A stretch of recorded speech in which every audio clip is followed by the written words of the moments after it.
Ladies and gentlemen, can you please take your seats? Can you please take your seats so we can get started today? Thank you.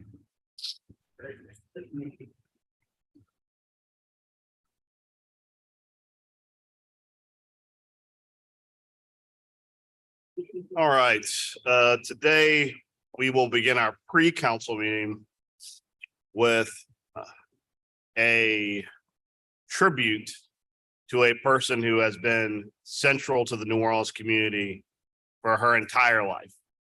And I'm talking about Miss Barbara. Now, my staff yesterday, as we were drafting the proclamation, we actually ran them over. We're like, should we call her Miss Layson Keller or Miss Barbara? We went with Mrs. Layson Keller because that was appropriate, but it tells you she's only known to everybody as Miss Barbara, and she was everybody's mom. She was everybody's mom. She always spoke up for the community. She always said it like it was. For those of you who don't know Miss Layson Keller, or Miss Barbara, as everybody knows her, she was born in Treme. She's survived by 3 daughters, 4 grandchildren, and 1 great-grandchild. Founding member of several cultural groups like Lady Buck Jumpers and the Mystic Crew of Femme Fatale, many of whom are here today. She served for 12 years as the Constituent Services Director for City Council Person Stacey Head. She's a proud member of Sigma Gamma Rho. She moved to Central City in the 80s to become the mayor of Central City. She is probably the only unopposed, never spoke ill of mayor in the city of New Orleans. From 1992 to 2000, Ms. Barbara was the administrator for the Governmental Health Clinic, and recently she served on the boards of the Jazz and Heritage Foundation, WWOZ, and the Dryades YMCA. I want to give the family of Ms. Barbara and other people the opportunity to come forward and share some stories with her right quick before we issue this proclamation, if you'd be so inclined. I know, Doug, you have some stories about Miss Barbara. You saw it, can't share them in polite company. Oh, here comes Big Duck. Y'all come to the table if you want to speak.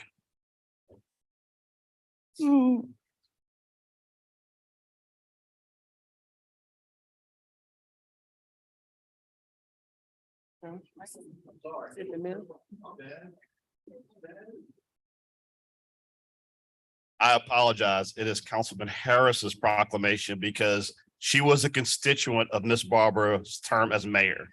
Okay, so I apologize. I was not actually a constituent of Miss Barbara.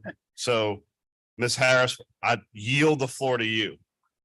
Well, I yield the floor to the family and friends of Miss Barbara. I can tell you, in my short term as her constituent as mayor, she said exactly what was on her mind. She did it with grace and style and grit. She would take anybody under her wing. And I'm so proud to have this proclamation and have you all speak about her today. I'm so sorry about your loss because she was a force.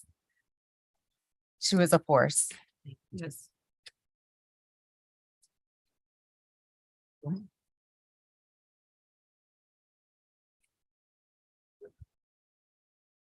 Good morning, and thank you for this special time to honor my mom. I guess now it begins to feel a little real. My mom was so larger than life that I can't imagine my life without her. She embodied the word service. She lived the words she spoke. Her love is action, unselfish commitment and service to her family and the community. All she ever wanted was for those that desired a place in our community to be heard, to be seen, to be acknowledged, to be valued, to be uplifted, to be empowered, to have a place, to have a voice, never to be ignored, never to be cast away. I could never come close to what her impact and her footprint has been in this community and in our family. But what I can tell you is that at the time you came to know my mother, everyone in this room needs to know my mother was not new to anything you saw her do. She, as the saying goes, she wasn't new to this. She was true to this. And from the time we were school age, my mother began her commitment to serve at our elementary school. And that's where her service began as a parent first. She taught my sisters and I to always remember where we are, where we've come from, and where God is ordering our steps. So as you know, she's in heaven, giving instructions, making demands, saying, no, not like that. Let me show you. Because that's who she is and will continue to be. So again, thank you for this time. As I stated, her service didn't leave with her. We're going to do all we can in our power to make certain that her legacy lives on. Thank you.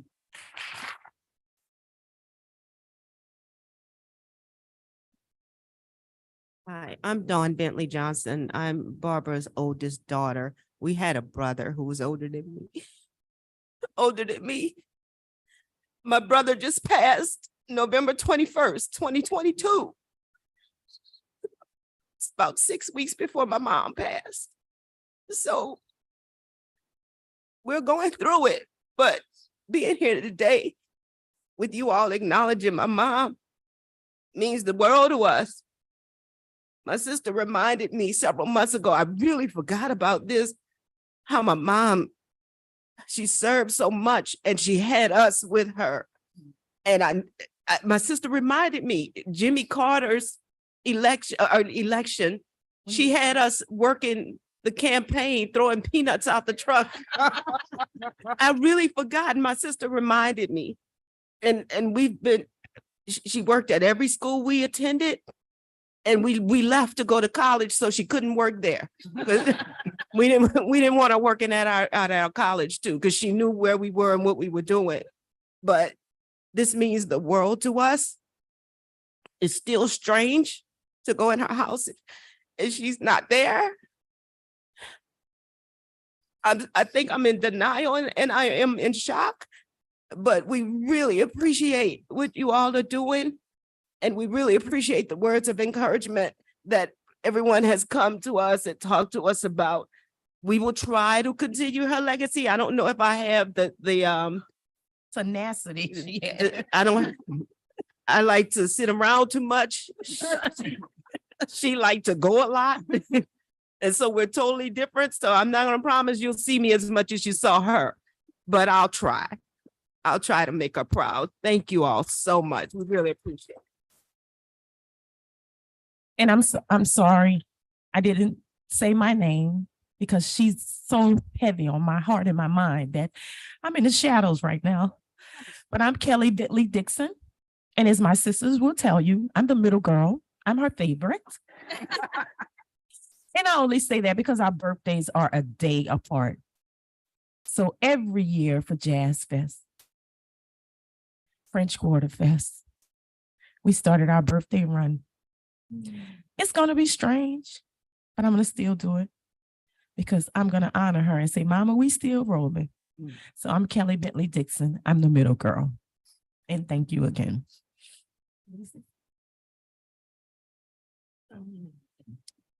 Hi, I'm Barbara's baby girl, the love child. My name is Katina Rankins. I just can't.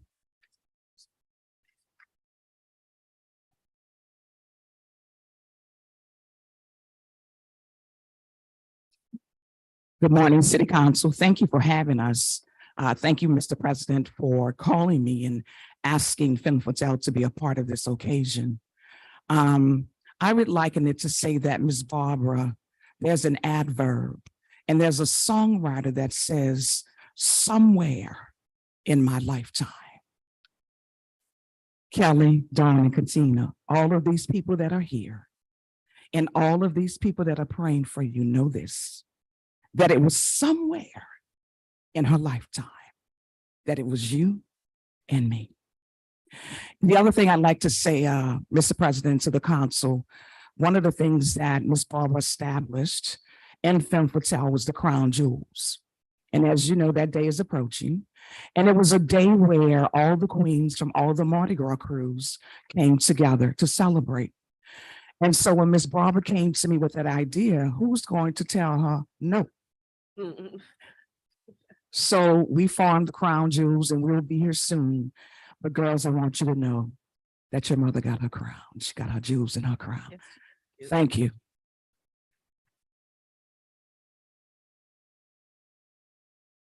There was a great moment on a piece of land at St. Bernard and Claiborne.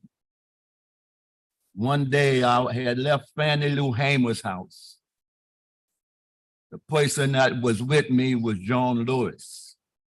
Miss Hamer had sent for John Lewis and myself, and she wanted me to stay in Roseville a little longer.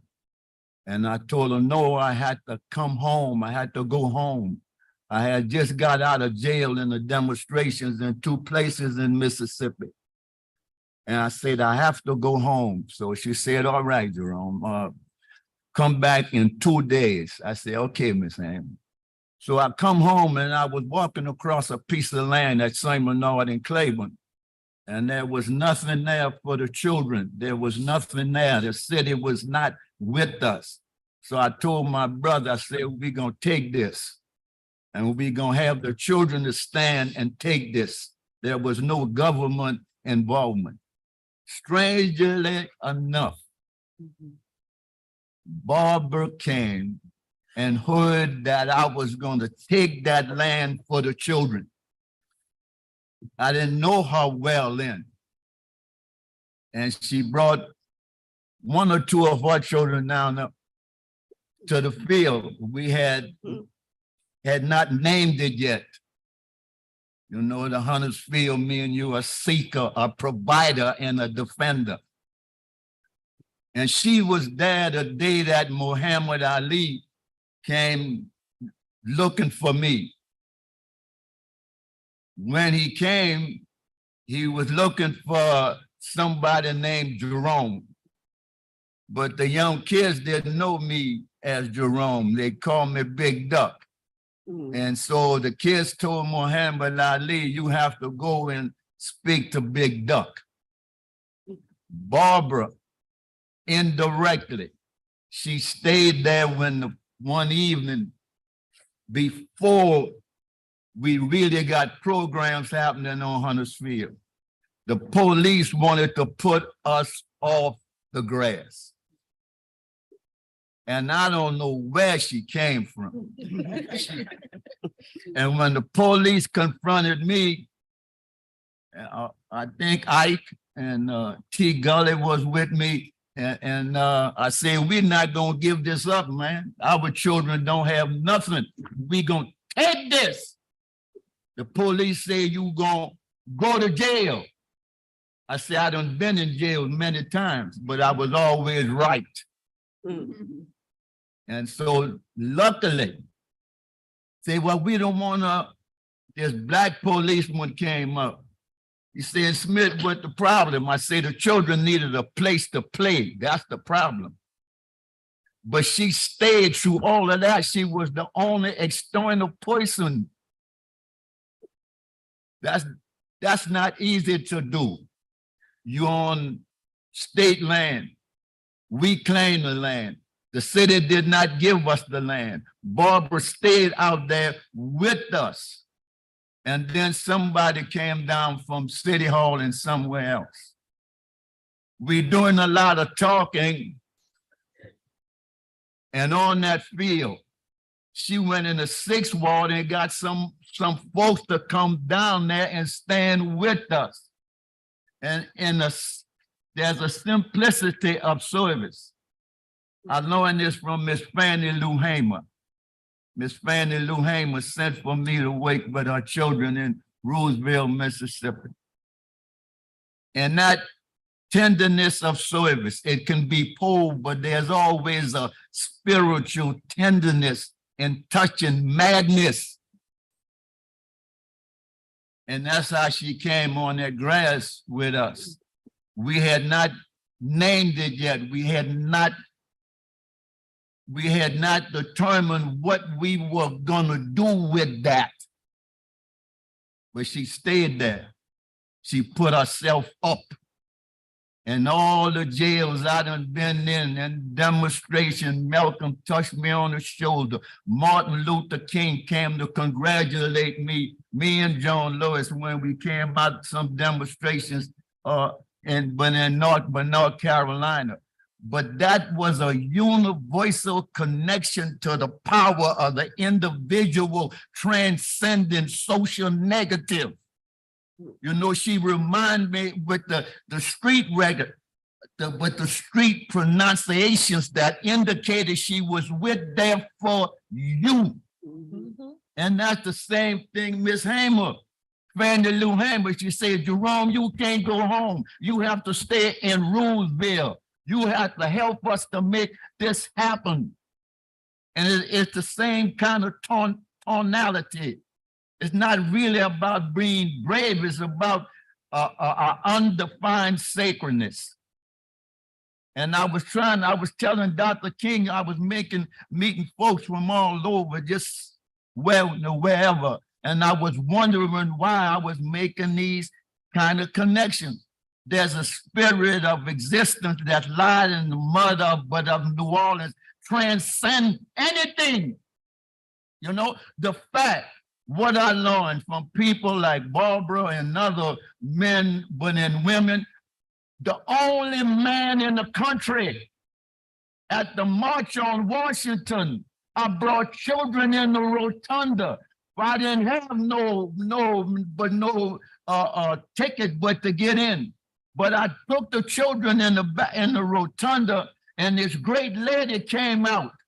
You know who that lady was? Mahalia Jackson. When they said I was from New Orleans, she said, stand up, everybody, stand up quick. That's before Martin Luther King spoke. Mahalia Jackson sang to the children. And luckily, and this is something some of the police officers need to learn. When I walk up the steps with these children, there was a simplicity of commitment to the service of something better for the people, and the police officers came and they was holding the children's hands, helping them to get up the step. Nobody. And when Miss Jackson came, she sang with the children. There's a book where the children are coming down the step after the March on Washington. And it says in that book, the greatest applaud other than Martin Luther King was the children. And so when Barbara came on that land at Seminole and Claiborne, it made me, all these memories came back to me like it is coming but to now. In simplicities of service with a consistency, it needs to be applauded all the time.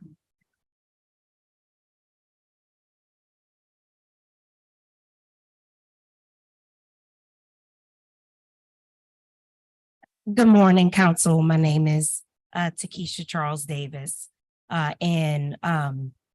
First, I thank you all for taking the time out to pause to honor a giant who stood only 4'9" or 10, but was a giant in our community, a light that cannot be dimmed.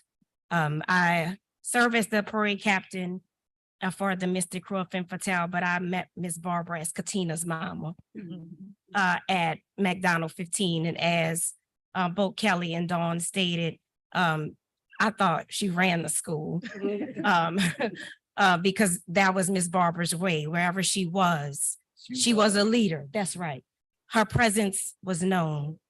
So as an adult, getting to work with her in this capacity in our organization was a blessing, not just to me, but to the 1,290 ladies to whom we get a chance to lead.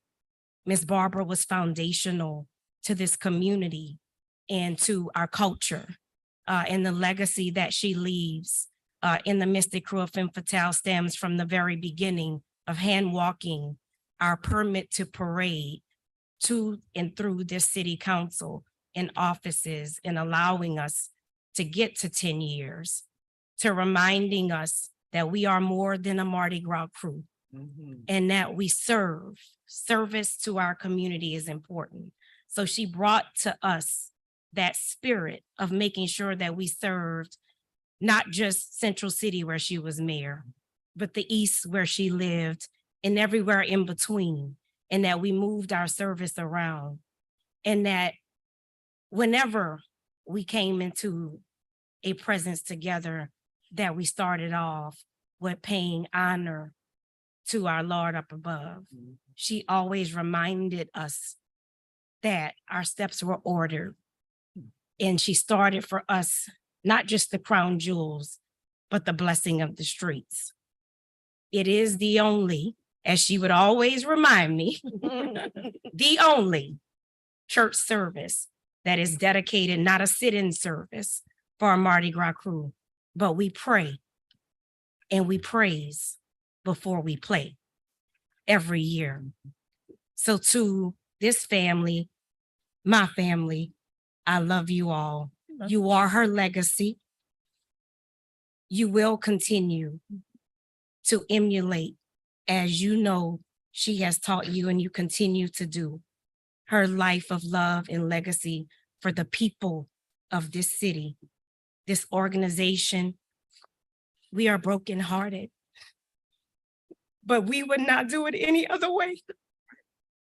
So in the next 24 days, we will hit these streets in honor of her.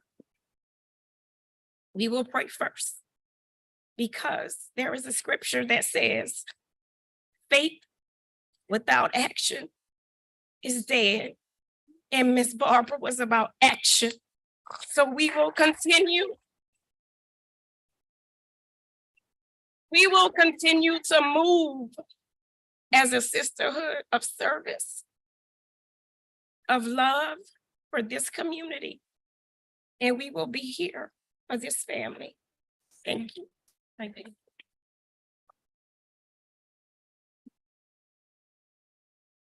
Good morning, council and staff. Thank you so much for this opportunity. My name is Jackie Shine. I'm a member of Sigma Gamma Rho sorority. My sorority sisters are here with me. I am so honored and grateful that Sarah Barbara Layson Keller chose Sigma Gamma Rho sorority to be a member of. And I told this story when she was honored once before and she just laughed. Anybody who knows anything about becoming a member of a fraternity or sorority, you have to be chosen. And there's some things that you have to do before you can be invited in. And I just want you to know that before she was inducted in 2012, and I was the president at the time. She had already made up her mind that she was in. She had Sigma Gamma Rho car tags on her car. Even though her daughters are members of beautiful Delta Sigma Theta sorority, she chose us. But somebody had to go and tell her, Barbara, you cannot have that on your car because you're not a member yet. And she just said, oh, okay. So whatever black Cadillac or whatever she was driving, the very next week, it was still on her car. So she had made up her mind. It just goes to her tenacity, her determination, and her commitment to get what she wanted done. So she was a member before we even made her a member. But we are thankful for her. We loved her. She represented Sigma Gamma Rho sorority wherever she went. There was no doubt about it that she was our member, and she was true to service and sisterhood.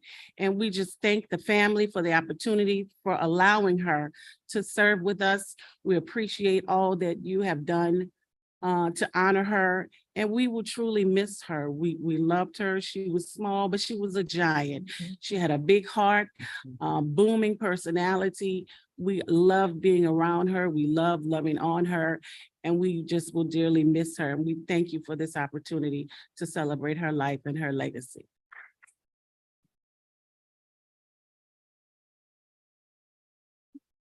Before y'all get up, I just want to say that I'm one of the past president of the organization, and Barbara had the opportunity in July to travel to the founding university of Sigma Gamma Rho, Butler University, and we walked the streets where our founders walk, in front of a house that was occupied by one of the Ku Klux Klan members, a Grand Duke.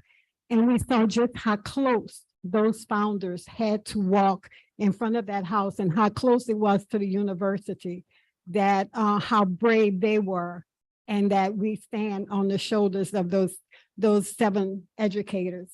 And Barbara was an educator. She may not have had a degree, but Barbara educated all of us every time we were in her presence. And to the family and the council, she is missed. She's already missed. Barbara had us pulling weeds during MLK week, hoeing grass, painting fences.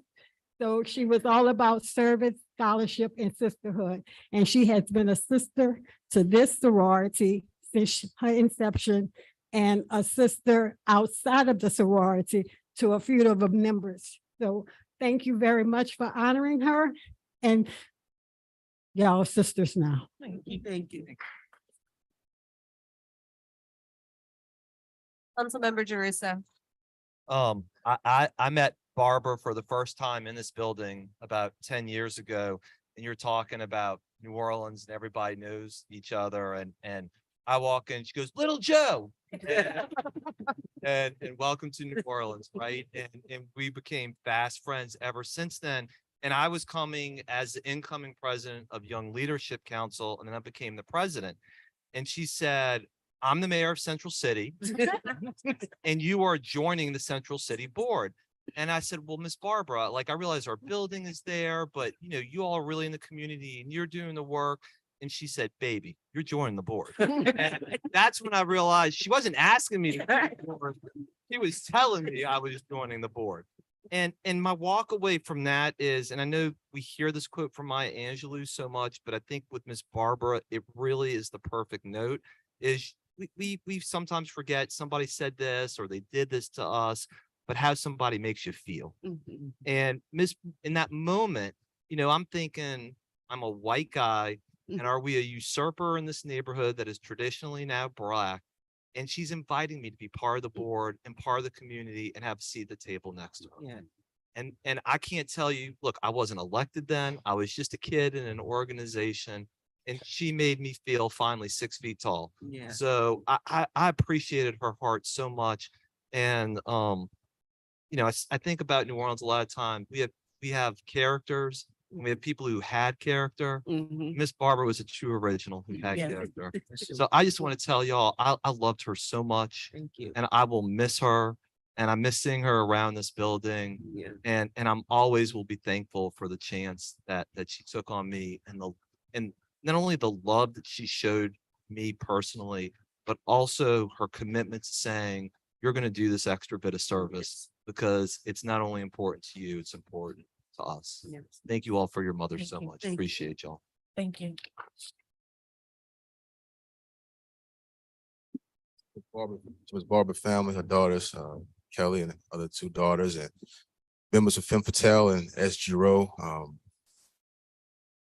You have my condolences. There's no way to replace somebody like Miss Barbara. Small in stature, but very big in personality, very big in spirit. But my first day in City Hall, 2014. She took me beneath her wing. She told me what to do, how to do it. It made me a better person. And part of the reason I'm here today is she really took time to say, well, don't do it like this, you know. This may be the technical and proper way to do things. This is how you get things done. And we had a lot of great conversations. When I told her my daughter was being born, she was very excited as my first child, and she was giving me instructions on how to raise a daughter.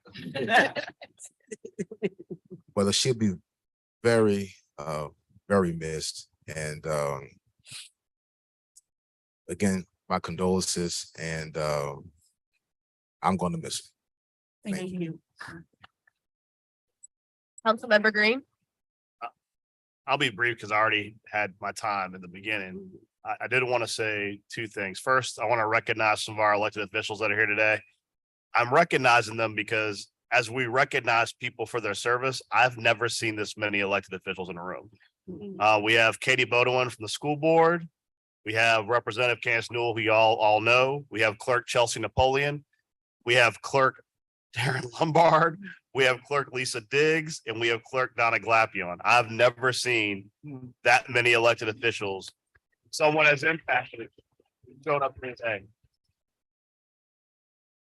As everyone was talking, I thought about something because I met Miss Barbara after Katrina when my mom was on the council and Stacy was coming on the council. And I did not know her for Adam, but 5 minutes talking to her, it reminded me of something. My older brother is 6'4", very tall man. And whenever my dad would walk in the room and he was 6 foot, my brother would sit in a chair. Because that was kind of how, you know, men are. Talking to Miss Barbara, you could be 10 foot tall and feel like you're looking up at her. And that's just the way she was. I mean, she was this towering presence. And the thing I always remembered working with her and with my mom working with her is that she had infinite patience. I mean, she would try to explain something to you, and when you didn't get there, she never got frustrated. She just start over again until you got it. So once again, we appreciate y'all sharing Miss Barbara with us. Because I mean, I appreciate as a parent, being a parent first is always the thing, but for someone who was not an elected official to just be so immersed in service constantly. Yes. The sacrifices your family made so that she could serve, Yes. we really appreciate everything you've done. Thank you. Thank you, and good morning to Morning. family and the friends and supporters, all who are gathered today, the elected officials, the Mystic Crew of Femme Fatale, and also Sigma Gamma Rho. I am so pleased to say that this will be a special Mardi Gras season for me, especially based on what the crew is going to be talking about and doing, and that is prayer, because Ms. Barbara was very steeped in prayer and in her religion, and it showed. We're going to miss a real pillar in our community, and I can say that truthfully, a significant portion of our community that has learned about her passing is impacted in a way that is going to remind them of how special a person she was and what she did for our city and for our community, not just our city, but the community at large. I was the head of small business development for the city when we sponsored seminars under the Morial administration, and Barbara was often promoting how we needed to have Black businesses involved with the fabric of our city, and she promoted it constantly. When I was the head of economic development, one of the projects that I was proud of was when the city put money into the then almost toppling building, the grocery store on Aretha Castle Haley Boulevard. And she was a strong proponent of development in the Central City community. And that Venus Gardens project, with that loan and other involvement, especially by Central City, turned into the Ashe Cultural Arts Center. And the Ashe Cultural Arts Center has done so much in the community.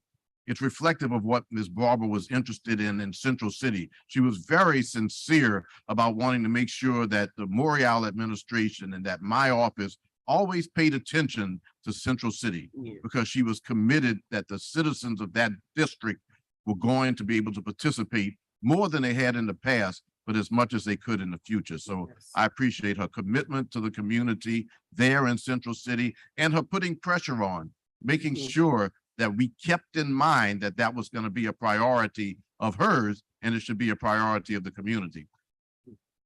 The fact that Jerome Smith, Big Duck, was here talking about something that happened in the early 1960s, because he was so prominent then and he's been so in our community, shows the number of decades of Miss Barbara's commitment to community. Yes. Not looking for a job, not looking for a contract or anything like that, just interested in service in our community. And I absolutely agree with Big Duck about using the term, the simplicity of service. Yes. Because with her, it was just, I'm going to serve. Right.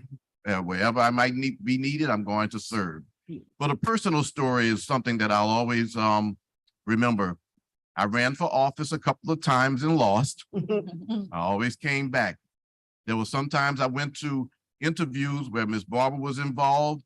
I maybe didn't get the endorsement of the organization, but when I saw Miss Barbara on the street, she would say to me, or in an event, she would say to me, keep going, keep moving forward. And one day, it's so memorable to me, I actually went to her house and put up a sign. She had a great strategic location for signs. Yeah. But she also took time out to me and say, I want to pray with you. And when she prayed with me, she didn't pray that I would win. She prayed that I would stay true to myself, true to my family, and keep moving forward. Yes. And when I saw her, whenever I would see her, I would think about that prayer that we had where she held my hands and we talked to each other, but she talked to me and she talked to God and just said, keep it moving forward.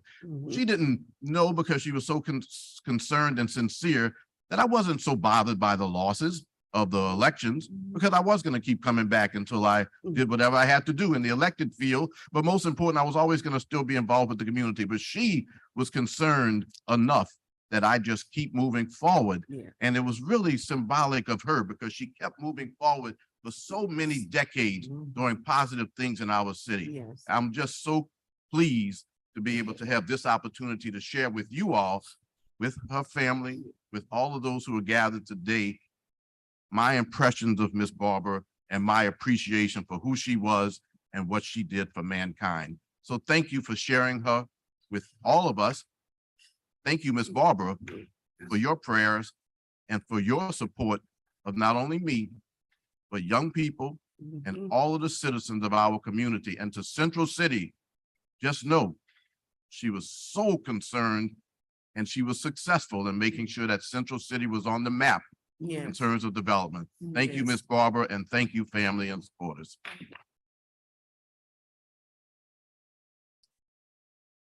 I know. I'm sorry, if I can, before we move further, we're forgetting to mention the Lady Bug Jumpers, because she was Original, one of the original founders. so who was one of the original, and they're here to represent her as well. She was very, very proud to have been a part of that as well. So thank you. Is there anybody who wants to speak? I know the mayor's office is here with the proclamation before we get to our proclamation. Representative?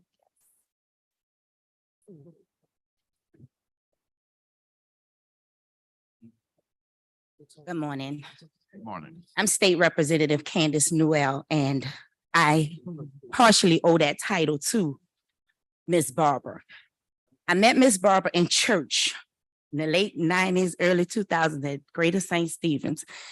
And I would get up on Sunday morning. I said, Lord, I got to get to church for that lady sit down, because I'm not going to be able to see. It's Miss Barbara wore these big, beautiful hats. And if I got there too late, the whole service, I'm like this. So one Sunday I got there and I sat in her seat. Of course, she made me move, but she only made me move over one. And from there is how our conversations started. Sometime after Katrina, our paths crossed again, and I told Ms. Barbara that I was interested in not running for office, but learning the ins and out of running a campaign. She said, all right. A couple of weeks later, she said, what you doing Saturday around this time. I told her what I had. She said, oh no, meet me here. It was my first IWO meeting. She said, sit right here with these ladies. I didn't know I was sitting at a table full of judges and CEOs. And like, okay, how y'all doing? So she left and came back with a piece of paper and said, put your name on here. It was my application, my membership application for IWO. And she just held my hand from that day forward.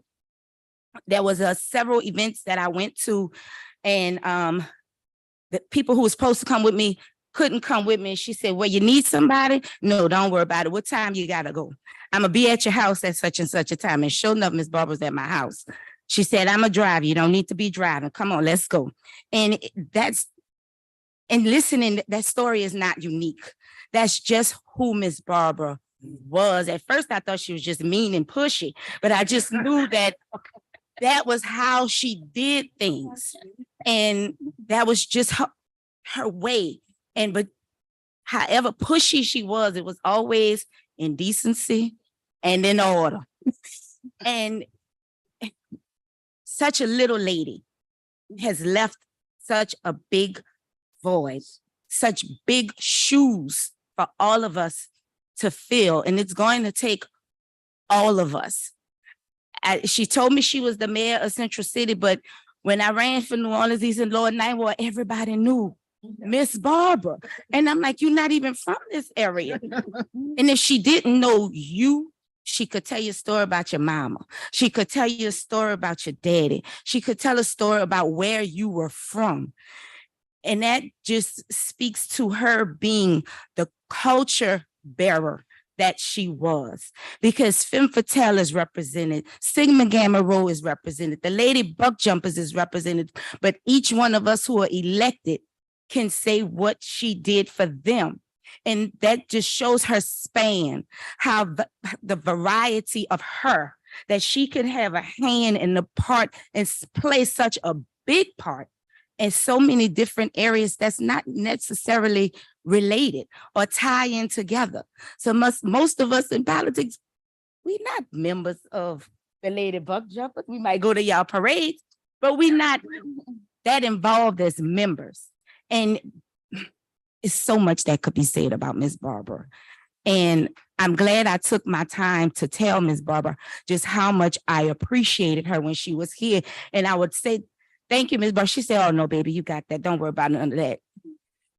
Because that was just who she was. She wasn't doing it for recognition. She wasn't doing it for fame. She was doing it because it needed to be done. Right. And if we all start operating like that, just think of how far we can all go if we just operate in doing what needs to be done. Thank y'all for your mama, because I'm a miss and she meant a whole lot to me. Thank y'all for this time. Good morning. My name is Jacqueline Alfred. I'm here on the behalf of the New Orleans Original Lady Buck Jumpers. We just want to send our condolences and deepest sympathy to the family. We are family, you know, but Miss Barbara is going to be missed dearly. I'm really going to miss her. And we just want to send our love to you guys. Thank you. Thank you.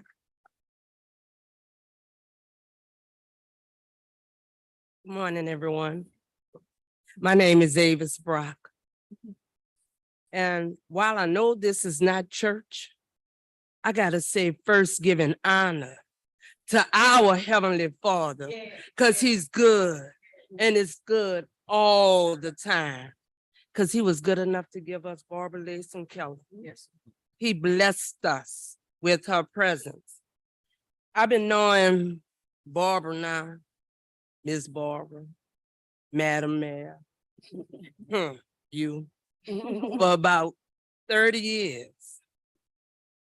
And she took me under her wing.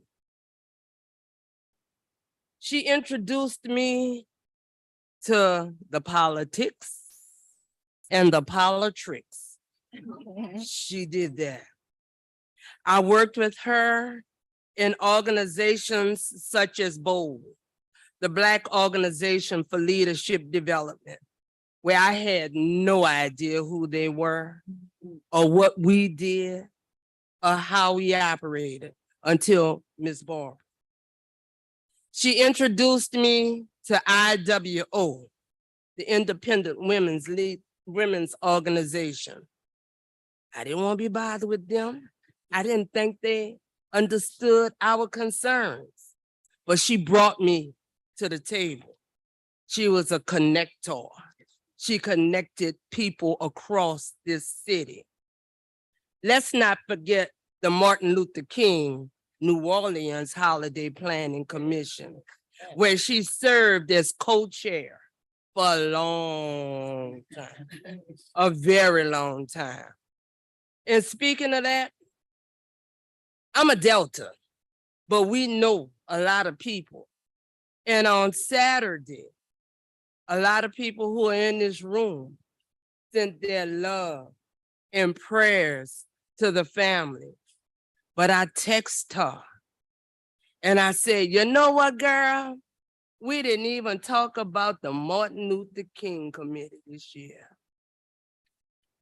And that's when it started coming together that I'm not seeing her, you know? Sunday, their church, we prayed for her. Monday, King's Day, 7:06, I looked at the time. If you check her phone, I sent her a text.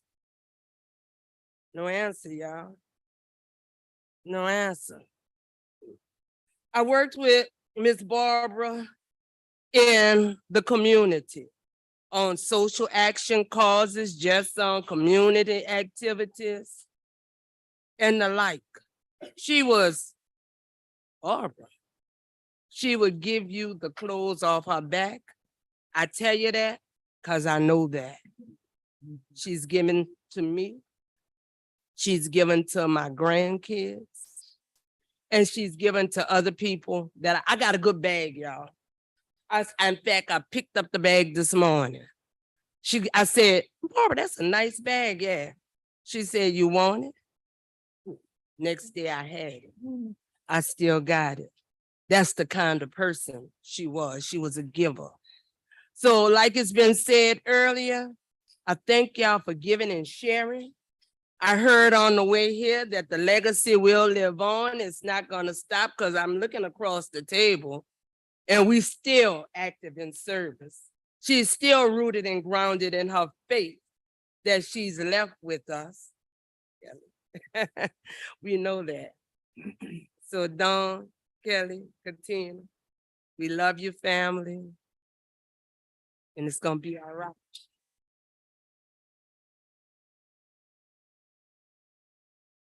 Good morning. First, giving honor to our Lord and Savior Jesus Christ, to this council staff, and to all who are assembled here on this morning. Last but not least, to the bereaved family. I met Ms. Barber some years ago with Brother Desi Ernest Bradford, the late Desi Ernest Bradford, on Terpsichore and Liberty. All has been said is true. But I just want you to know about my friend, Miss Barber. She was one who loved regardless. I'm from the Central City neighborhood. You all know where a lot go on. We just had a killing there yesterday. If Barbara was here, she would have been there. Barbara will tell you that her love for people is because she loved God. I can hear Barbara saying, what shall I render unto the Lord for all his benefits? She was a servant of the Most High God. And as I'm reminded of, I believe it's Proverbs 30. As we look at Proverbs 30, as Solomon penned the words, she is that victorious woman that wore many, many hats in our community. But Barbara, I'll tell you, I will go from the crack house to the White House. We met her in the hood, y'all, where some of everything take place. But that little bitty giant walked with us to help us get our children on the right track. And yes, our children was murdered. She was right there. When they was put out of school, that giant was right there as well. And we are talking about Barbara. But most of all, we give God the glory, we give God the praise, and we give God the honor for the legacy and the life of Queen Bee, Barbara. We just love her even in death. So I say to my family, be blessed and continue to put your trust in God. Because he said, trust in the Lord with all thine heart. Lean not to thy own understanding, but in all thy ways acknowledge him and rejoice in this homegoing celebration. Good morning. Good morning. My name is Michelle Cooper Rodney. I just want to say first and foremost, before I get started, if everyone here would just bow your head for a brief moment and say with me, thank you, Lord, for Miss Barbara. Miss Barbara, thank you. The reason I ask that is because Miss Barbara was not only our member of the Mystic Crew of Femme Fatale and so many other organizations here, she was also our Queen Bee. Because of her, I am able to wear this crown right here in these chambers because she was the pioneer for the crown jewels for the Mystic Crew of Femme Fatale. What she told all of us is, you are not just a queen during your reign, but you are a queen always. Once a queen, always a queen. And because of that, I stand before you this morning. I first acknowledge her family. You girls, I look at you and I thank you for sharing your mother with us. When I look in each of your eyes, I see your mother. I see our mother. I see everyone in here, mother. She was a pioneer. Yes, she was short in stature, but I found out firsthand many times, where's your crown? Fix your crown. Where are you? How late are you going to be? Are you on time? Miss Barbara made it happen. And although I served with her on the first elected board for the Mystic Crew of Femme Fatale, she was our chaplain on the board, but she was the chaplain every time you walked into the room with her. I heard J.P. Morrell said, one of you who said, Ms. Barbara took your hand in prayer, maybe Eugene Green. And she did that for us every single time. Before we got started on any task, let's pray. If you can't gather hands, put your hands across your heart. And I will remember this until the day I leave this earth. Thank you, ladies, for sharing your mother. Thank you all for having us here today to represent the Mystic Crew of Femme Fatale. And I thank you, our queen, Dawn, on behalf of the crown jewels of the Mystic Crew of Femme Fatale, the current queen, and our queen select. We love each of you and thank you.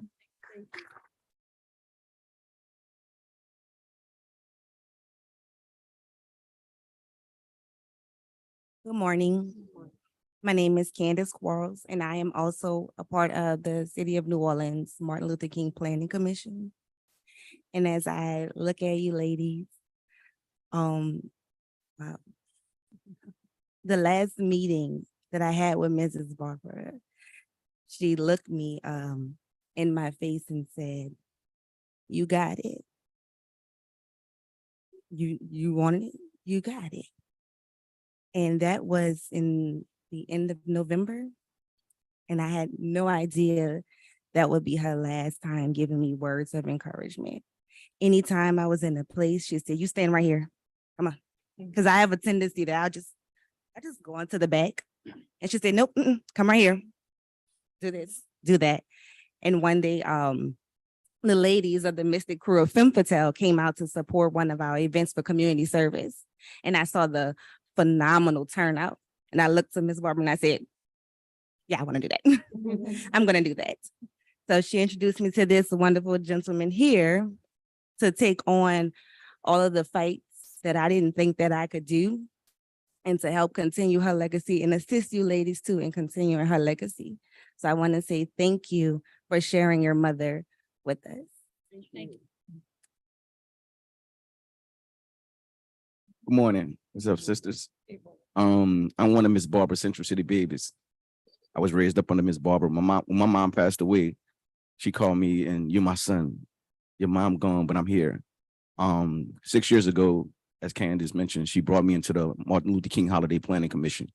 She realized all of the service that I was doing throughout the city. And she said, you need to be more impactful. You need to be more involved. You need exposure. What you're doing need to not be recognized. People need to know who you are and what you're doing. As Candace said, she walked us in rooms, she introduced us to people, and she put us in position to make a difference and say whether people support you or not, understand that you are somebody and you are great and always stand and walk in that greatness. Sisters, I love y'all. Y'all mean the world to me. Your mom mean the world to us. Together, we gonna keep going and we gonna be strong together as a family.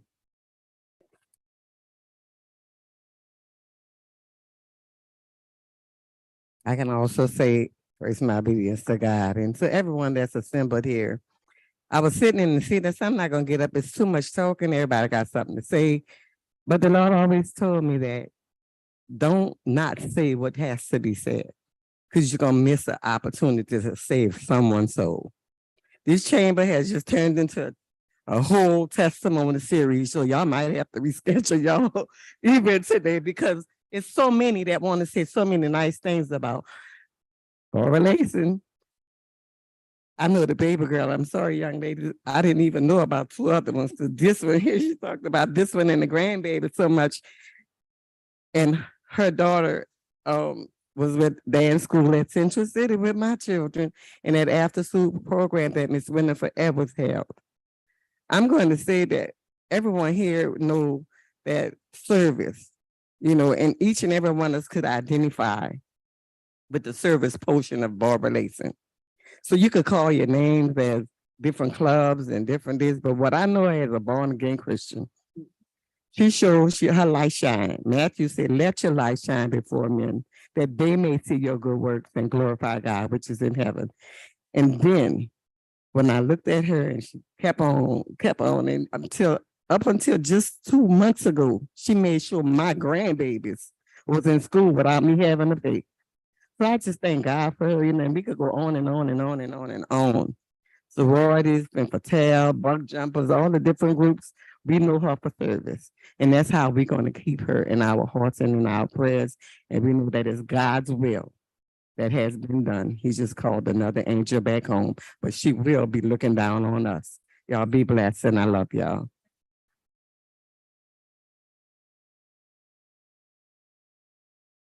Good morning. I'm Howard Rogers with the New Orleans Council on Aging, but also with the New Orleans Jazz and Heritage Festival. And everybody said everything. There's nothing else to add. This was a very good friend of mine. When she found out about the Council on Aging and what we did and what I always wanted to do and help the folks in Central City, Barbara was there.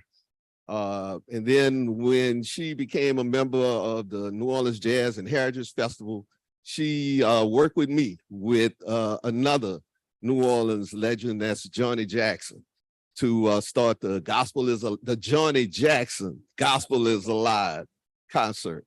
And so and you're right, she would say, no, that's not right. Let's do it like this. I like, yes, ma'am. All right. So she will be missed. She was a true New Orleanian, and God bless the family. And thank you for letting us all know Barbara Layson Kelly. I'm David Francis. I'm president of the Jazz and Heritage Festival Foundation Board. And I want to thank and offer my condolences to the family and thank the City Council for recognizing this very important member of our board. And true to her life and all the accolades you have been sharing, she was head of our Advocacy and Equity Committee, which is all about making sure the community is represented in what we do as the foundation. So I thank the council for recognizing her. Again, my condolences to the family and what a wonderful person she was. Good morning, everybody. I'm Ron McLean. I'm executive director of the Institute of Mental Hygiene, but I met Barbara many, many years ago when I worked for Great Expectations. And she was one who held us accountable to the community. And she did it in such a life-giving way. She was always there to not only challenge us to be more responsive, but to help, be a part of it. But more recently, I know Barbara as a member of a group, the New Orleans Jazz and Heritage Foundation, but also of WWOZ Radio. We were board members, and she hit the ground running. She loved that station, and that station loved her. But what I can't understand, be honest with you, what I'm confused about is if she showed up for your group, the family, of course, always, this group, my two friends over there, but she was all in with WWOZ and the Jazz and Heritage Foundation. So I don't know how she did it, but she did it, and she did it with class, style, and veracity.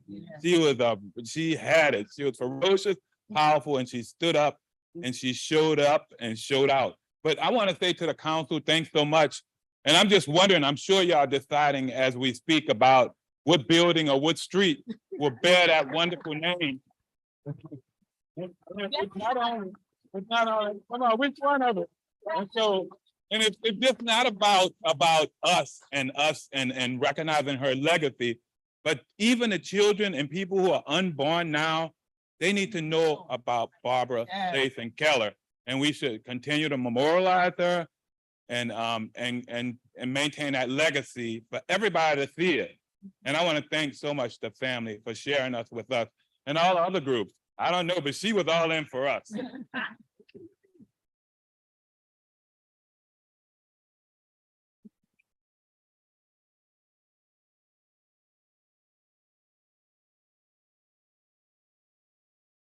Good morning. Good morning. My name is Levin Laban, and this is Florida Carr Hargrove, and we serve with the Southern Christian Leadership Conference, SCLC. When I received the news, I immediately called our national president, and he said, "Oh yeah, I know Miss Barbara." He said, "Make sure you tell the family that you have the condolences of the national SCLC." We had the pleasure, the privilege, the opportunity to award her with a Lifetime Achievement Award on April 4th this past year. And many of you all who are here were there at the time. I grew up uptown on Robertson between Tepsico and at that time, Melpomene. And well understood. Two ladies you needed to know. Ms. Dorothy Mae Taylor and the mayor of Central City.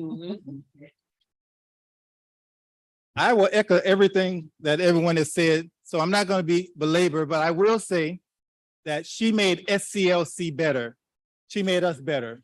And we just want to thank you for sharing with us. Thank you. Thank you. My name is Florida Carr Hargrove, as he just said, and Barbara Layson. Not only do I know her as a giant, I knew her as a child. You all don't know it, but Barbara Layson's mother and I were like that for many, many years. You all had a wonderful grandmother, a wonderful relative, period. Barbara was a giant, and I was proud to know her. And I would like to get to know all of you better. God bless you all. Thank you.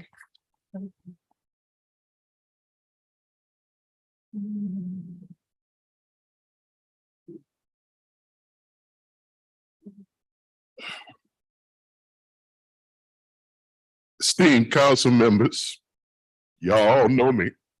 We all work together. When I was in Oliver's office, looking at this, I saw my family not here. My wife asked me, "Darren, did you call Kelly?" I said no, because I wasn't ready to call Kelly. To the community, I went to a low performing school that had so much pride. I'm not going to brag about it. It was Joseph S. Clark. I'm not bragging about it. I always do. I always do. At my church, I brag about it. I'm not bragging about it. But Barbara Layson Kelly loved us immensely. She loved every kid. I know she done a lot in the community, but in the 80s, she was at the school almost every day. And you know, some parents, they come to just check on their babies. She was concerned about Dawn and Kelly. She was concerned about us. So if we talk about the crime situation and trying to resolve it, it starts with the parents. Somebody like Barbara Lacy Keller. Our kids love our babies. She loved me. Dearly. I love them dearly. They already know this. And I can't even look at their faces. Will I talk to them? Of course. But have more love. Barbara Lacy Keller was a lover of people. Council, I thank you all for extending this time. Thank you.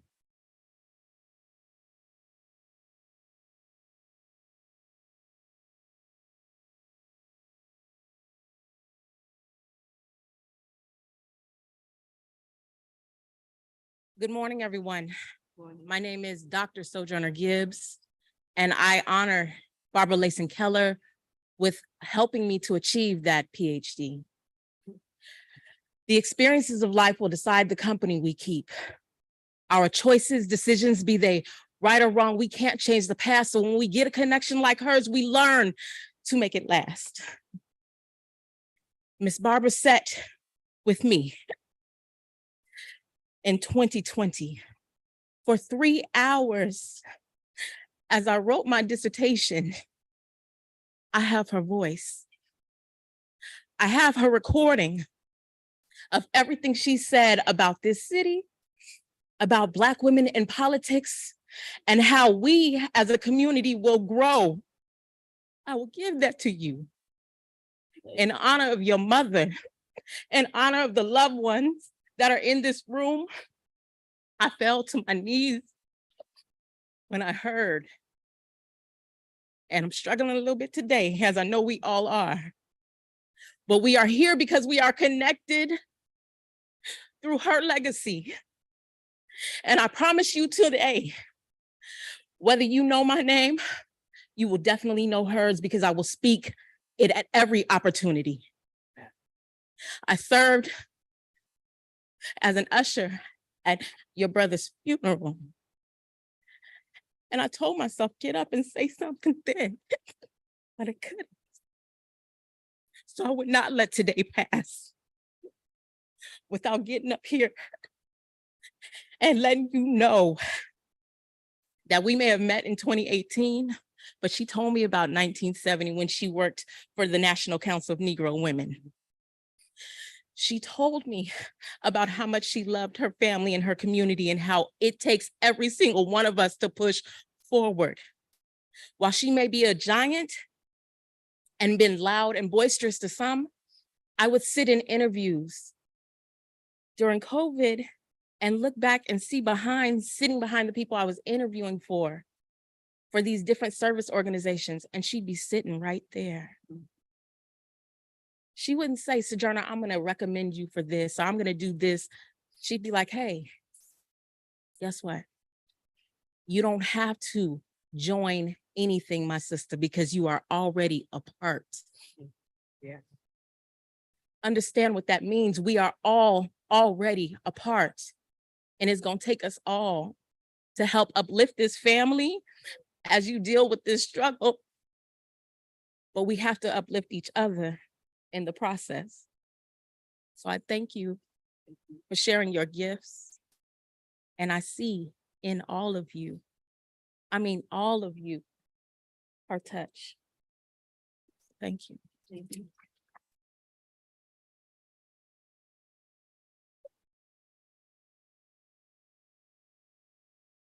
How you doing? I'm Carlos Hornbrook, and proudly I say my sisters. 'Cause we all know almost everybody thought Barbara was their mother. So I proudly say sisters. I served on the board of directors with Barbara on the Dryas YMCA in Central City Economic Corporation. When Jay Banks called me Monday, I knew what the call was about. And what came to mind was, when God throws you in this world, you're like a little pebble skimming. You see these little currents. And it's your life.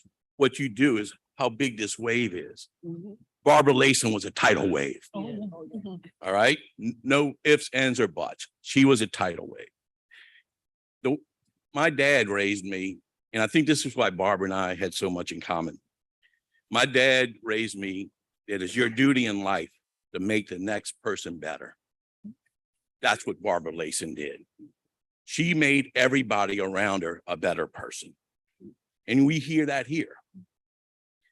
I met Barbara 30 years ago when Central City was in bad shape. Her motto was from despair to repair. And that should be everybody's motto today. She, with her tenacity, she changed the trajectory of people's lives. She was an icon. And y'all, somebody mentioned earlier what street or whatever. What best area is that circle on St. Charles? Missing a statue there. Barbara Layson helped that area tremendously. I haven't met anybody in politics, in civilian life that has done so much for this city. I see Layson Circle. That's what I see. I see Layson Circle. I love Barbara Layson. I don't respect that many people. I respected her and I admired her. And one thing I can tell you about her is this. Because we were involved in a lot, with the boards and things like we see each other a lot. And one day she sees me. She goes, I wasn't going to call you up to do this. I want to tell you in person. Do not introduce me to your dates anymore. When you introduce me again, it's going to be the woman you marry. So I got engaged and I'm at Benson Building and I call her and I go, guess what? I just got engaged. Where are you? I go, I'm in the Benson Building. Call me when you get out of there. I called her. She runs across the street from City Hall, meets my wife, my future wife at the time, and goes, you won't believe how much I prayed for this day to happen. That's all I wanted, this young man to have a great wife. And I prayed and prayed for that. Thank you for those prayers, because I did marry a great wife. I have a great wife. So, like I said, I love Barbara. She was a titan among titans. She did not believe in color. She included people. What she believed in was character. So if you were Barbara Layson's friend, you had character. So I end with this. God bless her. And again, my sisters, I say proudly. Thank you.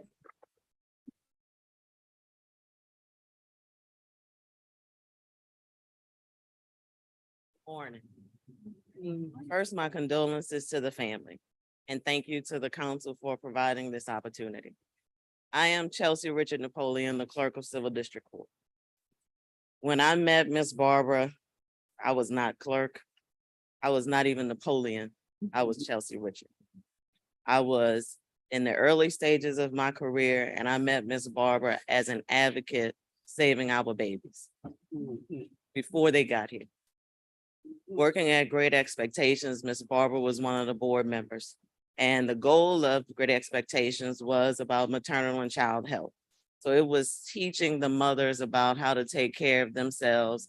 And of course, once those babies were born, about how to properly take care of them. And I understood service through my church, but she helped me get to another level with service to my community.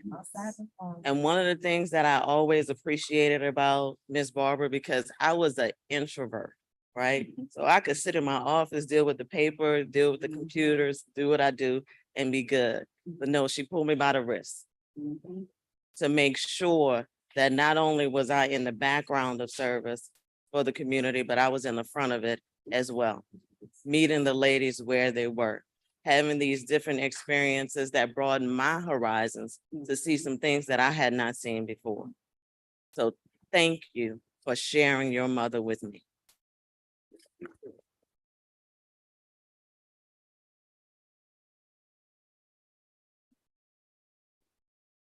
Hi, Katie Bodwa. I'm here to speak on behalf of Ms. Barbara's colleagues in the District B and at-large council offices. We had the honor to work with her every day and to really see how she worked, behind the scenes to advocate for all of the causes we've heard about today. And of course, we know she was larger than life. She was a giant, but she worked as hard for people that she knew as she did for a constituent who just called the council member because they needed help. She served all equally, and it was really wonderful to watch that. She was really great to work with. She was loud and she was funny, and she taught us so much, and we're going to miss her.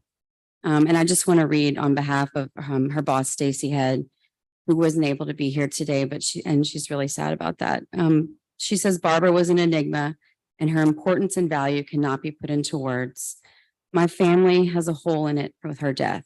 Barbara was a fixture in our lives for 18 years. My children don't know a life without her in it, and my daughter still hasn't accepted that sweet Miss Barbara won't be there to share her love of sparkles and all things girly. Our community was made significantly better by the life of Barbara Layson Keller. She worked to make the lives of all our people better. She loved large and judged little. And she says, I make a commitment to Barbara in heaven to try to be a bit more like her and carry on a tiny bit of her legacy. Thank you all for sharing her. She was so proud of all of her children. We heard so much about everything that was going on in your lives. So thanks, council, for the time.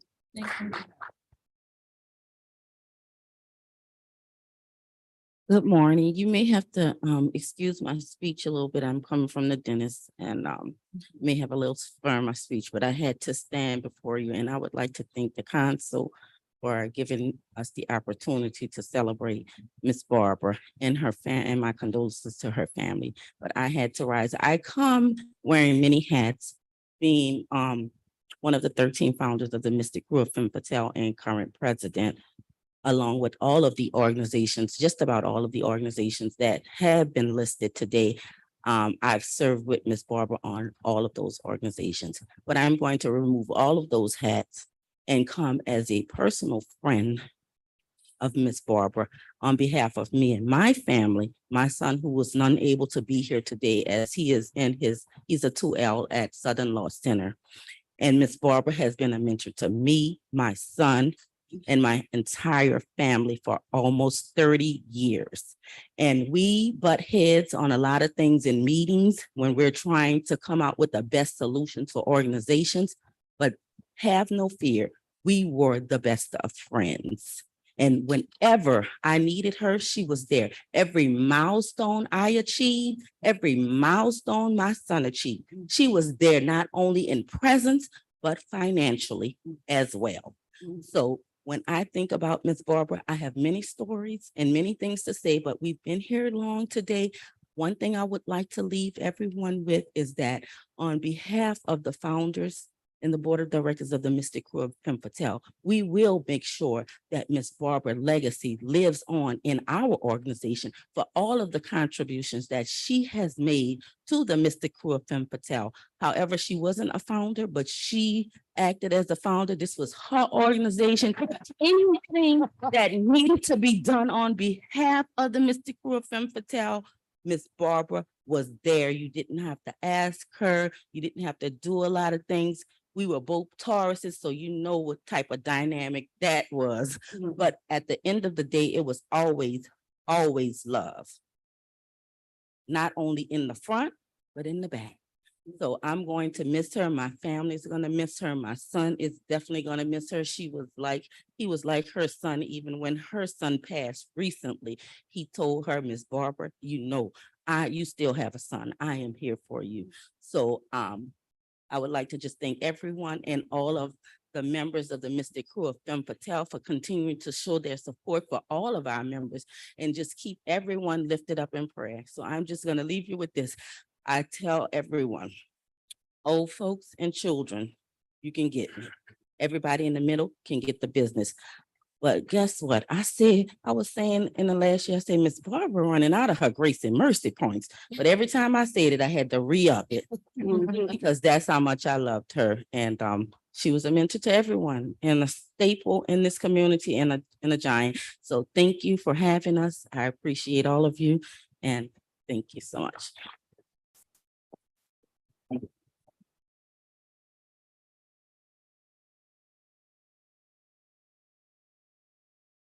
Council President, my council board members of New Orleans Tourism Cultural Fund, to the council, thank you for inviting the mayor's office and allowing us to extend this time to honor Miss Barbara.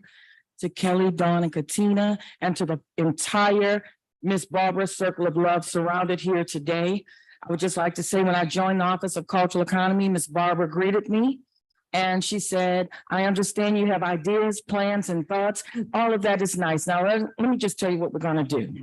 And from there, she guided me through and she really set the stage. And she said, be courageous enough to do things that haven't been done before so that we can elevate and sustain and preserve our culture. And I'll be right there with you. And she has throughout. So I'm very appreciative. My condolences to the family. And I would like to read an excerpt of the proclamation, as much has been said. Whereas Barbara Layson Keller was born in the Tremaine neighborhood on May 1st, 1946 to Augustine Miss Teen Germaine Lewis, and was the beloved wife to the famous New Orleans musician and wild man of the Wild Magnolias Indian Mardi Gras Indian tribe, Anthony Tuba Fax Layson, who passed away in 2004. In addition, she was a beloved mother to a son who died, 3 daughters, 4 grandchildren, and 1 great-grandchild. And whereas Barbara Layson Keller's mother was the only spy girl Mardi Gras Indian in the city of New Orleans in the 1940s, Barbara followed in her mother's footsteps by becoming the little queen of the Cheyenne tribe in the 1950s. And whereas Barbara Layson Keller served in the Mayor LaToya Cantrell's Office of Cultural Economy. She also served on the selection committee of the New Orleans Tourism and Cultural Fund Honors Gala Committee. She served with cultural and civic activities and did not slow down. After her retirement, she served on boards of the Jazz and Heritage Foundation, the Drydes YMCA, WWOZ, and the Preservation Resource Center.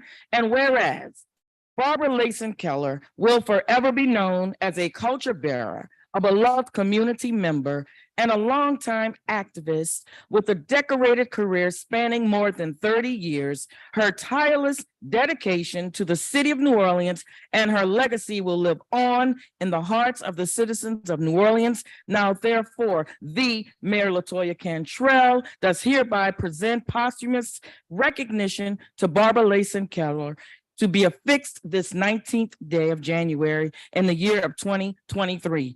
To everyone assembled here, we just want you to know that the Office of Cultural Economy and the New Orleans Tourism and Cultural Fund Corporation will do everything possible every day and every minute to elevate our culture and to see that our culture is sustained and preserved. God bless you, the family.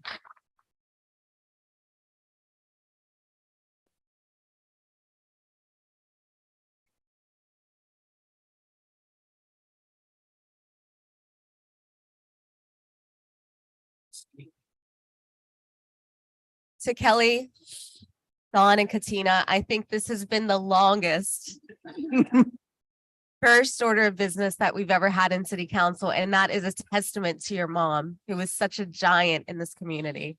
The testimony here today was brilliant and just shines so brightly. And so I just want to thank you so much for being here. I know this is hard. I know it's hard on the community, but please know that we as city council will keep her legacy alive. And we have some things coming up that I think we can celebrate together. Thank you. We do have a proclamation from the city council, but listen, this cannot trump what was all said today. I'm just going to read. The New Orleans City Council honors the memory of Barbara Layson Keller as an advocate for New Orleans culture. She leaves behind a legacy as a long-term public servant and fierce citizen servant in her beloved neighborhood, Central City. Thank you so much again for coming here today. Thank you. Thank you.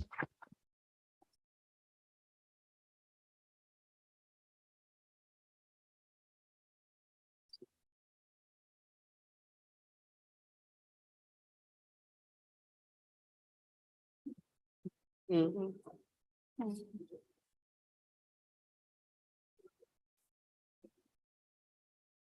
Thank you.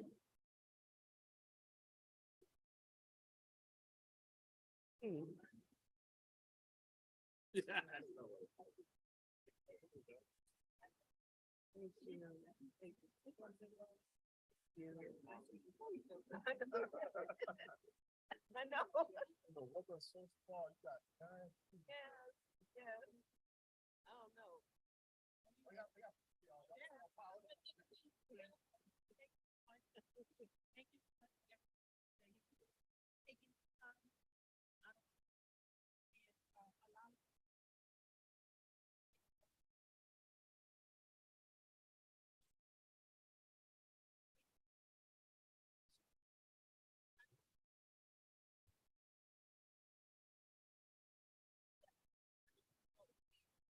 Thank you. Really appreciate it. Oh, okay.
Yes, ma'am. Okay, you have a good day. Thank you.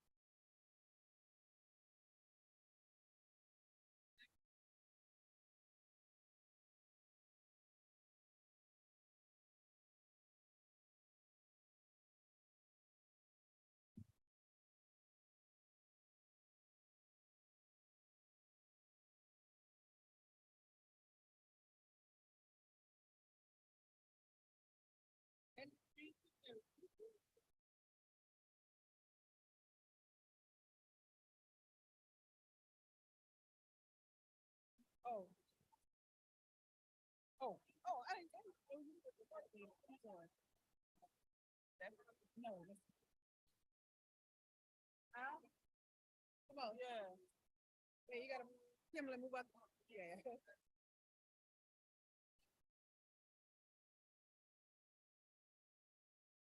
Yeah, the lead. I want to do the picture.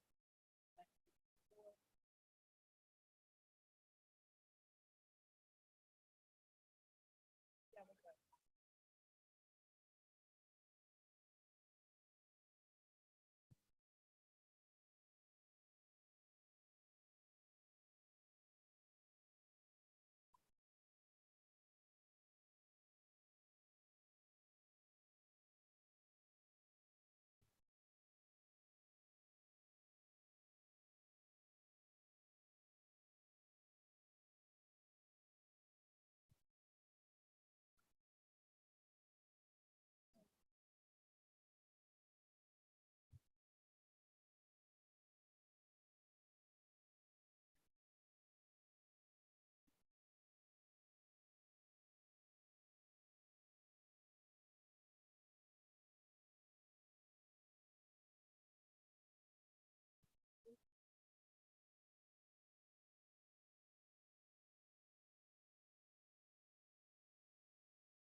Ladies and gentlemen, please get your last couple of pictures. We have to, All right, we here have we go. one more pre-order of business before the council meeting starts.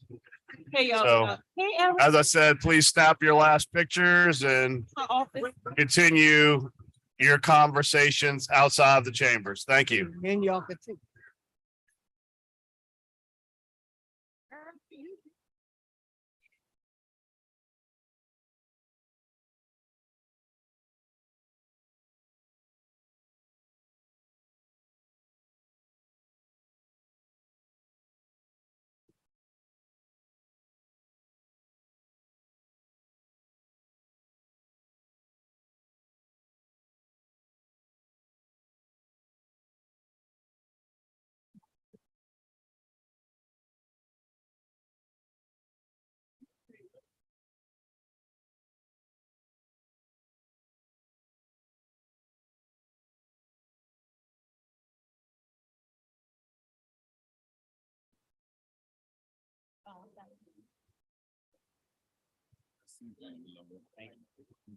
You have a paper towel, a napkin?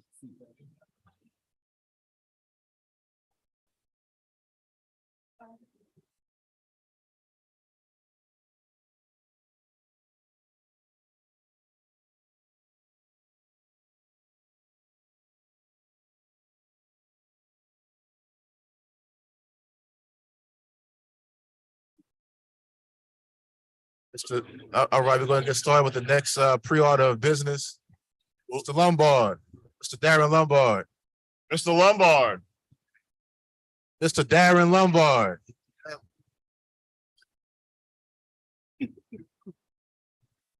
Thank you so much. Darren. Yes, Mr. Lombard. Can you carry bring your conversation? Mr. Lombard.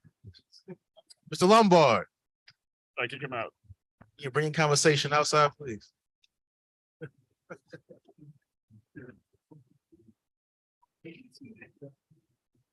All right, thank y'all. Thank y'all for coming this morning. So this morning we want to honor and recognize one of our young people in this city that is really making a difference in a lot of young people, a lot of people's lives. Inspiration. He's an inspiration to a lot of people, young and old. And I had the pleasure of seeing his work up close this past Christmas. This young man came out of his own pocket and he had a toy giveaway at Walmart in Algiers where he spent over $100,000 in giving toys and TVs and tablets to the community. And the line was wrapped around Walmart a couple of times. And that was special to see somebody so young giving back to his community. And it wasn't just wooden checkerboard games. It was 50-inch TVs and computers and desktops and tablets and everything. And that was very special to see. You really see that from young people in this community. And you really see them get the recognition that they deserve. I didn't see many media people out there. Were they any? No. But I'm sure if there had been a fist fight happen, they'd have been there in a second. So I said to say, there are people doing great things in this city. They just don't get the recognition, unfortunately. So we want to make sure that we, as they say, give you your flowers while you're here to smell them. So Mr. Cardell Bradley, better known as Black Tatted, we will give you the floor to say a few words, and if there's any words from the council, we'll let them speak as well, and then we'll present you with this proclamation. The floor is yours. First, I want to say I'm honored to be here. Thank you guys for having me. I'm from New Orleans, born and raised, so it's very important for me, to get to where I've gotten and always remember to reach back and touch my community and always let my community know that I'm here. Like, no matter like how huge I get, no matter how much success I have, like I'm a New Orleans native, and reaching my people and impacting my people is the most important part to me. Like, it's of course it's different states and different cities that I would like to do this for, and like other places I would like to impact, but it was very important to me that I first made my impact on New Orleans. And I feel like, just like you said, there's a lot of things that goes on here, both good and bad, but we really always get the highlight of the bad stuff. There's so many people here that's doing great things, that's reaching out to the community, that's impacting people and children in a positive way, but that doesn't really get as much recognition as, you know, the other things. So I just want to use my platform, which I was blessed with, to impact the people and touch the people in the most positive way that I can. And I feel like the change that we all so severely want and reaching for, I want to use my platform in any way I can to actually be the start of that, even if it have started, to even continue that legacy and like continue on that run to impacting our people in the most positive way. Thank you. I appreciate that. And real quick, I'm gonna ask you, how old are you? I'm 35. 35. Okay, so can you, as a 35, can you quickly tell us how you managed to net over $1.2 million in 9 hours? Yeah. What's the highlights on that? Just so I can do it. Yeah. So it wasn't an overnight thing, you know, like I've always been very like business oriented, and I've been putting my all into my business in the background, in the backfield. To somebody else, me having the $1.2 million in 9 hours, it'd probably be wild. But after all the work I put in for all the years, I'm like, that's it. You know, but you know, I pride myself on my business. I work very hard, and I have a great product, and I'm very sociable with my platform. I'm very you know, in tune with my people and the community and my followers and my business as well. So I guess when it comes to my business, the success kind of comes easy because everybody that supports me kind of feel like they buying from their brother, from their cousin, from their friend, because most people have a thing where when they in business, they really looking for the dollar. They were looking for to reach the money. And as important as that is, and I'm not discrediting that, I feel like when you more so focus on reaching up the people and impacting the people and touching the people, the money is automatically going to come anyway. So that's always my, you know, motive. All right, well, Councilor Morrell, any comments? None? No, I mean, I guess I'm 45, so I feel like I've been slacking. That's all I really have to offer. I appreciate everything you're doing for the community. I appreciate you giving back. It's not often. I think Councilmember King is always the one who's always pushing up and lifting up the good news in the city because there's so much bad. And thank you for being part of that good news. Thank you. Well, we got a proclamation. It's a bit lengthy. I'm gonna touch the highlights. It said, whereas the city of New Orleans is renowned for its food, festivals, famous citizens, that'll be you, and foreign visitors. And whereas the city council takes great pride in paying tribute to events and activities. Now, therefore, be it proclaimed by the city of New Orleans that the city council recognizes Cardell Black Tatted Bradley. His leadership in business is making him a trailblazer from our city. His story of netting over $1.2 million in 9 hours is an inspiration and testament to hard work, dedication, and following your dreams. Thank you. Thank you so much.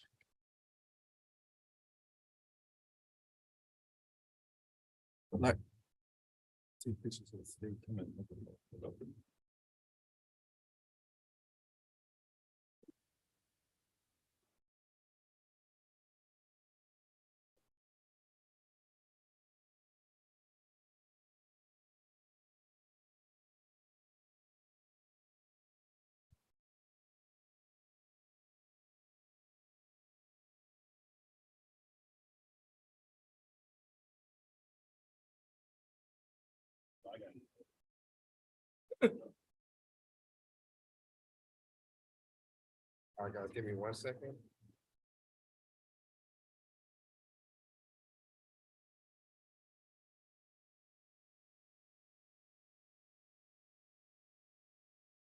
All right, 1, 2, 3.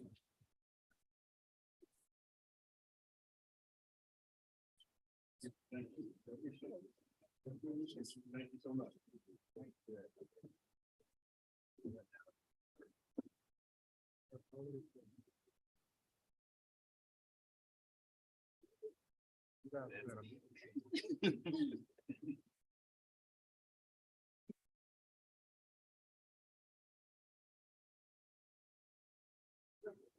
Thank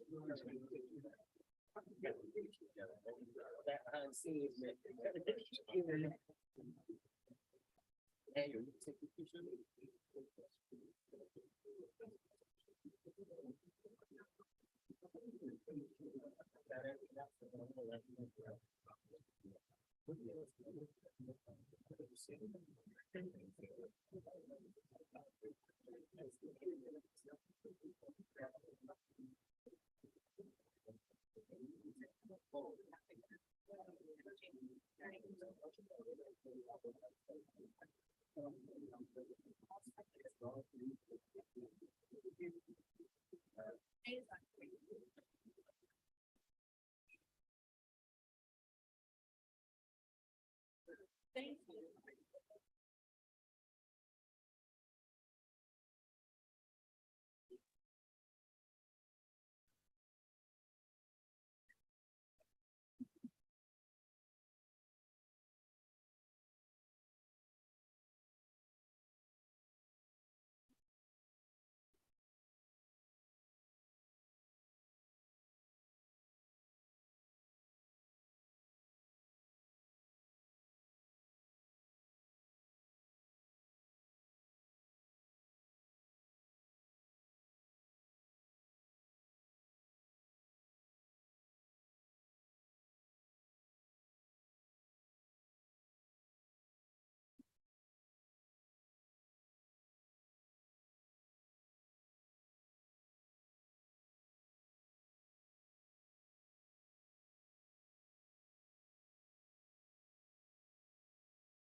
Are we ready to begin our meeting?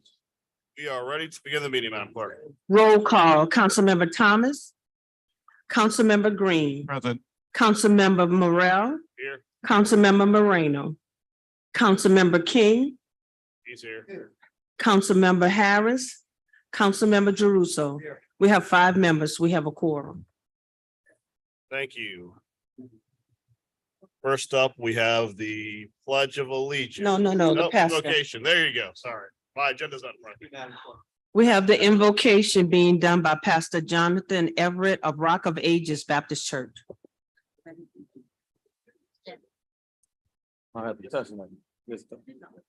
Let us pray. Father, we thank you for this day and all that has been done in the chambers. We thank you for Ms. Barbara and the impact she's made on our community and our city. Father, we thank you for the many functions of our city and the havoc by which we all experience. But we pray, Lord, that you continue to allow love and unity to be the glue, allow peace, Lord, to reside. I want to pause, Lord, and really pray for each and every councilman, councilwoman, Father, that you bless their families, their children, their husbands, their wives, their well-being and their mental state.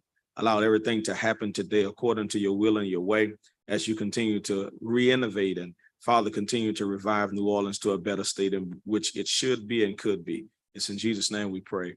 Amen. Pledge of Allegiance will be led by Councilmember Green. To the flag. United States.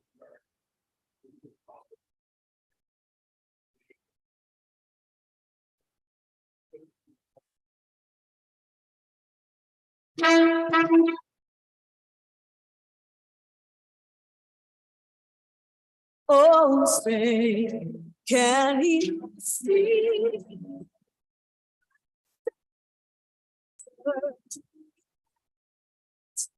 What's so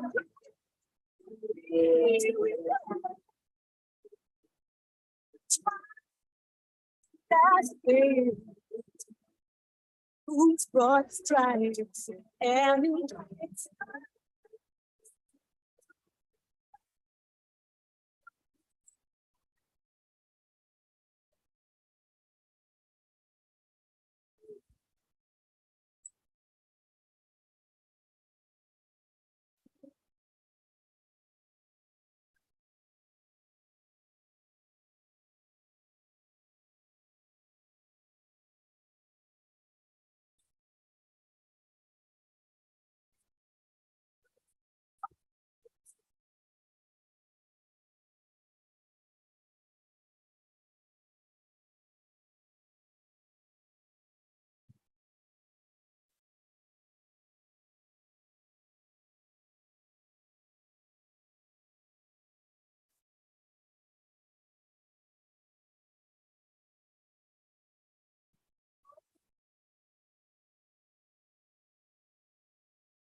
We're now on page 3, the consent agenda.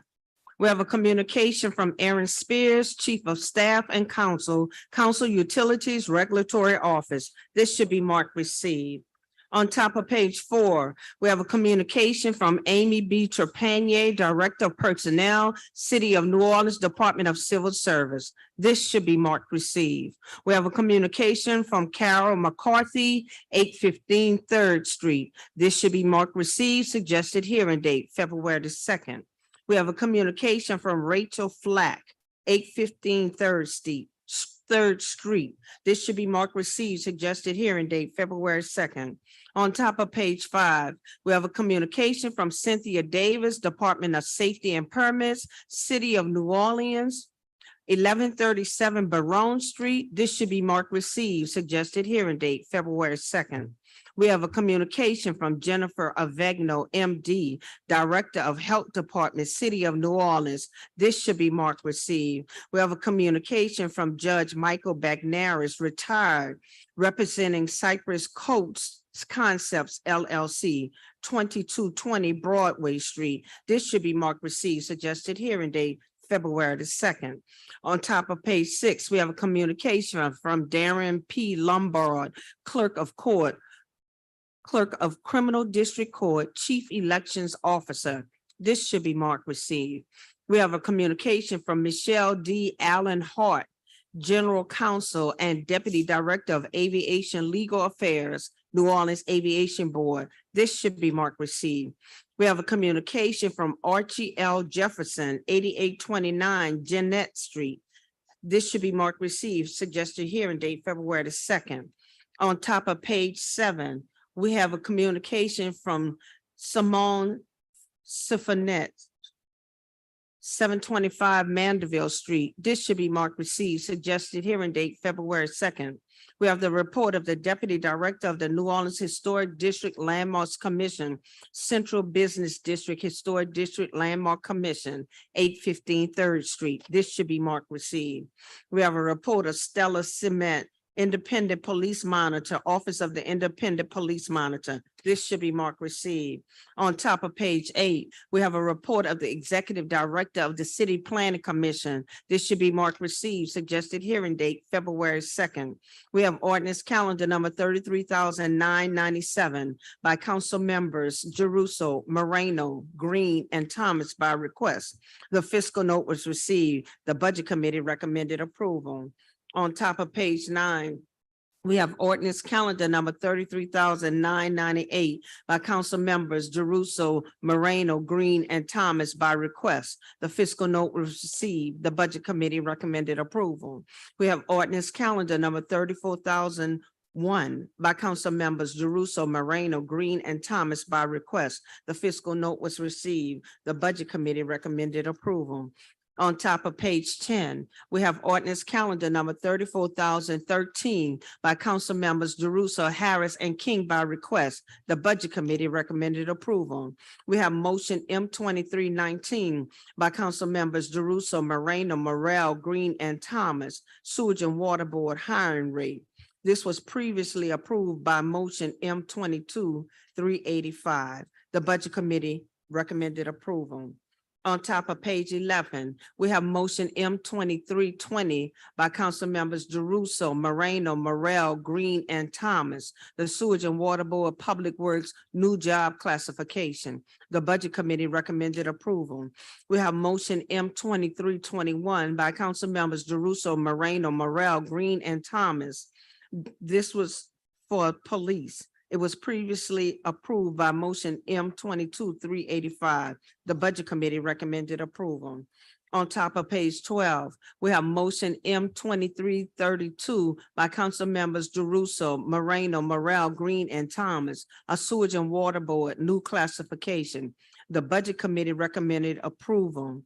At the Budget Committee meeting, this legislation was introduced as M2312.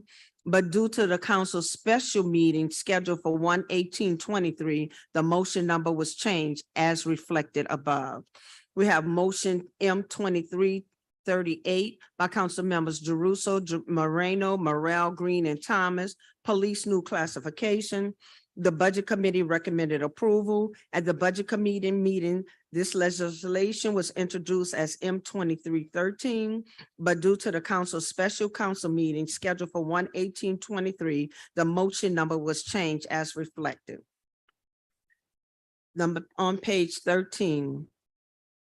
Motion M 2339 by council members DeRusso, Moreno, Morel, Green, and Thomas, Sewage and Water Board, new classification. The Budget Committee recommended approval. At the Budget Committee meeting, this legislation was introduced as M 2314, but due to the council's special meeting scheduled for 1/18/23, the motion number was changed as reflected. Motion M 2341 by council members DeRusso, Moreno, Morel, Green, and Thomas, police hiring rate increase. The Budget Committee recommended approval. At the Budget Committee meeting, this legislation was introduced as M 2316, but due to the council's special meeting scheduled for 1/18/23, the motion number was changed as reflected. On top of page 14, motion M 2342 by council members DeRusso, Moreno, Morel, Green, and Thomas, police special rate of pay, new special rate of pay. The Budget Committee recommended approval. At the Budget Council committee meeting, this legislation was introduced as M 2317, but due to the council's special meeting scheduled for 1/18/23, the motion number was changed as reflected above. Those are all the matters on the consent agenda. Mr. Burnside.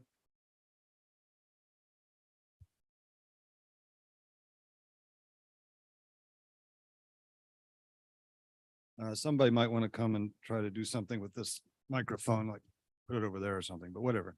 I'm here to speak about number one, which is of course the Curo related to electric and gas utility matters. I'm in the process of trying to contact each of your offices and talk to a staff person in each of them about improving the systemic relationship between the citizens of this city and the Curo office.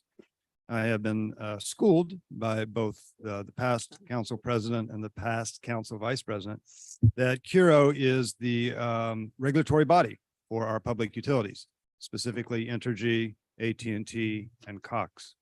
I have ongoing difficulties in my little neighborhood and ongoing difficulties in the city at large with the lack of systemic maintenance.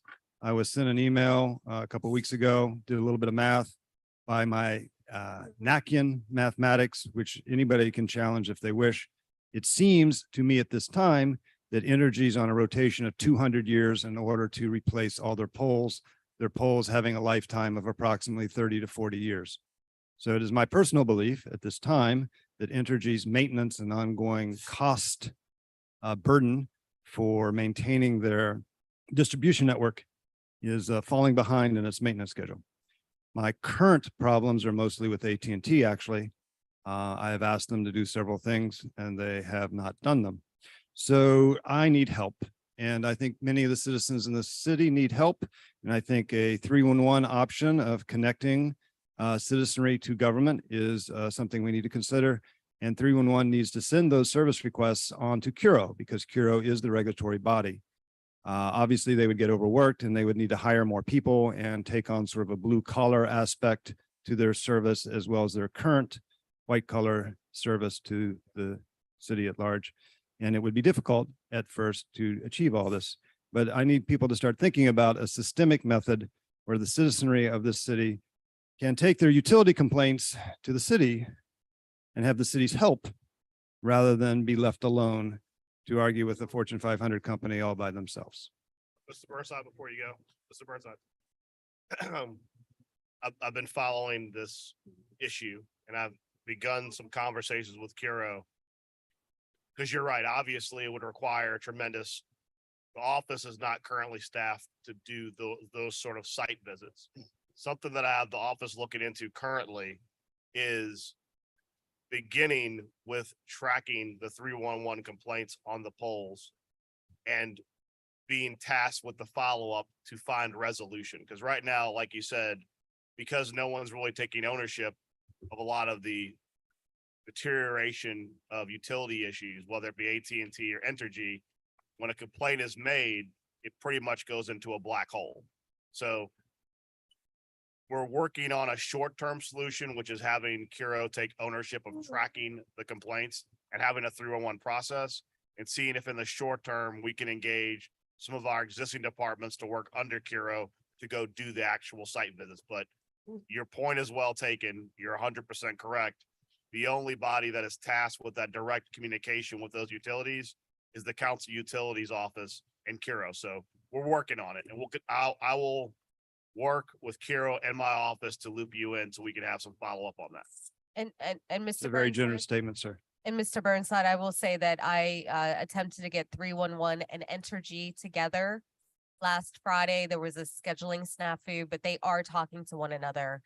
So looping in Curo with 311, Entergy, and then eventually AT&T and the other utilities is something that we're working on as well. If my memories to serve me, which I don't quite trust it anymore, actually, but if my memories to serve me, I've managed to have conversations with staff of 5 of the 7 of your offices. And the staff has been very generous with their time and more than willing to hear me out and ask probing and intelligent questions. Little kiss up to staff, and an effort to move this into the realm of reality. So thank you very much. Thank you. With that, are there any online comments? There are no online comments. Councilman Druso moves to adopt the consent agenda, which Councilman Harris seconds. Please vote your machines. 5 yeas, no nays. The consent agenda is adopted.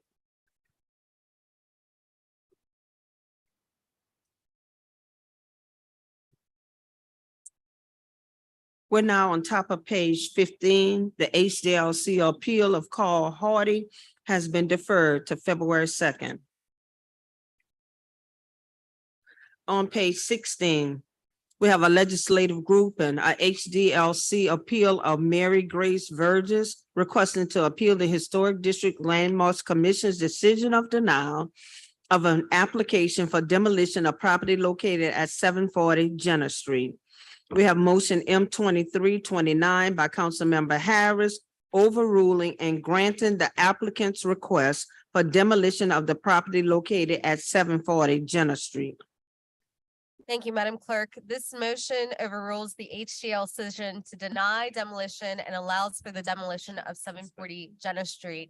I do not make this decision lightly. I rarely overrule the HGLC, but there is evidence that substantial changes have been made to the structure over the years. This is the one It's that y'all. lost the look of a historic corner property.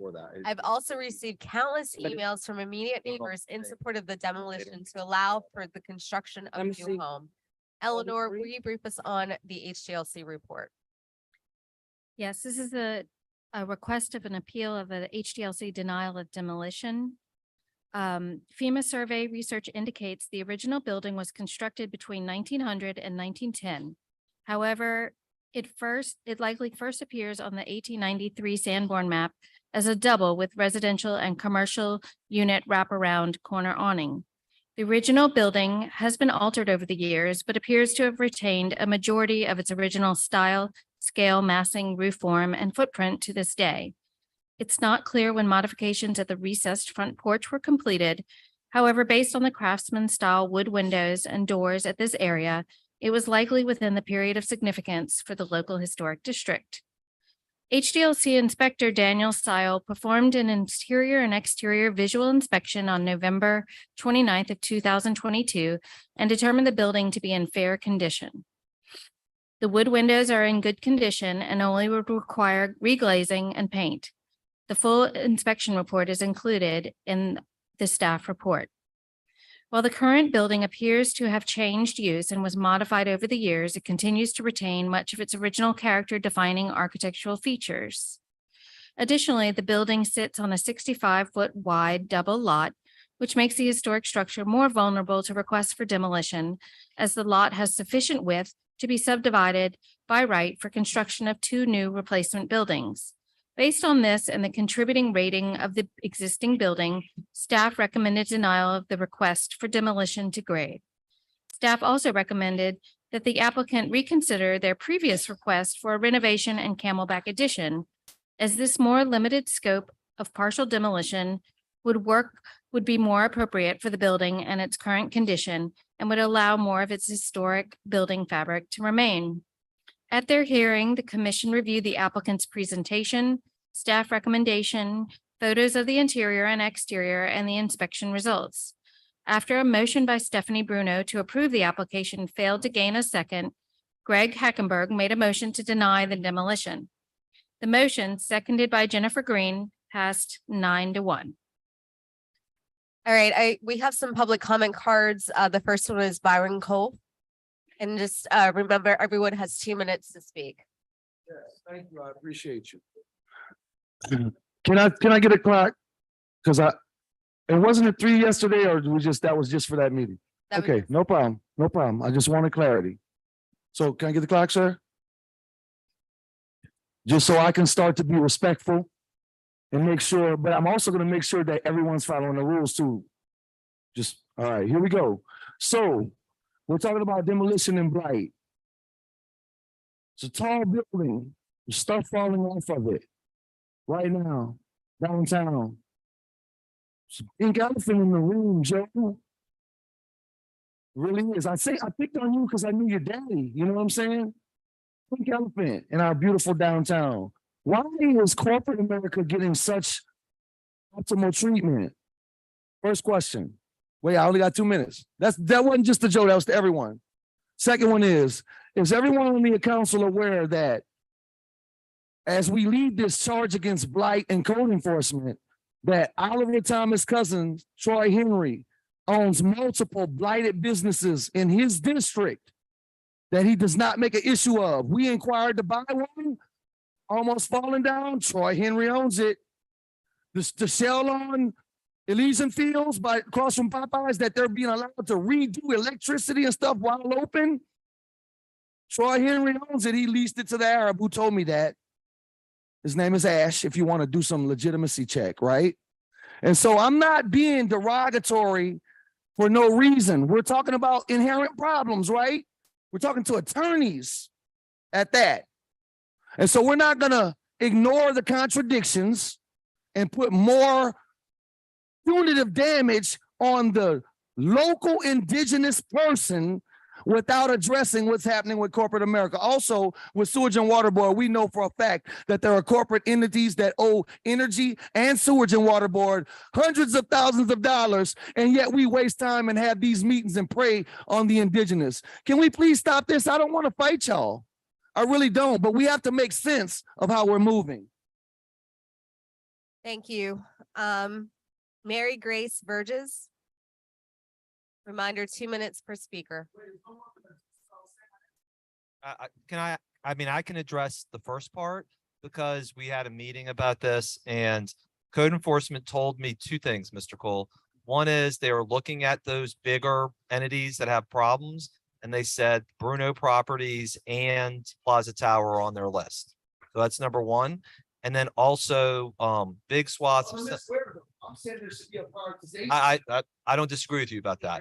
And then number 2 is that I know they're talking about Central City.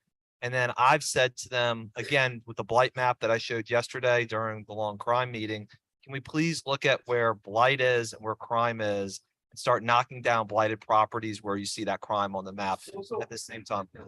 The remedy for broken windows was not just knocking down property, so that's another punitive advantage to people who are affected by abject. But I think it's taking down the property, making sure lights are there, picking up the sanitation. I have no problem going after people who can pay I get it. I see somebody little house, whether white, black, Spanish, it don't matter. That's somebody little, Joe. This is demolition they're asking for though. So that's a difference. The city been asking y'all to tear down the building with stuff falling off of it for 7 years. And I'm with you on the same page of we should not use blight punitively. One neighbor tisking on something else. Shouldn't do that. But when there's problems, when you have grass isn't being cut, tires that aren't being picked up, lights that are busted. The greater issue, and I'm gonna stop. Sorry. The greater issue here though, is that those are pennies. That's minuscule toward the problem of what's happening. The fact that the city's not getting the revenue it deserves from those entities that can that can fuel a funding for police and other things is a greater issue. Thank you. Mary Grace. Hi, thank you for your time. Mary Grace, I'm the owner of the property at 740 Jenna. If a building is old, it doesn't necessarily mean that it's historic. This property is a perfect example. It used to be a corner store and possibly exhibited architecturally significant features at one time. However, it's been modified at the whim of previous owners, not once, but numerous times, and unfortunately no longer possesses any recognizable architectural typology. We have done extensive due diligence since purchasing last October and originally proposed only partial demolition. However, we have since discovered the property is beyond a reasonable burden to renovate. As architects who have worked for over a decade on historic properties, we understand that demolition is not to be taken lightly. And although that is what we are technically asking for, in reality, we're just asking to rebuild the property in its current massing, close in the unoriginal front porch, and add a camelback. At our presentation to the HDLC, we had the support of our neighborhood representative, Stephanie Bruno. We also have continued strong, unanimous support from our neighbors. They've watched the property significantly deteriorate over the last 30+ years. They've shown an outpouring of support, signing petitions, reaching out, asking how they can help, calling me this morning to see if they should show up, and so many of them emailing Councilmember Harris directly. We ourselves are neighbors. We have lived only 2 blocks away from this property for the last 8 years. We know the neighborhood well, and we have their full trust and support that we will rebuild in an architectural style and scale appropriate to the neighborhood. We will not be subdividing the lots. In fact, that's not even a possibility due to the depth of the lot. The reason we wanted the property was because of the yard. Our proposal plans to keep the historic setbacks of the property. We will rebuild the historic roof line, and we will happily reuse any and all materials possible. Thank you for your consideration. Thank you. Mr. Fess. Thank you all for your time today. I just wanted to recap kind of what Mary Grace was just describing and saying. From our initial permit, we feel that we've gone through the proper and relevant motions in pursuit of our demolition permit. From our initial permit application to working closely with the HDLC, we also met with general contractors to obtain estimates on what is possible for partial and full demolition, considering all options. We appeared before the HDLC at their monthly meetings to have a more thorough review and discussion, from which our district commissioner, as Mary Grace mentioned, Stephanie Bruno, put a motion in favor of our application. From there, we reached out to Councilwoman Harris's office for support and met with her and her staff to review our application. We've discussed with our neighbors and have their support as shown in the petition and emails that they've submitted.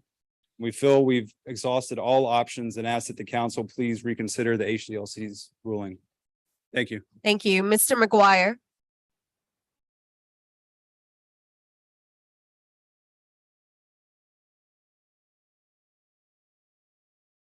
Good afternoon, everybody. My name is Seamus McGuire. I live at 3922 Perrier Street in the Toro area. I'm a licensed architect here in New Orleans. I own the co-owner of the firm Cicada here in New Orleans as well, where we actually do a lot of historic preservation and historic rehabilitation. I'm actually in favor of the demo application for this. I'm one of, I think, the 21 individuals who've emailed Leslie about this. I really come here just to kind of give my professional opinion as an architect. I mean, this particular property, as the applicants have noted, has the architectural elements that we really look to define a historic fabric of our neighborhood they no longer ultimately exist.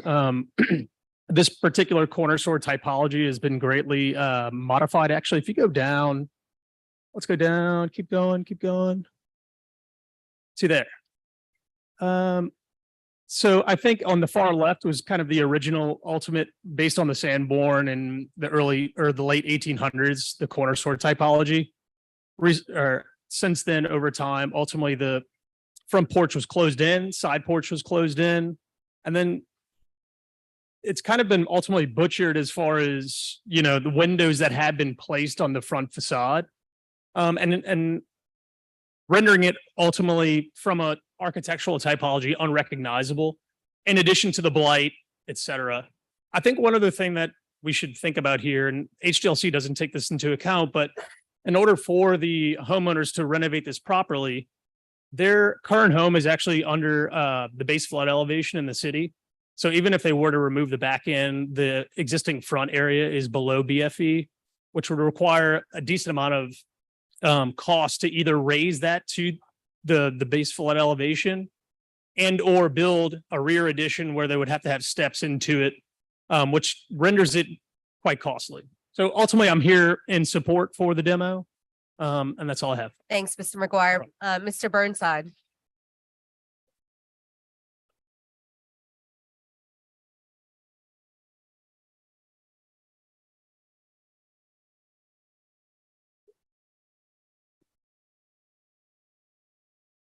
Me and the new order are not necessarily going to get along that well, but anyway, whatever. I'm going to do something I don't normally do. And because I'm going to do that, I'm going to extend my apologies, first of all, to the owners of 740 Jenna Street. I don't have any problem with their demoing at all. And I just put in a card after Mr. Cole spoke. So I'm only going to take a minute or so to basically say something I never expected to say in my life, which is I happen to agree with Mr. Cole. It's not so much pennies and dollars. Ultimately, is its fairness. In democracy, the rich and the poor are treated alike. And a democracy that's fading because we have juridical people, and you can birth juridical people by the thousands if you have enough money, and they can all make contributions to all the campaigns you want.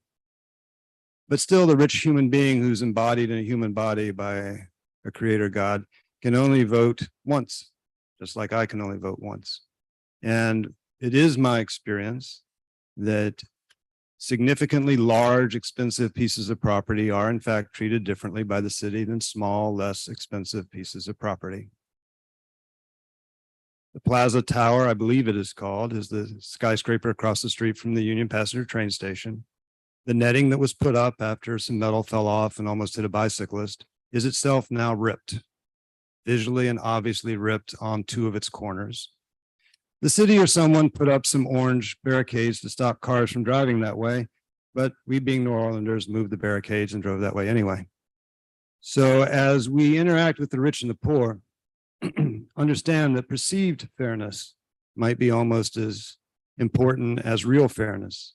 If the poor really do believe the rich have access to lives that they cannot even hope for, do not be surprised that they are angry and feel cheated. Thank you, Mr. Burnside. Councilmember Morrell. Thank you. I have to concur with Mr. Burnside on a couple of his points. I think, and I appreciate the council as a deliberative body in our process in doing these reviews. I'm going to say something that is going to make my preservationist friends kind of probably have a minor seizure. Old does not mean historic. And I think oftentimes when people see things that are old, they go, well, it's old, so it must have some special historic significance. On one hand, I think that it diminishes true historic buildings when you lump in stuff like that and go, well, it's old, so I guess it's historic. When you look at truly historic properties that stood there for some kind of purpose. To Mr. Burnside's point, I completely concur. One of the things that I can tell you about the Plaza Tower in particular, because now we're talking about that, is that not only is that kind of blighted, half falling apart structure kind of symbolic of the dysfunction of the city of New Orleans, but to my point, old doesn't mean historic. As it sat there rotting, because we did not deal with it at the appropriate time, it qualified to be on a federal registry as an historic property, limiting the options of the city to enforce how we're going to deal with Plaza Tower. And developers do that with very large properties because when they hit that number, when they are qualified to register and go in historic registers, they're eligible for historic tax credits. Cities across the nation, this city in particular, get lulled in this idea that it's all about the financing on these larger projects. You have to give us more time. We need special treatment to get this done. And just like you have a neighborhood in support today of turning that into a home, I think that the business community in the downtown area, the taxpayers of the city of New Orleans are tired at staring at a blighted building that there's apparently no plan for. To be candid, I am triggered whenever I see the barricades go up around Plaza Tower and the streets closed because it might fall on somebody. Like personally, as a citizen of the city of New Orleans, but more importantly, to Mr. Burnside's point, we charge people to close streets. Are we charging the owners of Plaza Towers when we have to barricade off downtown New Orleans so parts of the building don't fall on people? Who's paying for the people that are injured by the falling parts? Or I think we have a council staffer who had a part of Plaza Tower fall in their car. Everyone should be treated equally. Old doesn't mean historic. And I think it is entirely appropriate that you be given the opportunity to make something into a home that right now isn't serving your community and does not, from anything I've seen, should have any significant or historical value other than it's old. Thank you. Thank you, Councilmember Morel. I think we can all agree on this dais that Plaza Tower needs to be addressed by the owner and by the city, and that we need better mechanisms of enforcement and charging the owners of blighted properties, especially large commercial blighted properties, for their upkeep. Do we have any online comments, Anita? Okay, hearing none, I'm going to move. Seconded by Councilmember Green. Can you vote your machines?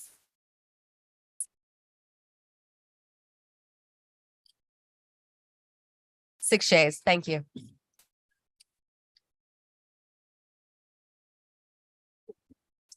Council members, we're now going to go to motion M 2345.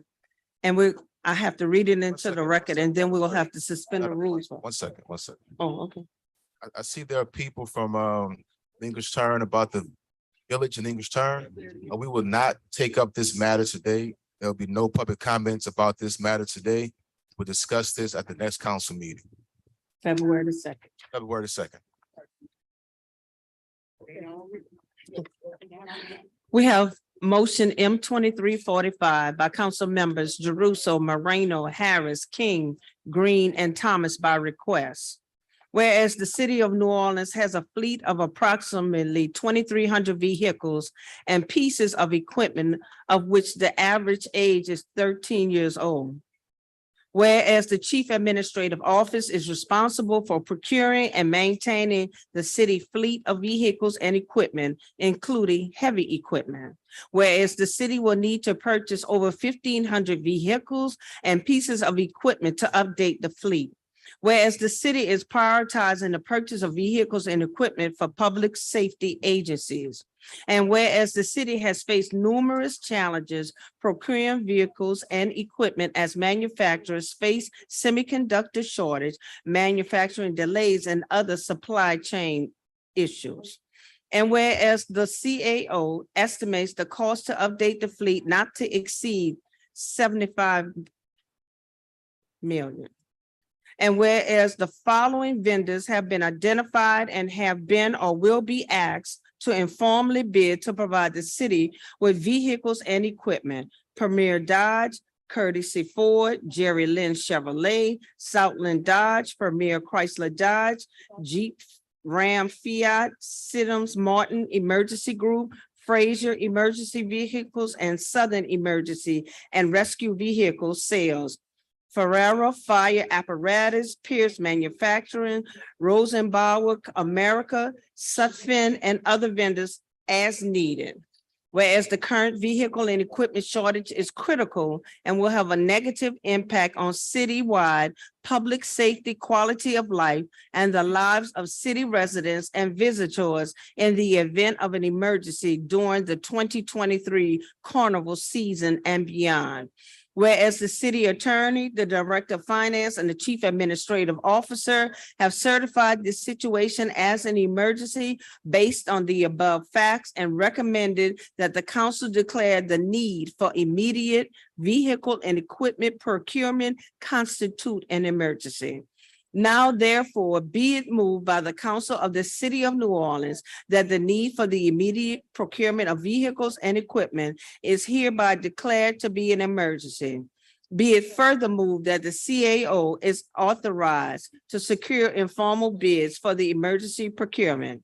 But be it further moved that the CAO shall file a written report with the city council within 21 days indicating the progress regarding the procurement of vehicles and equipment by providing the name of each vendor, their contact information, the amount of the informal bid offer, their addresses, and exact cost. Council members, we need to suspend the rules to receive this. So moved. Second by Councilmember Morel. Please vote your machines. 5 yeas, no nays. Received. Now we need to suspend. the- Wait.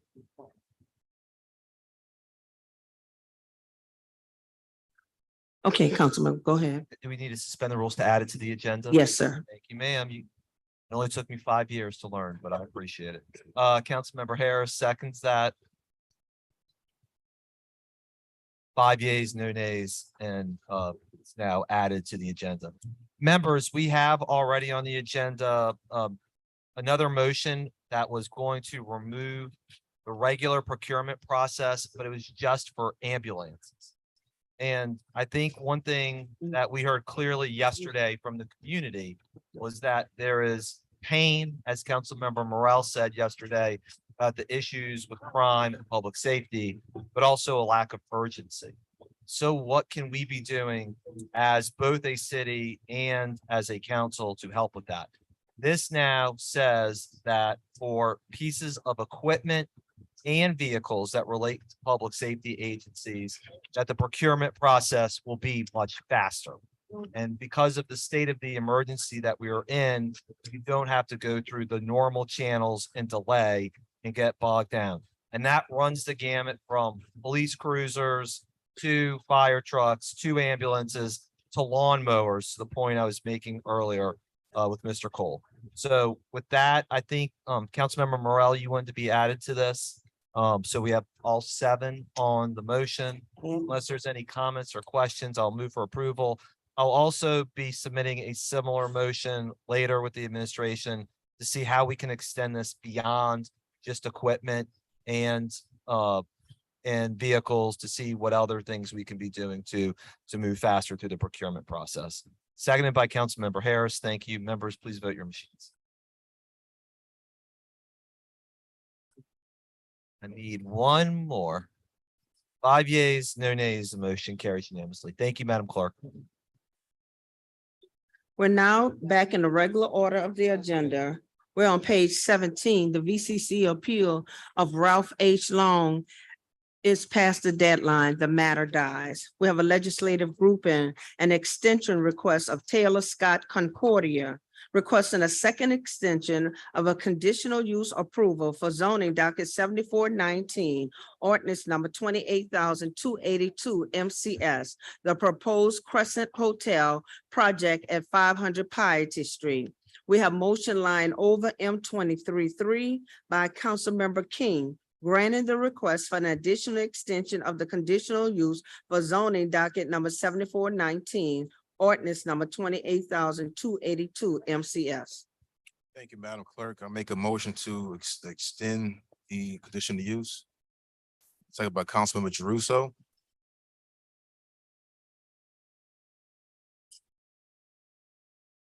Five yeas, no nays, motion is adopted.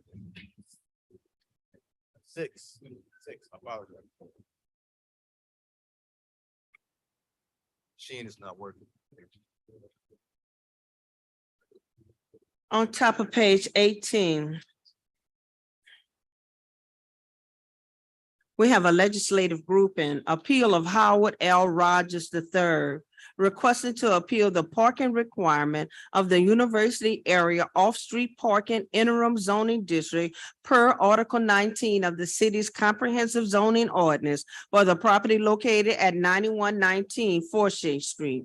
We have motion M2328 by Councilmember Jeruso, approving and granting the applicant's request of the parking requirement of the University Area Interim Off-Street Parking Zoning District for property located at 9119 4th Street. All right, I'm gonna move for approval. And then Mr. Rogers, thank you for your patience here today. We'll also ask you to fill out just a little comment. All right, good afternoon, council members. I'd like to thank you very much, Councilman Jeruso, for taking me through this process. I am renovating my parents' house and bringing it back into commerce. We also went out and we have a declaration of restrictive covenant. The house, once renovated, will be an affordable rental. It's not going to be an Airbnb. And hopefully we'll be able to help some seniors in the Holly Grove area with some new housing. So thank you for your time and consideration. Thank you, Mr. Rogers, also for your patience and working through us with this process. As you said, this was your parents' home. One unit will be 2 bedrooms, 1 bathroom. The second will have 2 bedrooms, 2 bathrooms. We appreciate the fact that you filed a deed restriction prohibiting STRs there. And this is a type of conversion that adds to the affordable housing stock, particularly in the Holly Grove area. It's not being marketed to out-of-state students who can have a single room for $1,400, and this is not a doubles to dorm. No. Yeah, we appreciate it. All right, so I've moved for approval. Councilmember Green has seconded. Members, please vote your machines. Councilman Jeruso, I'm voting yes, but can you vouch for that guy at the microphone? I mean, it's important to me. I'm gonna do it in this instance. Okay, all right, I'm yay. All right, thank you. Thank you, Councilman Green. 6 yeas, no nays, motion carries unanimously. Thank you. sir. Thank you. We're now on the top of page 19.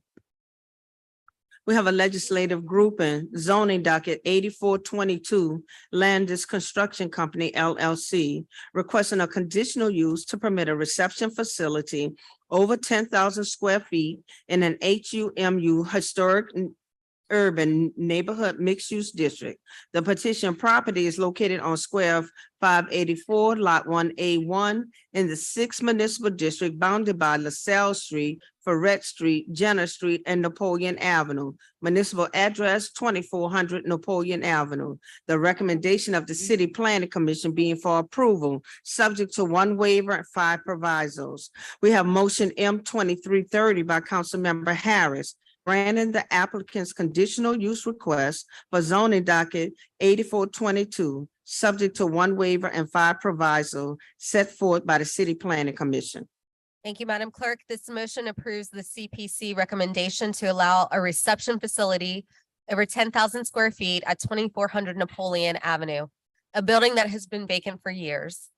Stephen, will you brief us on the CPC report? Sure. So this, as you stated, is the former Our Lady of Lourdes Church on Ferret and Napoleon. It's within a mixed-use zoning district that extends along Ferret, and it has been vacant for years. And the proposal now is to convert it to a reception facility. Reception facilities always require conditional use approval in this district. This particular building is unusually well suited for it. It really can't be used for anything else but a church or a reception facility. So given the historic nature of the structure, the integrity of its architecture, and the need to put it back into commerce, the Planning Commission finds this to be an appropriate use of the building and recommends approval with those waivers and provisos. Thank you, Stephen. We have some comment cards. Ms. Galvez.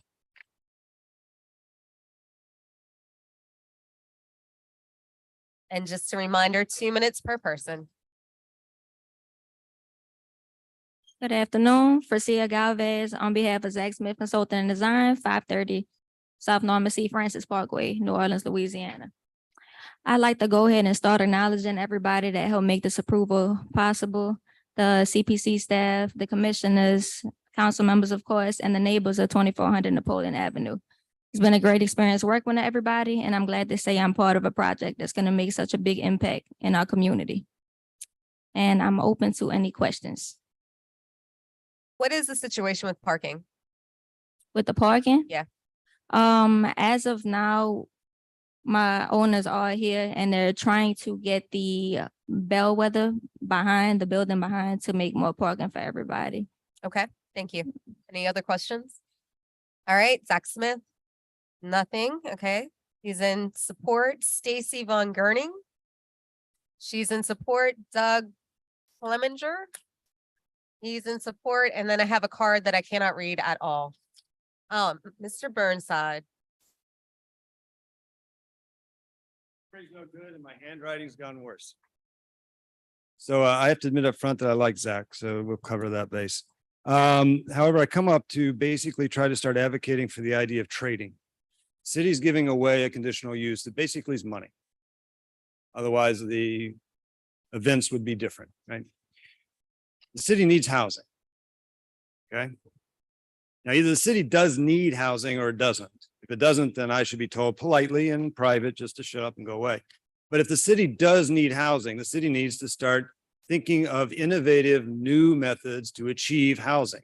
And we would like our housing to be diversified into good communities, not just all lumped together in one ghetto somewhere. So as we do these conditional uses, and it doesn't matter what they're for, we need to see them as an opportunity for the city to start saying, hey, give us 1 or 2 affordable units somewhere. Make this work. Some of these buildings are open only 12 hours a day, 7 days a week, which means they're closed and locked and nobody's there half the time. I'm here to tell you that's harmful to community. I have a conditional use across the street from my house where a large Baptist church has decided to build a community center and have decided not to put any housing on the second floor, not to put any balconies on the second floor, to take the houses that were there away and put a very large building across the street from me that's going to be closed during the nighttime, when of course is when the shootings and everything else happens. And I don't want to necessarily be alone. They don't have to rent these apartments out to anybody they don't want to. They're a large church. They have 1,000 members. I'm sure they could find a couple old widows that would love to live near the church.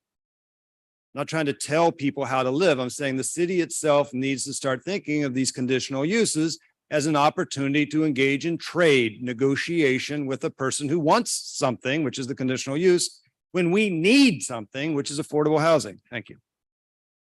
Burnside. What's the name of that church?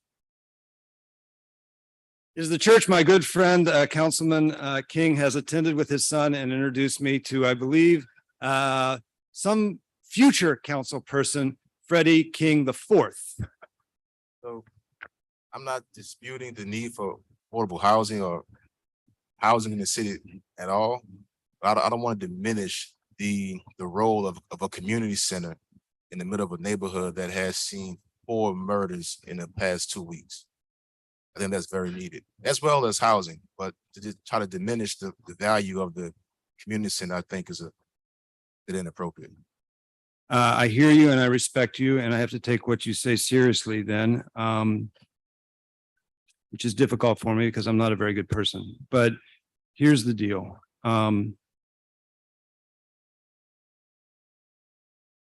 My house has been shot. I've got a bullet hole in my window. I was 6 blocks away, walked home knowing that it was gone off in my neighborhood, and stepped in my house and stepped on a bullet. The church in question saw fit to move the house that used to be in that lot next door to mine. They gave it to Peter Gardner. Peter Gardner made it a very beautiful house, and it helped my neighborhood a lot. And the church was generous and kind. I'm not a generous and kind person. I'm alone there at night. I've got a short-term rental on one side of me that sometimes has people and sometimes doesn't. I've got a vacant lot across the street. I got 2 crack houses less than 100 yards from my house, and I have emotional problems.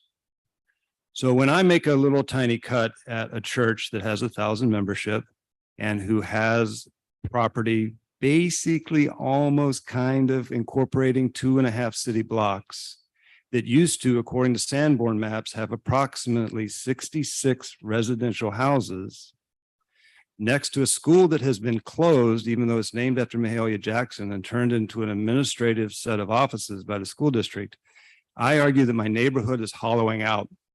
And when one of the few neighbors left, whom I deeply respect, whom I honor, Petra has moved herself and her husband and her 3 children out of their 2-story house It is no longer part of my neighborhood.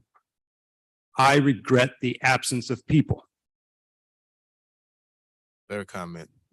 I still don't want to diminish the need for a community center in the neighborhood that needs it. Negotiations tried to include some housing in this community center. It wasn't an attempt to stop the community center. It was an attempt to modify it. Thank you, Mr. Burnside. We hear you loud and clear and the need and necessity for affordable housing. So I'm going to move approval. Can I get a second? Second by Councilmember Jeruso.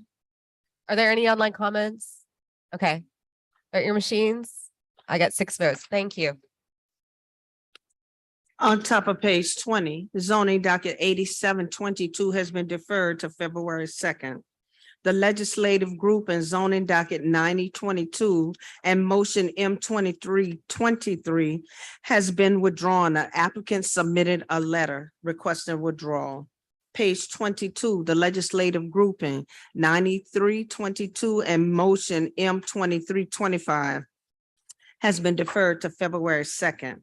On top of page 23, legislative grouping, zoning docket 9422, Craft Commercial Properties LLC, requesting an amendment to ordinance number 24,302 MCS zoning docket 11310 to now grant a conditional use to permit a commercial short-term rental in an HMC1 historic Mariner Treme Bywater Commercial District. The petition property is located on square 249, lot 12A or 15 in the 3rd Municipal District, bounded by Burgundy Street, Louisa Street, Dauphine Street, and Piety Street. The municipal address is 3200 to 3208 Burgundy Street. The recommendation of the City Planning Commission being for approval, subject to 6 provisos. Motion M2326 by Councilmember King, approving the applicant's request on zoning docket 9422, subject to provisos numbers 1, 3, 4, and 5 in the City Planning Commission staff report and the following waiver. The developer shall be granted a variance of Article 22, Section 22.4.8, Table 22-1 of the Comprehensive Zoning Ordinance, requiring 1 short-term bicycle space per 5 bedrooms and be required to provide none. Thank you, Council Member. This is an application affecting a corner commercial property that is currently occupied on the ground floor by the Sneaky Pickle Restaurant. There's this upper floor unit that is vacant, and the proposal is for it to be used as a commercial short-term rental. This is in a commercial zoning district that encompasses that property, and so the use of that space as a commercial short-term rental is, in the Planning Commission's view, consistent with the underlying purpose of the district. The Planning Commission heard comments in support at the public hearing and none in opposition, and recommends approval with those provisos contained in the staff report. Thank you. Thank you. We do have one comment card to speak. Any online comments? Hi, Ron Lazel, Weber Consulting, 2131 Bienville. I'm here representing the owner. Underneath this unit, this vacant unit, is the Sneaky Pickle, a beautiful restaurant in the Bywater neighborhood. Through this NPP process, with neighbors first for Bywater, there was no opposition. For Bywater Neighborhood Association, there was no opposition. Through City Planning Commission, there was no opposition. This is the perfect spot for a 2-bedroom commercial short-term rental above a restaurant. His goal is to kind of make this like a foodie destination for people that are coming into town and to advertise it that way. I'm here for any questions. So thank you, Councilmember King and your staff for your time on this. Thank you. Online comments? First comment is from Jonathan Wiggins. Says Bywater absolutely does not need any more commercial Airbnb zones that take away housing and create 0 jobs. If the council is about to create new citywide rules regarding short-term rentals, it would be absurd to grant new permits that might not have qualified under the new rule right beforehand. And I can't imagine anyone who isn't being paid to think this is a good idea would support it. And the last comment is from David Ginger. I'm confused hearing about an Airbnb being approved in the Bywater despite the STR permit freeze that's still in effect. I think this motion should be put on hold until there's more community input. Thank you. At this time, make a motion to approve. Second by Councilmember Green. Motion is adopted, 6 yeas, no nays.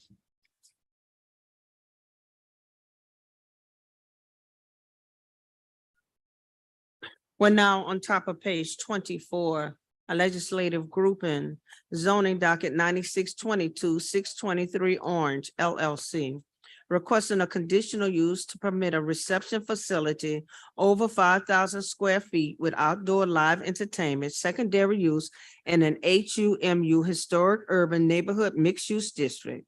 The petition property is located on square 79, lots 19 and 20 in the First Municipal District, bounded by Orange Street, Religious Street, St. Thomas Street, and Ray Street. Municipal address is 623 Orange Street. The recommendation of the City Planning Commission being for approval, subject to 1 waiver and 8 provisos. We have motion M 2331 by Councilmember Harris, approving the applicant's request on zoning docket 9622, subject to 1 waiver and 8 provisos set forth by the City Planning Commission. Thank you, Madam Clerk. This motion approves a CPC recommendation for a conditional use for a reception facility and outdoor live entertainment.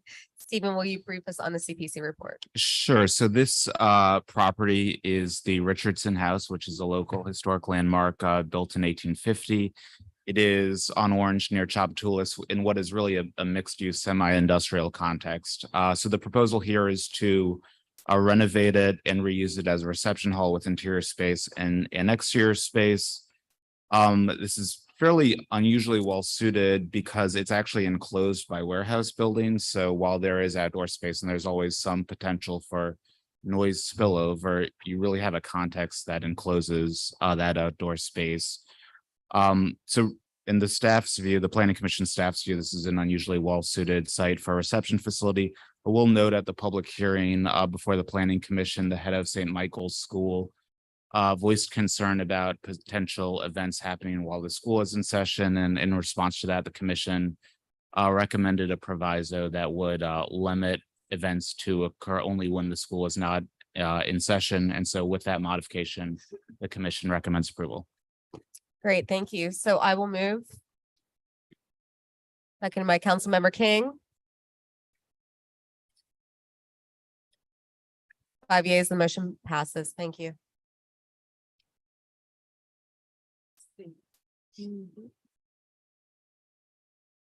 We're now on top of page 25.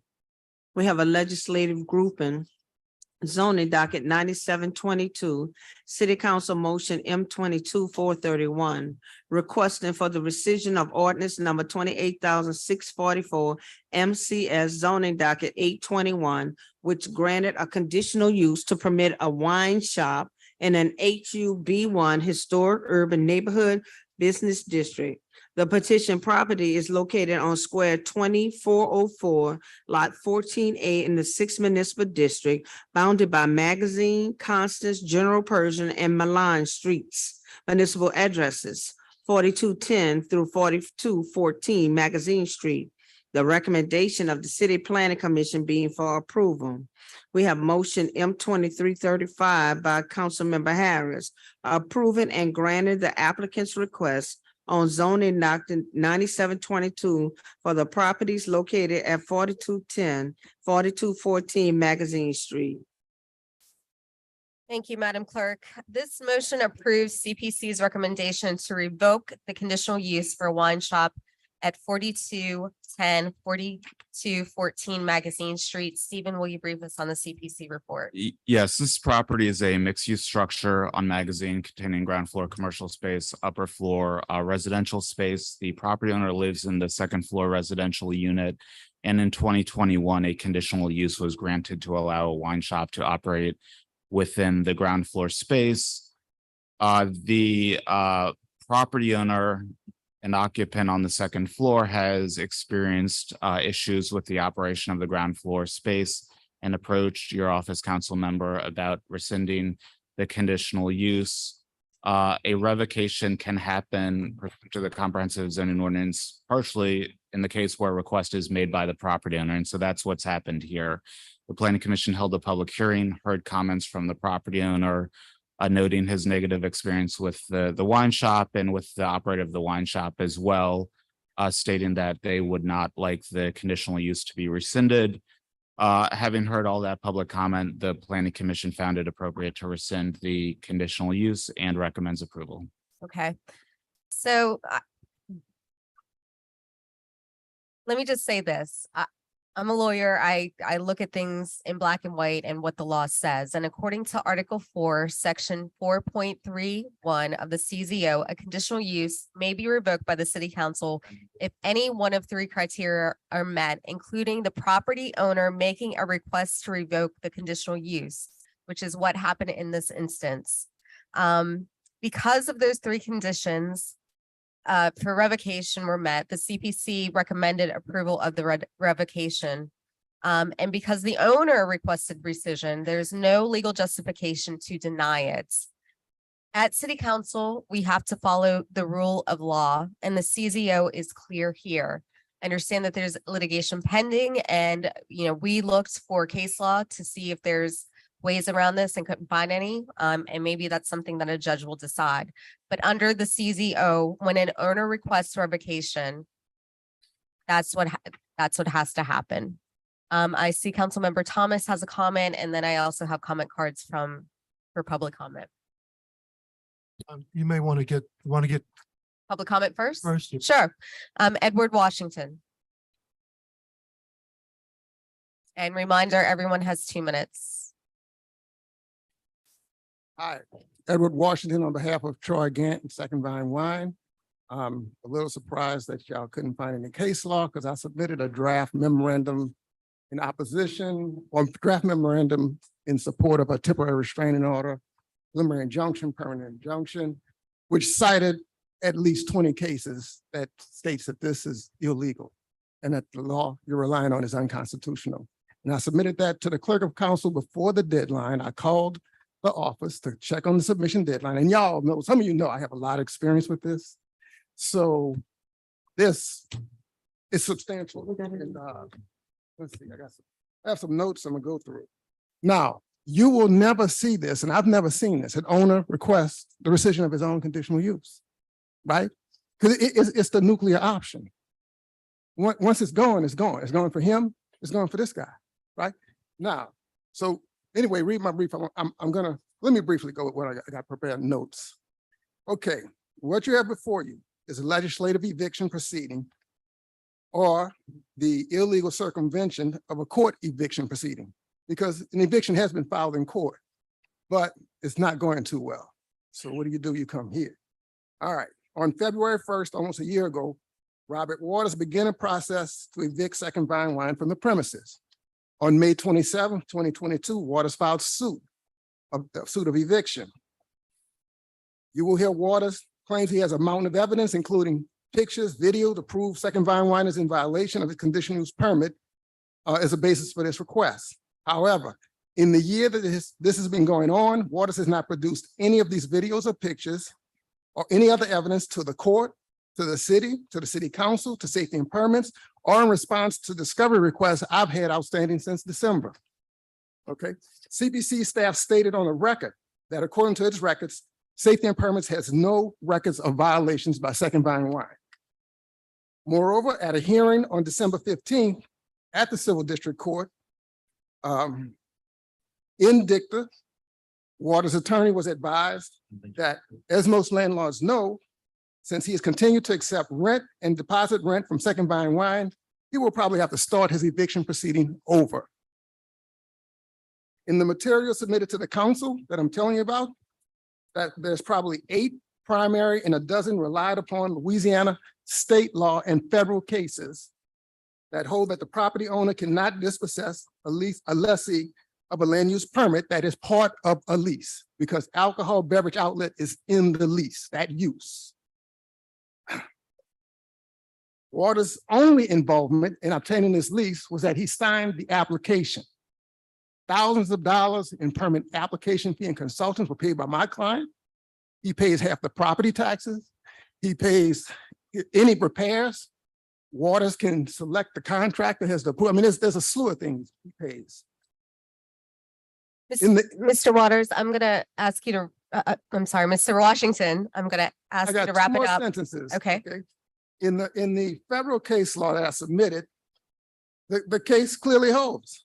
The mere signature of the property owner on the land use permit application does not divest the lessee, in this case, Second Vine Wine, of his constitutional right in the land use permit. Therefore, instead of allowing this extrajudicial eviction to occur, we urge the city council to allow this matter to work its way through the civil district court, where Mr. Waters' videos, photographs, or any other evidence can be presented in an orderly and formal process to reach a just and legal resolution that we are ready to pursue and defend against. Okay, I know Councilmember Jeruso has some questions for you, Mr. Washington. Don't leave yet.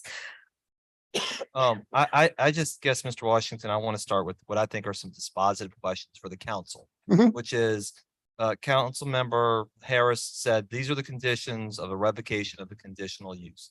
Do you agree with what she read as what the CZO says? I agree that is what the text of the CZO says, but it is unconstitutional. All right, well, that you get to my second question. Is there a ruling by the court that you are in right now or any other court that is unconstitutional? No, this is a circumvention of the eviction process. Okay, well, but I get it, but it hasn't been adjudicated. Not yet. Okay, then, It's on its then way. last question, has there been a TRO or any other court order that prevents us from voting on this item? today? No, because it's not right. You can't file a TRO until you act. And then I have 15 days. And if I do it ahead of time, I would have to amend, et cetera, et cetera. So And then in fairness, we vote today however we decide, then you can file a TRO and you have the layover period between the motion Right. and the ordinance. once the ordinance is adopted, I can run over there and file my TRO. Understood. Just want to make sure I understood. Right.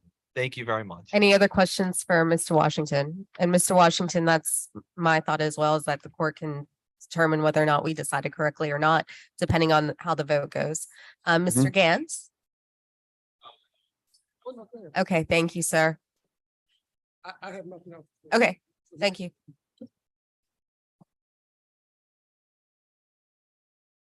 Good afternoon, Council. Good afternoon. This is just an unfortunate time that I'm experiencing through my small business ventures. I have a relationship with Waters up to 20 years. And in my heart of hearts, I know he wasn't behind this fully. This was more, I think, his wife than he. So happy life, happy wife. I don't have really much anything else to say about this. Thank you, Mr. Gant. Ali Conley?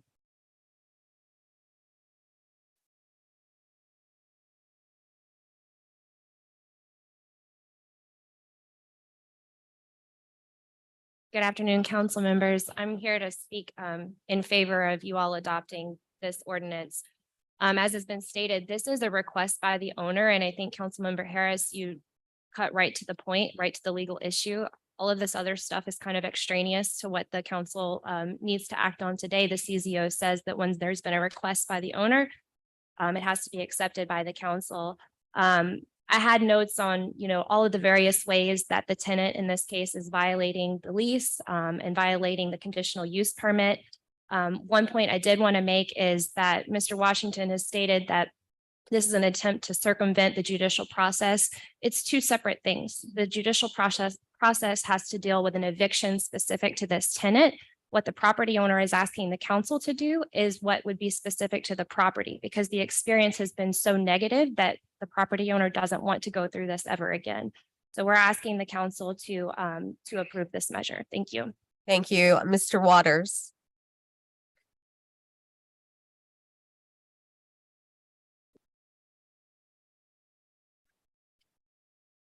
This is Robert Waters, 4212 Magazine Street. One of the owners of Charter Properties, the owner of the property.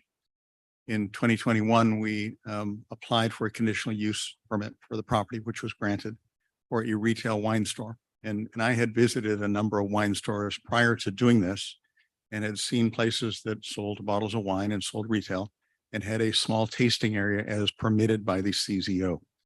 And when we applied for the conditional use, contained in that was the limitation as to where the tasting room was going to be. It's limited to 15% of the retail space. And it was a room with doors, and we thought that this would be just fine.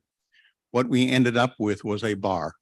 And 3 nights a week, the home that we live in above this bar is uninhabitable. There are televisions, there's a sound system, there are people drinking throughout the premises. We objected to this behavior within a week of it opening and sat down with Troy Gant and said, this is not in the CZO terms. This is not in your conditional use. You must modify it. In the end, he said, if I modify it, I can't stay in business. I said, well, we can't live like this. And this has continued since June of 2021. And it's not my wife, it is the two of us. The restaurants in the area do very well out of our having to have a late dinner 3 nights a week outside. But when I was recovering from COVID 3 weeks ago, I had to stay inside, and it is unbearable. You have to wear noise canceling headphones. You have to turn up your own sound system. And until 10 o'clock, 10:15, when people clear out, it's horrible. And that's why we're asking for revocation, not to have this happen again. Thank you. Thank you, Mr. Waters. Mr. Smith.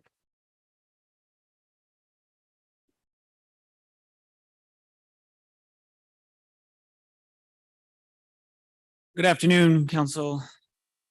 Thanks for the opportunity to speak. Zach Smith Consulting, 530 South Norman C. Francis. Not paid to be here on this particular project. With our professional office, we look at a lot of these projects as they come through. And this one, of course, jumped off the page whenever you see an owner asking to rescind something that's an entitlement to their own property. From my decade plus in enforcement, we would have loved to see more landowners take the initiative when there are issues that they feel are violating the trust, violating what was approved, to take it in their own hands, to come and ask the city to voluntarily and willfully take that back.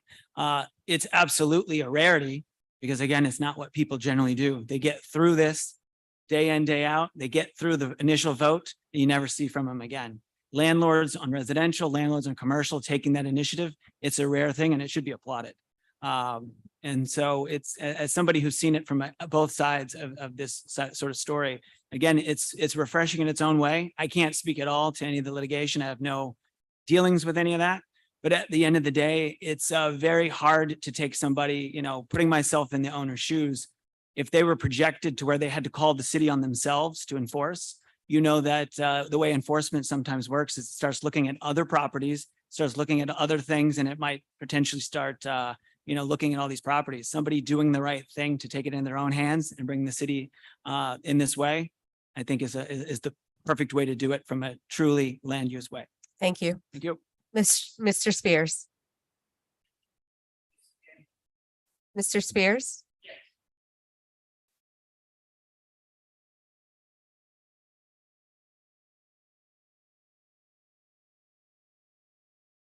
Members of the council, good afternoon. My name is Ike Spears, 909 Partridge Street, Suite 1825. I'm here as a representative of the property owner, Charters Property LLC. To cut to the chase, I agree with what I've heard, that the property owner has the right to ask for a rescission of the conditional use permit. But just to push back on some of the rhetoric that I've heard from Attorney Washington, these are two separate proceedings. The eviction has been going on for some time. There have been dilatory motions filed. There've been avoidance of service of process, and there's been no ruling by the court that indicate that the eviction is improper, but the eviction is based on violating not just the terms and conditions of the conditional use permit, but also violating the terms of the lease, which include maintaining insurance, which includes following the guidelines of the conditional use permit. Mr. Waters and his wife during COVID sold their home. They live on top of this property, so they're experiencing firsthand what's going on. They're seeing people drinking in the wine shop, outside the wine shop.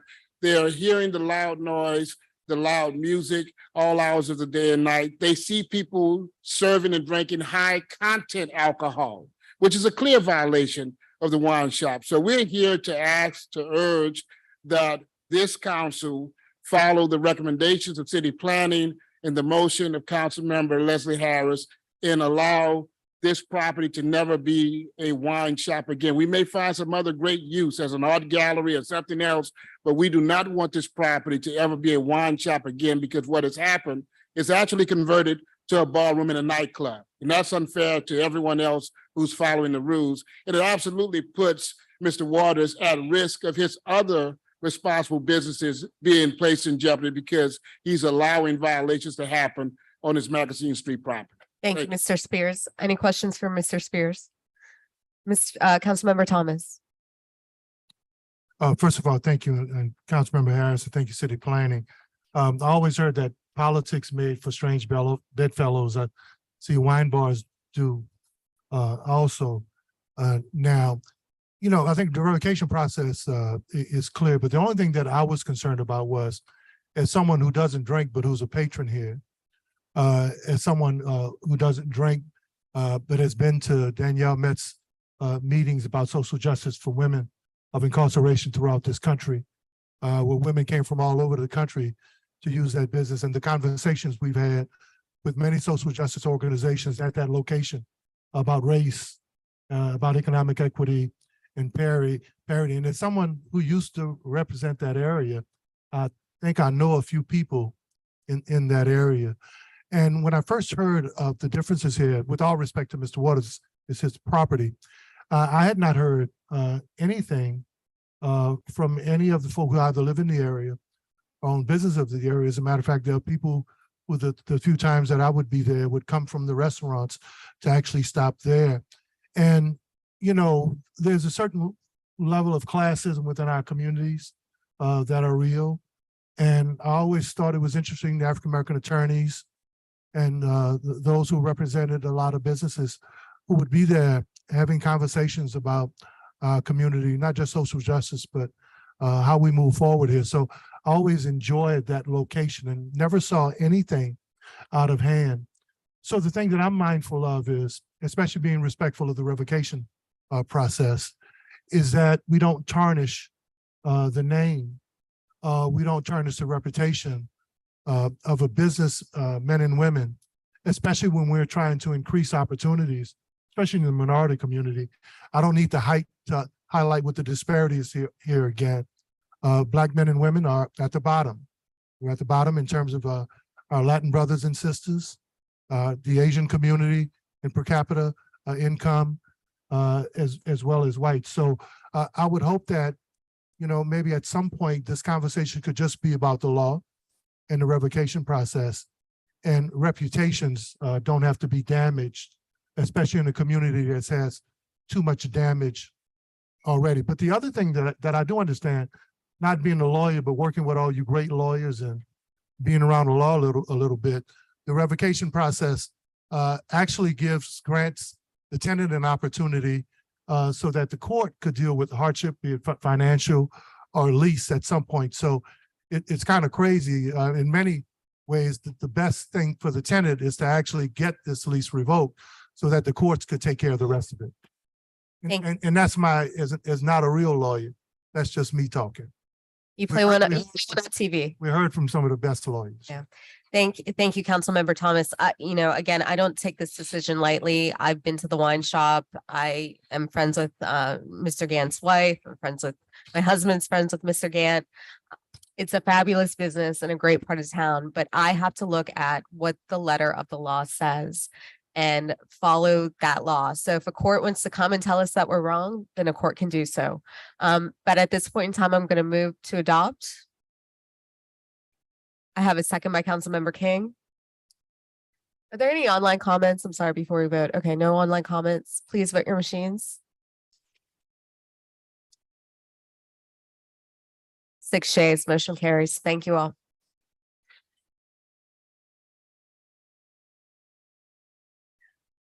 On page 49, zoning docket 9822 has been deferred to February 2nd. On top of page 27,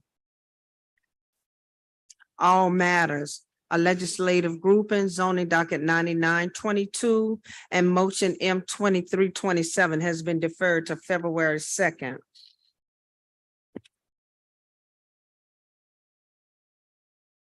On top of page 28, design review 5422 has been deferred to February 2nd. Street, where's? We have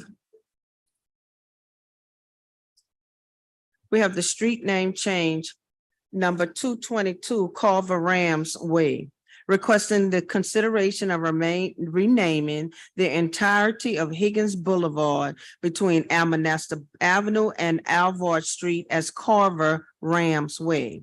The City Planning Commission recommended modified approval with one waiver and one waiver of criteria number 1. We have motion M 2344. Be it moved by the Council of the City of New Orleans that the report and recommendation of modified approval of the City Plan Commission on street name change number 222 Carver Rams Way, requesting the consideration of renaming the entirety of Higgins Boulevard between Almanasta Avenue and Alvord Street as Carver Rams Way. The City Planning Commission recommended modified approval with a waiver of criteria number 1 be overruled and B request is granted. Be it further moved that a copy of the report of the City Planning Commission and of this motion be forwarded to the City Attorney's Office for preparation of an ordinance to effectuate the request. We need to suspend the rules to receive this motion.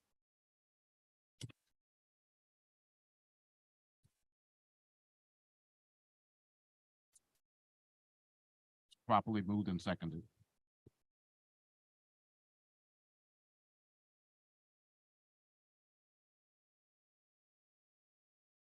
Six yeas and no nays. We need to further suspend the rules when the system is updated to add this to our agenda. Properly moved and seconded. Members, if there are no questions, please signify. Please vote machines.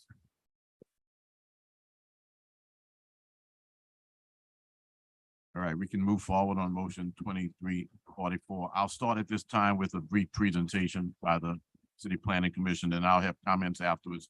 We have at least one comment card. Thank you, Councilmember Green. This is the proposal to rename the entirety of Higgins Boulevard, approximately 0.8 miles between Almanastra Avenue and Alvar Street, blocks 2701 to 3600, or 2800 to 3801 as Carver Rams Way. The request meets most of the criteria of the CPC street naming policy, but since there is already a Carver Street, the commission recommends modifying the proposed name to Rams Way so that it is less duplicative. Commission recommended modified approval of the street name change, rename Higgins Boulevard between Almanastra Avenue and Alvar Street as Rams Way. I appreciate the work of the City Planning Commission and the considerations that have been given. I asked the City Council to join me in giving additional recognition and celebration to a great individual, but also a great high school. I'm proposing a street name change for the entirety of Higgins Boulevard between Almanastra Avenue and Alvar Street to Carver Rams Way to honor George Washington Carver High School, its students, administration, and its history. There was an MPP meeting. There was no opposition presented during the MPP process.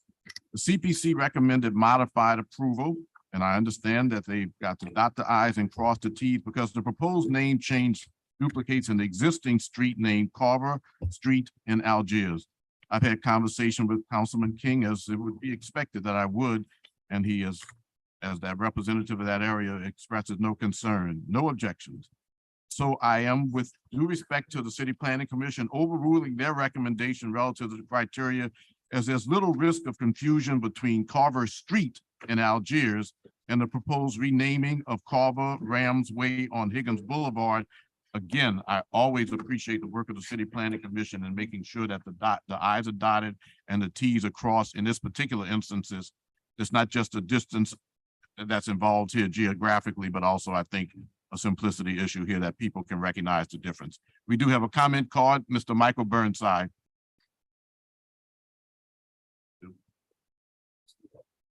Okay. Hello, Councilman Green. All of you know that I have had ongoing, let's be really, really vague. I've had ongoing interactions with the city council and others in regards to Gordon Plaza.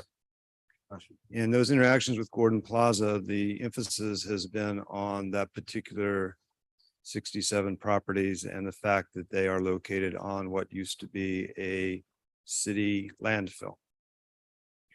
Done quite a bit of work on that issue, including reading most, if not actually all, of the publicly available pieces of paper generated by the federal EPA.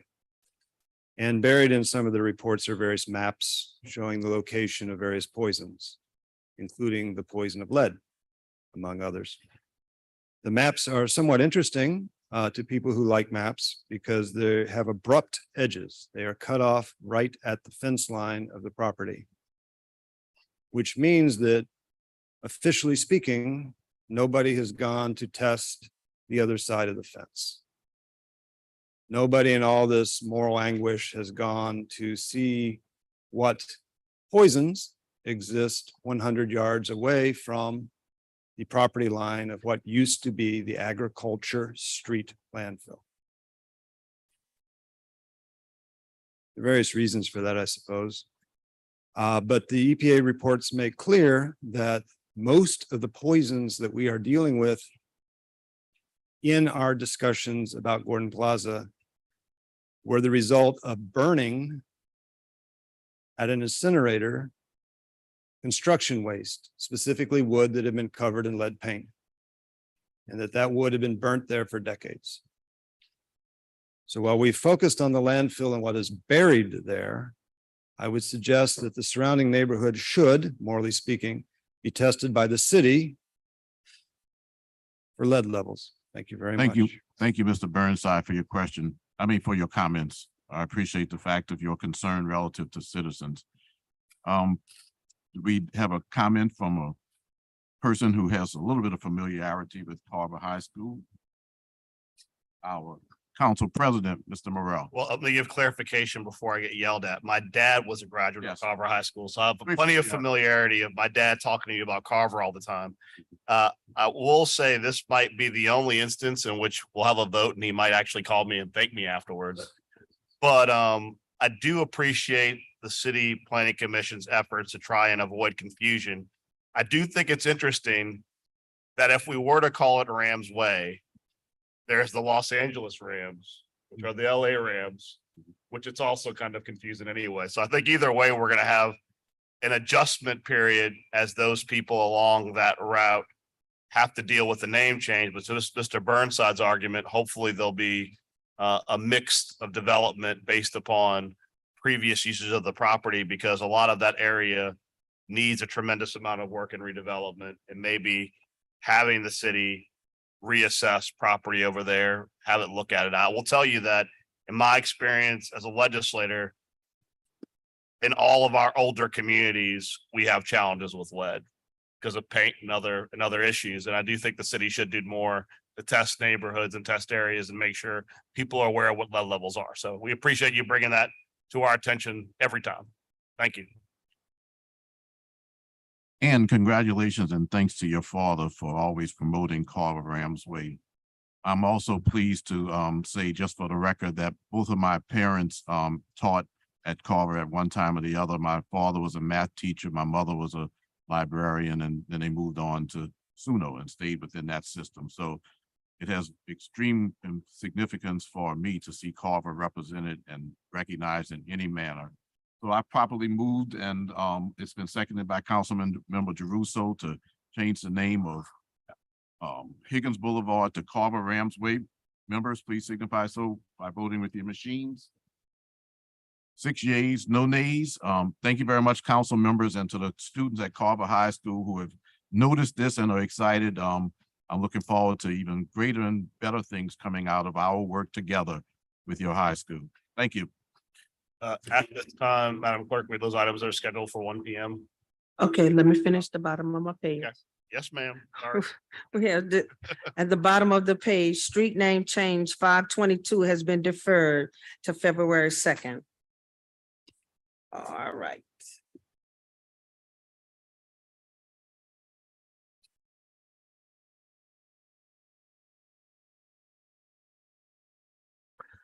We have motion M2343 by Councilmember Harris.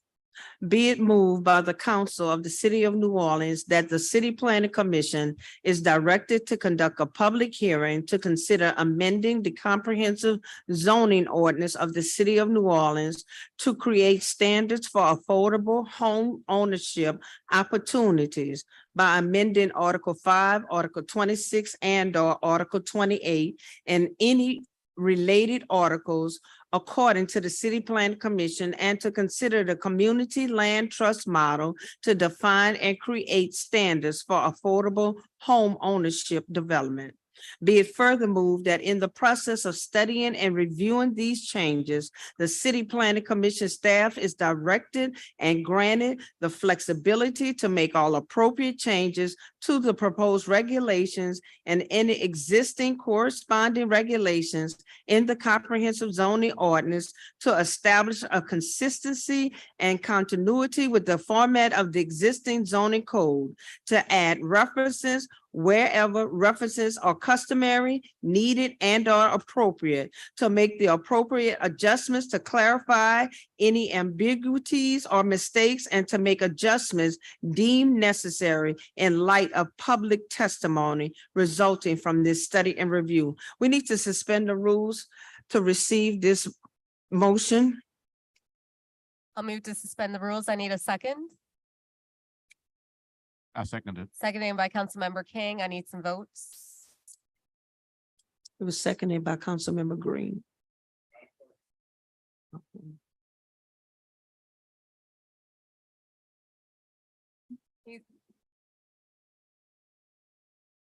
We have five, Councilmember, he said yes. Okay, thank you. All right, Madam Clerk. Wait. Now we need to further suspend the rules to add it. All right, I'll move. Second by Councilmember Green.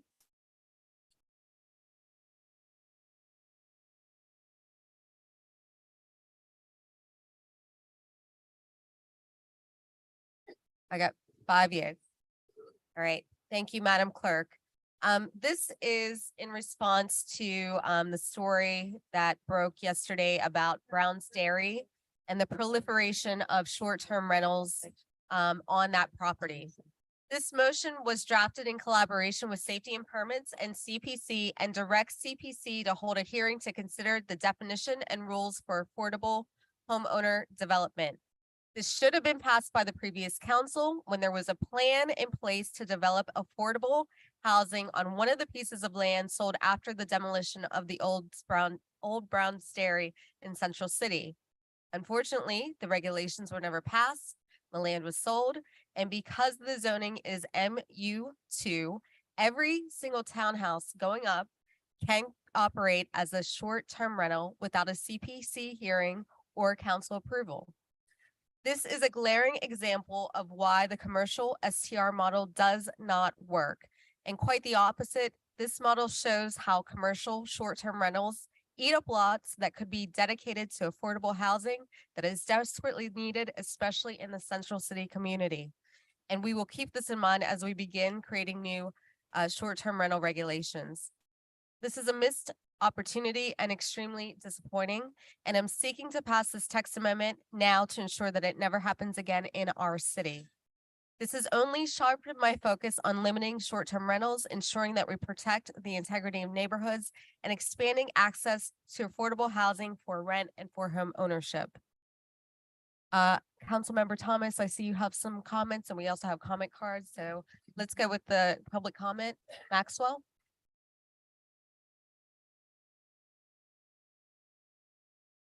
Thank you, Councilmember Harris, for bringing this. I know we've been working with your office on this for a minute and really appreciate that. It's been something we've been advocating for since 2015 or 2016 when we first started talking about inclusionary zoning. We always wanted homeownership to be a part of it because we knew they were developers who were eager to do this. And if we have developers eager to build affordable for sale housing, we should make it as easy as possible in our zoning code. I also just want to say, though, that I think this is an important step, but it's not going to solve the problem of sort of unregulated short-term rentals in commercial zones. And I know I already spoke to your staff about this, who've been great, but it really underscores for us why we can't leave commercial and mixed use zones out of this short-term rental law rewrite, right? The CPC staff unfortunately just did in their report. So it's really up to y'all to correct that. I think Central City in particular, but there are plenty of other places in the city that are especially susceptible to this because so much of it is zoned mixed use. And I know there were boosters in that article who suggested that this would spur economic development, but the research shows otherwise, that short-term rental guests, especially in Black and brown neighborhoods, don't spend money there. They just Uber to the French Quarter and leave coded racist reviews about how the neighborhood is ghetto or sketchy. That's not what I want in our neighborhoods. I'm sure that's not what you want in our neighborhoods. And so my fear is that if we don't put those limits in the commercial zones as well, we're going to see the same spillover effect we saw in the Treme from the French Quarter ban, but this time it's going to be into mixed use neighborhoods that are, right on the edge of our residential areas. So I really appreciate you taking this step, and we'd love to work with all of your offices to make sure that we include some new regulations on commercial short-term rentals as well in this rewrite. Thank you. Thank you, Maxwell. Mr. Burnside?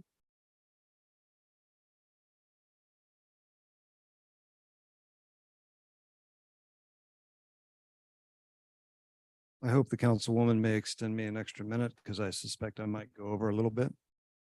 The problem with short-term rentals is the dream and the practice are very far apart.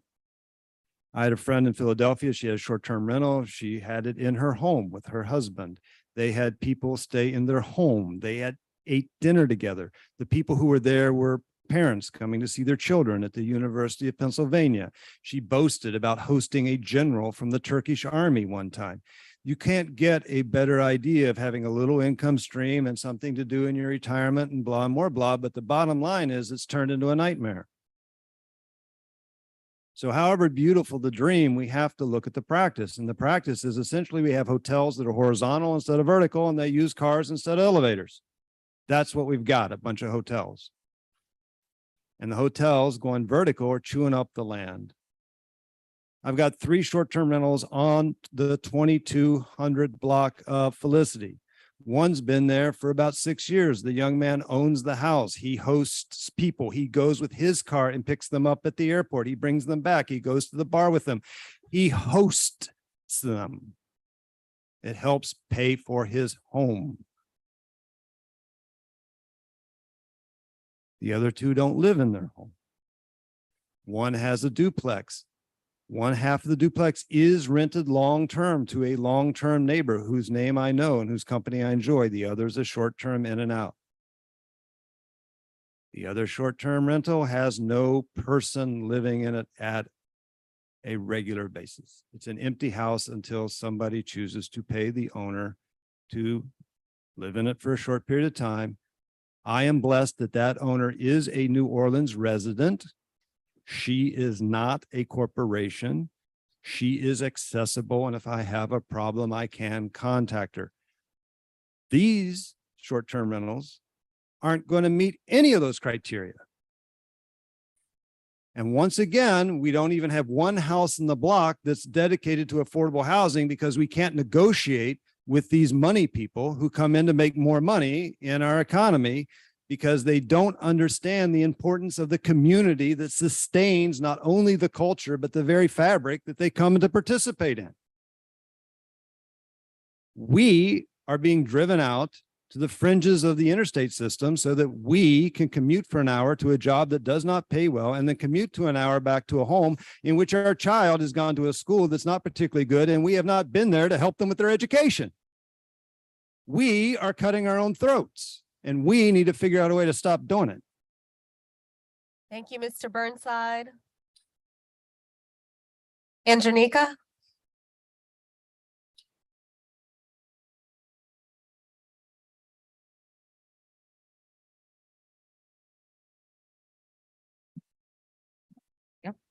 Good afternoon, council members. Thank y'all for introducing this issue today and responding to the immediate nature of this problem. While this is something that we have been working on together, this is a priority that we have set as a community for a number of years. And I'm sad that it took the bad thing happening to get us to the place where we can finally move in a good direction. We are glad and grateful that the council is not sitting back and watching this happen and is moving forward with a policy that would prevent this very thing from happening moving forward, and thoughtfully and putting together, continue to build the system that we need here in New Orleans to guarantee housing for all. So and I didn't introduce myself. I'm so sorry. I'm Andronika Morris, Executive Director of Housing NOLA. And we are here to support this motion, these two motions, because this is an issue that has to be addressed. We need to be talking about, yes, inspiring and supporting development, the development that meets the needs of the people of New Orleans. The math is really quite simple. Half the people who live here can't afford to live here. That means that the issues of tourism can no longer prioritize and drive the economy in a way where we are slitting the throats of this city in the long run.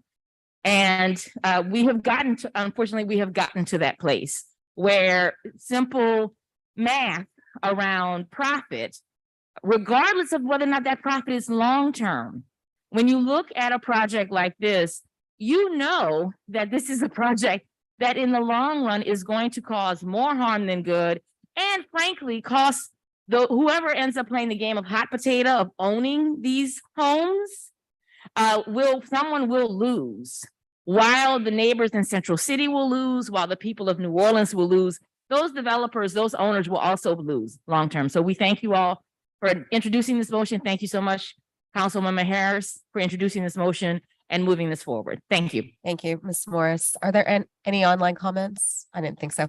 Councilmember Thomas. To Councilman Harris, I think District B has been the lab today when you talk about test cases, whether it's revocation of zoning applications that have been applied for, how we deal with bait and switch in the short-term rental / affordable housing community.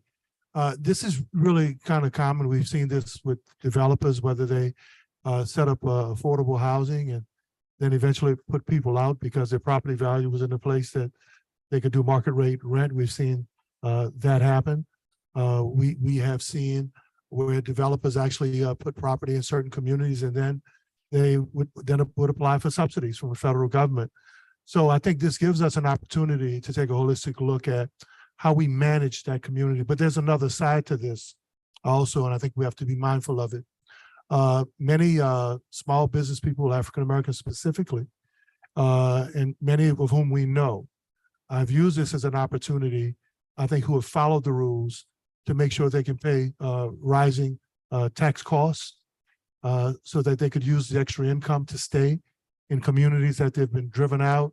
So we have to be, as we move forward with rules and regulations, I think we have to be, but it also, I think, I've remember some old zoning stuff we used to do back in the day that I'm sure is appropriate now, is how do we use covenants and title restrictions to make sure that we don't have bait and switch, to make sure that when you apply for something, what's on the title and what's on the restrictions, what's on the covenants, prohibits you or you would lose your right, and I would also think that moving forward, and I know Councilmember Morrell is taking a holistic look at this piece. Those developers or owners who have shown a practice of violating, they need to be flagged. We need to know who they are. And we may not be able to prohibit them within the law if the land use permits, but we can also acknowledge them and highlight them as they try to get other permits to do the same. But District B, test case today. Thank you. I hate to be a test case. Councilmember Morrell. Thank you. I really appreciate Councilmember Harris taking the lead on this issue and exposing a problem that's existed in this city for a lengthy period of time. And it is that we allow people to come in under the guise of providing affordable housing. We roll out the red carpet to them. And if they can manipulate the process to their benefit financially, they will use that process to maximize profit. I will go ahead and I will say specifically the instance we all think of, American Can. You had a massive redevelopment project in the middle of Mid-City that was heralded at the time as a model for the entire country. The day, to the day that 10-year requirement was up, you had people who had not missed a rental payment ever who were told, get the hell out. I can sell this, I can rent this property at market rate, get the hell out, and I will find someone that'll rent it. And these were people weren't causing any problems, were paying their rent, were minding their business. But the moment you incentivize developers and they know there's a way that they can maximize profit and pretend like they care about little people, they will do it. This property is also a great example of that. When this initial property was pitched, as I understand, it was pitched as an affordable housing bonanza. It'd be a great thing for the city. And quiet as kept, the moment the numbers didn't work, they sold it to someone else who wants to do short-term rentals. We as a city, and not just the city of New Orleans, I'm going to call it the Industrial Development Board. When you have groups like the Industrial Development Board that give away taxpayer dollars and you have bad actors, they need to be held to account that if you take public dollars to do a project and you get caught not meeting the criteria you set, stop giving them more Industrial Development Board incentives. Councilmember Harris, you've got a wall up for a drive shack in your district, a wall. And the same people that did that wall found a new company to go try and build a new wall there. And there wasn't even a consideration by the Industrial Development Board as the same people, the same group of people who sold them on a piece of property 4 years ago, as they came back, there was no one to say, let's check the receipts for a second, because we tied up a whole lot of money and a whole lot of effort on something that didn't work out. Now, to be clear, I think the vision from my perspective for this council for commercial STRs, the Councilmember Thompson's point is that they really should be an accessory use to a commercial property. If you have a business that's an existing business and you want to put an STR above your business, and that's going to help your business make sense, that's worth talking about. But what we've seen from commercial rentals is they don't do that. They take an apartment building, they kick everyone out and turn it into a short-term rental. They say they're going to build affordable townhomes and they kick them out to make short-term rentals. Those are not commercial short-term rentals. Those are mega residential short-term rentals that could have been affordable housing. So even though it was outside the purview of the city planning report, the council is taking a serious look at commercial short-term rentals.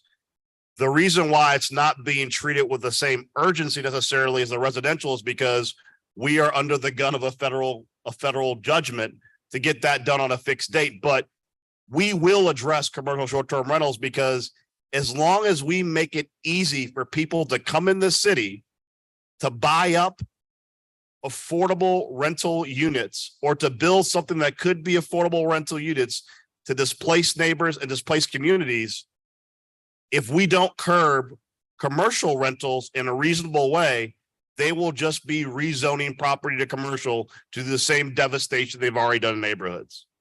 So thank you, Mr. Burnside, as always, for your comments. They're on point. And Max, we are not done with commercial short-term rentals. Thank you. Councilmember Jerusha.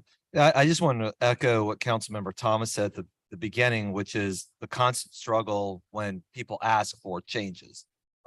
We are confronted with bait and switch frequently, and how do we deal with that? And I think the idea of eliminating that prospect through a vehicle like this is important. And I also agree with what Ms. Morris said as well, which is when you incentivize profit, that allows things to become more expensive and then thereby pushing people out, then you can't create affordable housing or workforce housing as a result. And also right that people suffer not only short term, but also in the long term, as she said, that when you try to maximize in areas profit as opposed to allowing people to be able to afford to rent or buy there. And then last, to Councilmember Morel's point, I thought you might be headed here too, JP, which is I don't understand if we're talking about affordable housing and all these metrics that we want to work behind, why we can't find tax structures that make it much better to do that. We do pilots for these huge things. Why can't we be doing that on a smaller scale for fewer units and saying, instead of the 10-year example that you gave, we're going to give you 40 years, 50 years, 90 years, whatever it takes. Yeah. To make sure that on smaller scale developments that you get the tax break in order to make this housing more palatable to a larger portion of the public. Thank you. Thank you. I know we have a late card from Mr. Baptiste. Yes. Late to the party. How you doing, Mr. Belden Baptiste? First of all, council, I'm listening to what y'all talking about. Let me commend Leslie Harris from taking on this issue with the Brown Derby. But the monster in the room is none of y'all scared to say Jay Banks is responsible for that.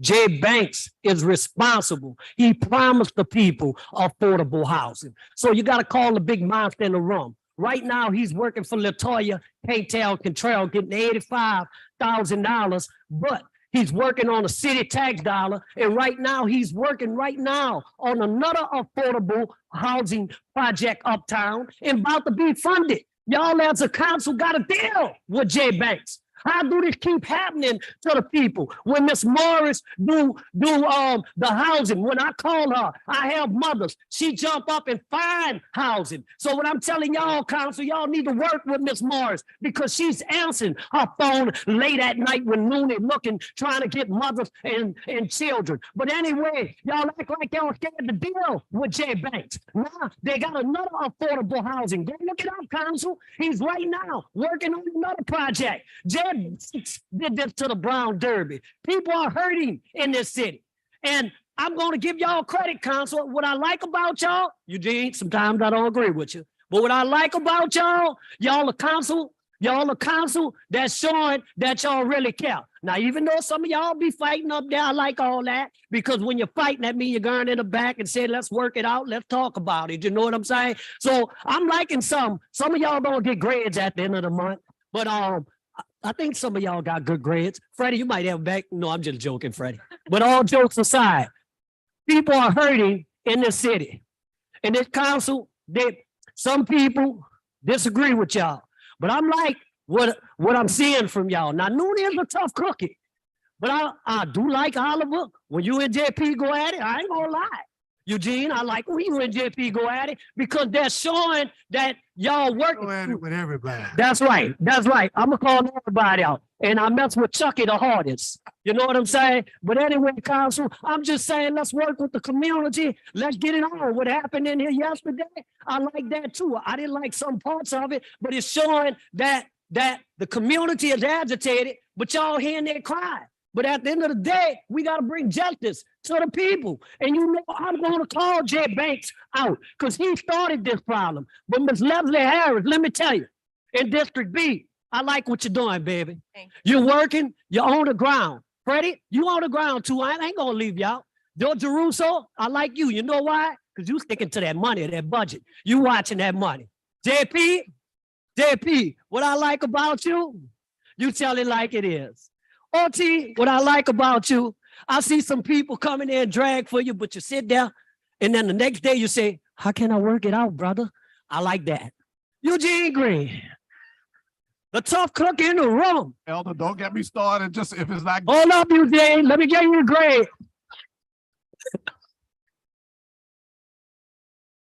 I told you, I made a promise to you, I was going to come back with your name. And you know, Eugene, I fought with two names. But Lord, I call you the Godfather.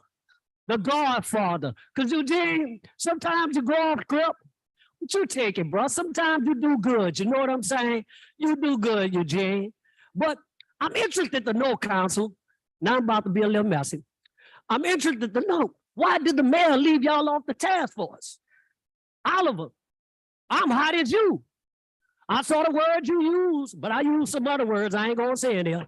But anyway, this task force with this crime thing, we got to get serious about it. And I see a council that's serious about it. You know, we going to Cafe Istanbul from 6 to 8 Monday. If y'all welcome to come, we going to have some solutions. We coming with it as the community. And we just want y'all council to work with us. And y'all showing that. You know what I'm saying? Even though we be riding on y'all, you know what I'm saying?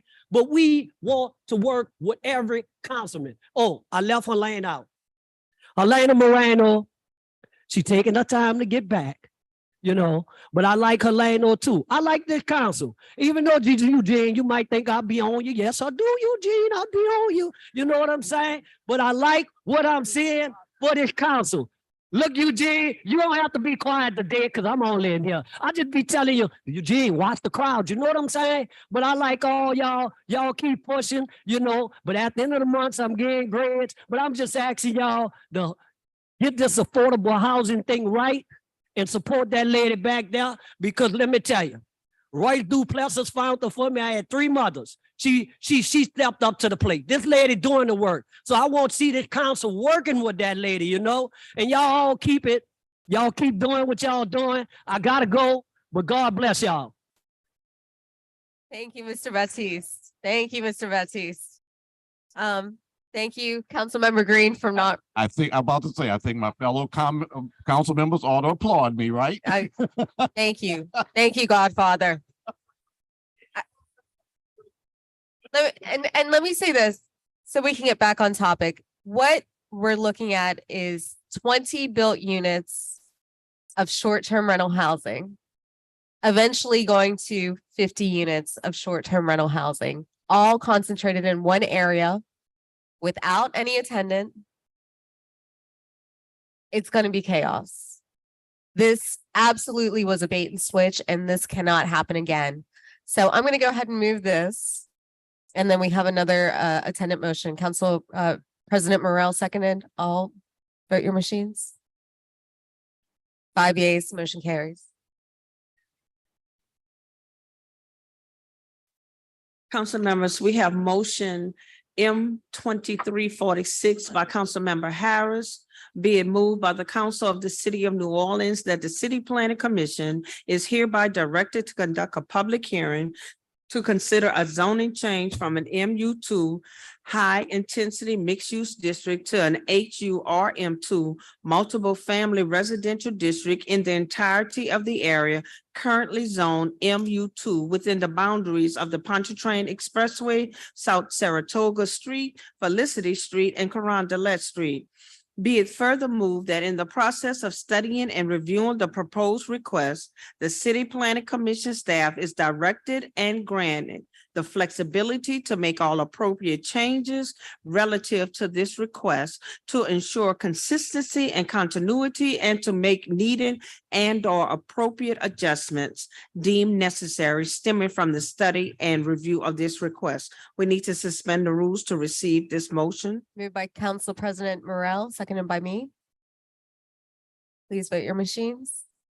Thank you. 6 yeas. We need to further suspend the rules to add it to the agenda, please. I'll move, seconded by Council President Morrell.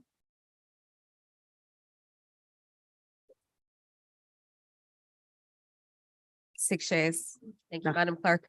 All right, so what this motion does, it directs the CPC to hold a hearing to change the zoning of the development at the Old Browns Dairy site and surrounding area from MU2 to HU RM2. This new zoning is in line with the future land use for this area. This will not prohibit the new development. We can't do that. But HU RM2 does not permit commercial STRs. So this will make any existing commercial STRs, including the ones at Brown's Dairy, a legal non-conforming use, meaning that if they cease use as a commercial STR for 6 months, including as the result of city enforcement, they will lose any right to commercial STR again. With the council looking to potentially create block-based restrictions for STRs, a townhouse that loses its legal nonconformity will also lose its ability to become a residential STR because of the existing saturation of STRs in that area. Again, I just want to reiterate, this commercial STR development is a travesty, especially when we were promised affordable housing. And it makes me sick to think of how this development will impact local neighbors and continue to push people out of the central city community rather than bringing them in. Again, while we can't stop this in its tracks right now, the 2 CPC motions we're passing today will make it easier to develop affordable homes for ownership, and it will eliminate any of the commercial STRs that lose their legal non-conforming use. So I'm going to make a motion to adopt, seconded by Council President Morrell. Any comments? 6 yeas, motion carries. Thank you all. We're now going to go back to the regular order of the agenda. We're now on top of page 29. Ordinance calendar number 33,866 has been withdrawn. Ordered. Ordinance calendar number 33,893 has been deferred to 2/2. Ordinance calendar number 33,983 has been deferred to February 2nd and referred to the Quality Control Committee. On top of page 30. We have ordinance calendar number 33,985 by Councilmember Green by request. An ordinance to approve and authorize the mayor of the city of New Orleans, acting by and through the New Orleans Aviation Board, to enter into a lease agreement at Louis Armstrong New Orleans International Airport with Voice of the Covenant Church, Inc., doing business as Jesse Duplantis Ministries, and otherwise to provide with respect thereto. As the city council, we have oversight relative to certain actions involving the aviation board. And this is an ordinance requesting an approval of a lease agreement at the airport. The agreement allows Voice of the Covenant Church, which is basically Jesse Duplantis Ministries, to lease office space, auto parking, and a portion of ramp 7 for a term of 5 years. It's a lease that has gone through the process. It doesn't involve a need relative to any specific CBE regulations. For example, it's not a contract, it's a lease with them for vacant space at this time. We do have a comment from Mr. Michael Burnside.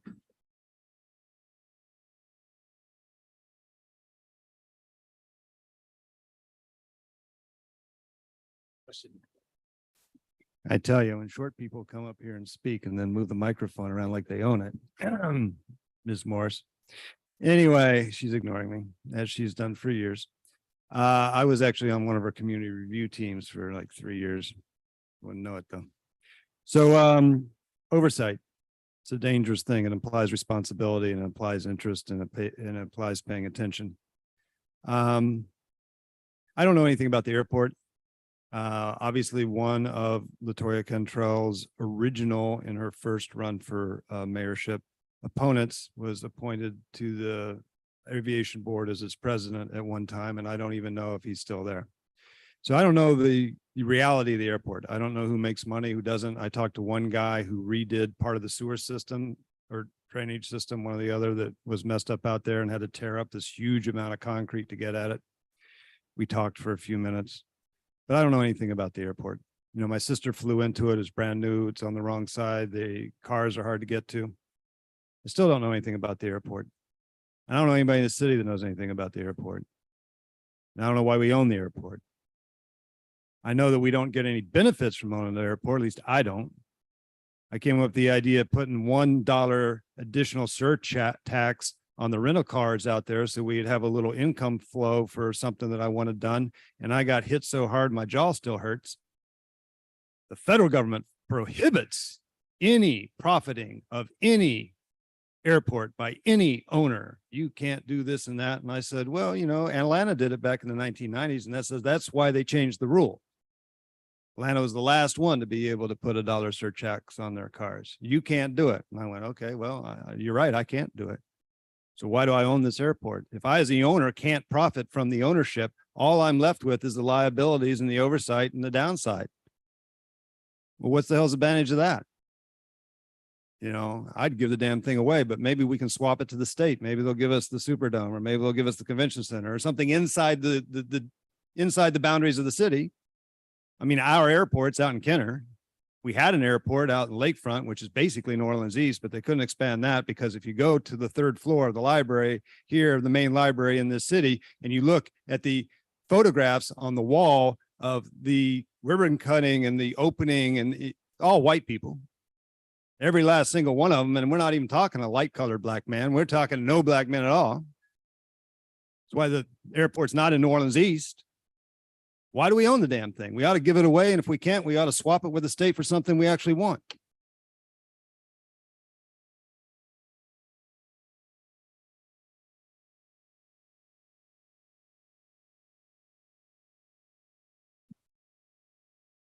Okay, members, you have before, there are no public comments, right?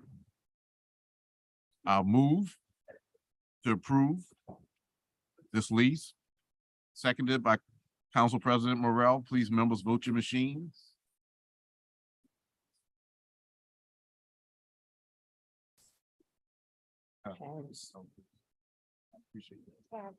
Five yeas, no nays, the measure passes. No, that's not that one. Ordinance calendar number 33,986 by Councilmember Green by request. An ordinance to approve and authorize the mayor of the city of New Orleans acting by and through the New Orleans Aviation Board to enter excuse me, to enter into a lease agreement at Louis Armstrong, New Orleans International Airport with Sherlock's LLC and otherwise to provide with respect thereto. This is also a lease that has been approved by the Aviation Board to Sure Logics to lease the Crofton Road parking lot for a term of 5 years. It's just something that they've leased before. I move for approval. There's a second. I don't have any cards. Are there any online comments? Members, please vote your machine. Second by Councilman Thomas. That is 6 yeas, no nays. The measure passes. Thank you. Mr. President. Can I make that request? At the bottom of the page, we have ordinance calendar number 33,991 has been withdrawn. So ordered. At the top of page 31, we have ordinance calendar number 33,999 by council members Jeruso, Moreno, Green, and Thomas by request. An ordinance to amend ordinance number 28,862 MCS as amended, entitled an ordinance providing an operating budget of revenues for the city of New Orleans for the year 2022 to appropriate additional funds to the Department of Public Works within the Infrastructure Maintenance Fund to remit payments to the Sewage and Water Board for the time period of July 2022 through December 2022, and otherwise to provide with respect thereto. The fiscal note was received. The Budget Committee recommended approval.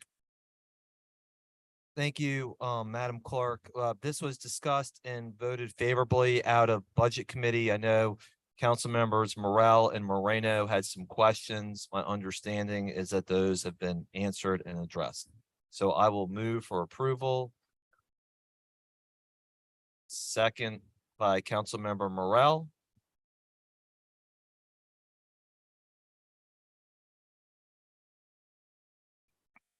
Six yeas, no nays.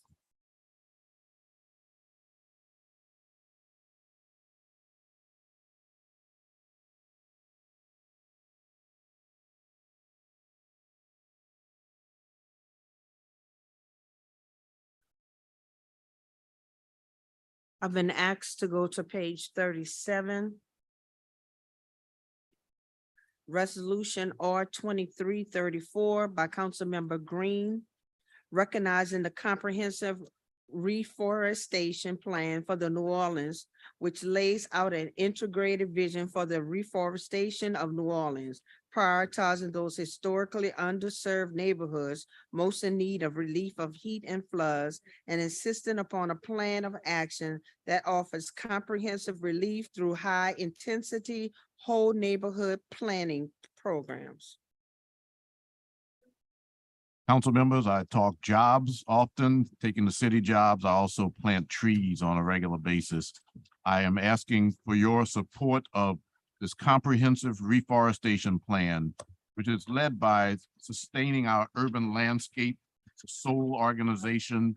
The reforestation plan is made in response to the city losing a substantial part of its urban forest during Hurricane Katrina, and in the years since, and in recognition that a robust canopy of trees is essential to reducing environmental impacts.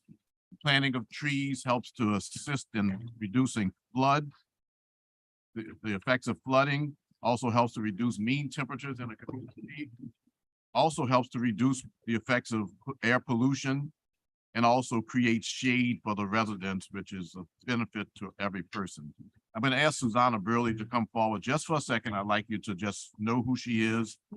This is an important consideration in the history of our city as we rebuild. We lost tens of thousands of trees after Hurricane Katrina, but for a variety of reasons, including in the building of certain subdivisions, we tore down the entire landscape, the entire canopy, if you will, to build subdivisions. Pontchartrain Park, which you've heard me emphasize, was built by taking out an entire cypress forest, a real bad job done a long time ago, but it was done for racial reasons because they didn't want to take time to develop the communities that we know are some of the more favorable communities in our city. And those are the ones that have the tree canopy. So this is Miss Susanna Burley, who is the Executive Director of Sustaining Our Urban Landscape. And she can just tell you in a couple of sentences, the summary of the reforestation plan and announce the press release for the press conference for tomorrow, which I hope Councilman Jeruso was notified with regards to.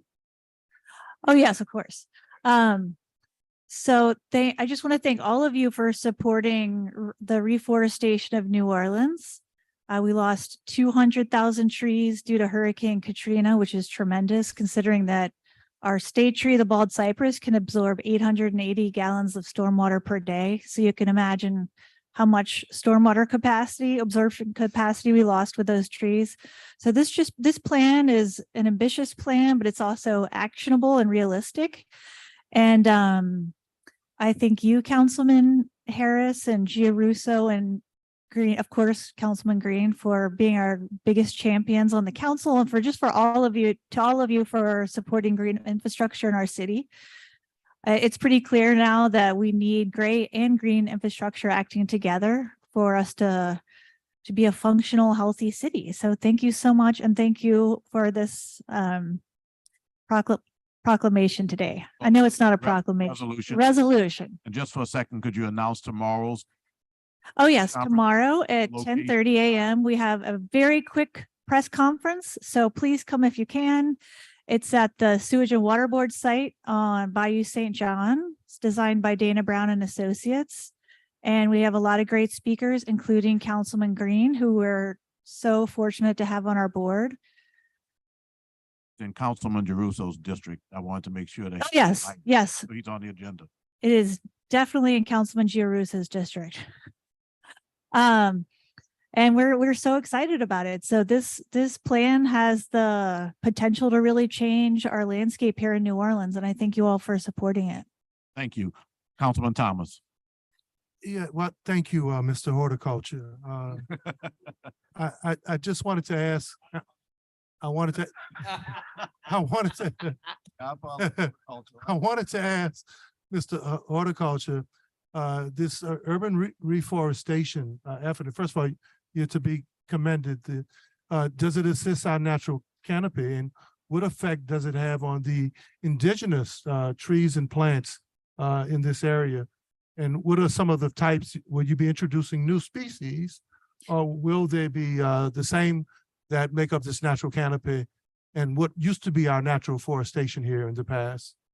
Great. Well, question. those are great questions. So the Wow. plan does recommend the planting of native plants because those are the I want plants. Councilmember Green. No. She's gonna tell you the exact varieties of plants that we're doing, but no. I was going to answer your planted question. Thousands in Pontchartrain Park right now as an example, but no, you should answer it. He's just joking. Okay. The technical, No, those are great questions. Remember, the plan is a vision. It does not have force of law until it's turned into legislation. And we're very excited to pass the baton to Jessica Dandridge and the Water Collaborative to create legislation around the plan. So the plan makes recommendations, and we do absolutely recommend planting native trees because those are meant to be here and they can withstand all of our environmental issues, namely flooding. Oh gosh, what was the other question? About what impact will it have on our natural canopy? Well, our canopy is very low. As you'll see tomorrow with the release of the plan, our tree canopy only covers 18.5% of our city, which is very, very low. Well, in all seriousness, I know Councilmember Harris and Councilmember Green, this is an important issue, but as a, as someone who enjoys the outdoors and spends a lot of time out there, I think I'm really excited about this. I don't think we take advantage of our natural topography enough. And I don't think we really have an understanding on our our indigenous species. It's not just about who lived here as human beings. There are a lot of species that have been removed from our natural habitat in terms of plants, trees, and the other like. So I think this is an effort moving in the right direction. I always tell people when they ask me about how complicated sustaining the earth is, earth sustains life, no earth, no life. It's really that simple. So thank you for this effort. Yeah, sure. I did want to say one thing so the next 3 years, the plan proposes scaling up. And one of our big issues is the supply chain for trees, just like supply chain is a problem for everything right now. But there are really fantastic business opportunities because I know you all are always thinking about how can we grow local businesses. So if you ever want to talk about that, we need more tree farmers. We're planting all the native species we can plant. We need more diversity of native species, but that means we need more farmers. thank you. Councilman Jeruso. Thank you. I've already told Suzanne, unfortunately, I cannot make it tomorrow, but I'll have a staffer there. And I wanted to say thank you for all of your work.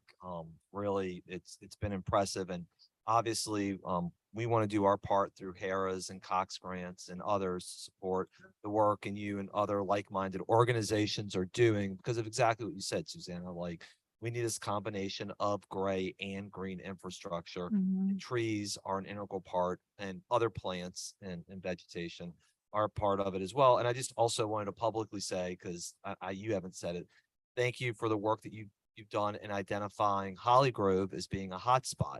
Well, it's important because I think a lot of times, and I hear my colleagues say frequently, we don't highlight positive things that are happening or good things that are happening. And the fact that you went out of your way to try and look at places that were not rich with trees, that needed it, that had more of a heat map as a result of it, have worked with the community on being there is incredibly important. So I wanted to thank you. Thank you for understanding that. And this plan is so exciting. It's very different than most reforestation plans that you see around the country. A lot of them tend to be boilerplate, just applying the same thing to every city. We know we can't do that here. We've got new unique challenges here. We all love the city so much. We want it to be here in 100 years, but that means we have to use nature as infrastructure. And so local landscape architecture firm Spackman Mossop Michaels wrote the plan. They took a tremendous amount of data, an insane amount, and feedback, and they turned it into this really fantastic plan. And the unique thing about it is that there is a pilot plan in each council district. So I'm excited to work with all of you on implementing this. Councilmember Harris. Thank you, Councilmember Jeruso. I just want to echo the sentiments of all the council members and thank you for your work, especially on the reforestation plan. I can't talk today. I know that you're working with community in Mhm. order to get these plans together, and I appreciate what you're doing for Central City, where we're looking to reforest some of that area. I know we have a lot of work to do, and we can also look at Gertown and some other areas, but Mhm. Central City is a great start. I will say that I had a neighbor who cut down a 100-year-old live oak that was on their property, Mhm. and I almost chained myself to the tree because it was so upsetting to see. And so I know that we can't save trees on private property. Not yet. But I hope that we can work with people in the future to Mhm. understand and talk them out of cutting a tree. I think we need people to understand what trees do for us, as far as drainage, heat, et cetera, et cetera. So again, thank you for everything that you do. Thank you. I appreciate all of you. Thank you, council members. In some ways, this is a very momentous day in terms of this plan. Tens of thousands of trees planted, rebuilding communities where the canopy has been removed.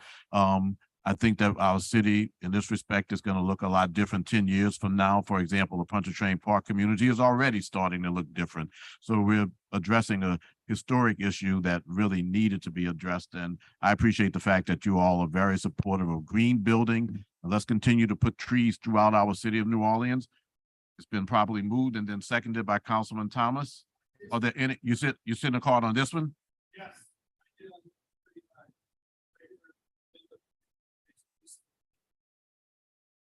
All right, well, I don't have that one, but you are always welcome to speak. And you don't know in your slightly kind and joking voice how important that is to me, because there's so many venues where I'm not actually allowed to speak. So I'm glad to be here, and I'm also glad to bring a tiny little bit of memory and historical perspective, which is not normally my normal genre. I was in this council room when Seoul was part of the Special Orders of Business back in Christine Gilson Palmer's days. And Seoul's presentation stays with me because they presented a GIS map that represented over 1 million trees, in which every daggone tree apparently has its own number, if I understand correctly. It was stunning and it was very impressive. Talking about a massive amount of data. I will always remember that. It made me jealous. I wanted them for catch basins. I wanted them for utility poles. I wanted, a GSI map for everything under the sun. Where are the council members today? No, I'm sorry. So it was just every tree can be seen from above, and every tree can be given a number. I mean, we could specifically speak of each tree. It's like having a municipal address for a tree. It's like fucking amazing. I shouldn't cuss in public, but it was just really awesome. I always remember that.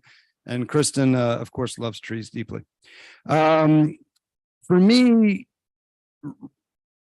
coming into a neighborhood and putting in new trees cannot be spoken against. But I will say this, any plan that's comprehensive needs to deal with tree retention. And as mentioned about the live oak, it takes some time to get you a serious tree going on, right? And that tree provides environments for little tiny animals to live. And then you come out of your house and there's a butterfly. You come out of your house and there's a little lizard. And of course, the lizard eats the butterfly and you go, oh my God, nature's cruel. But the bottom line is it's good to have something other than human created stuff around. It's good to have stuff created by the creator.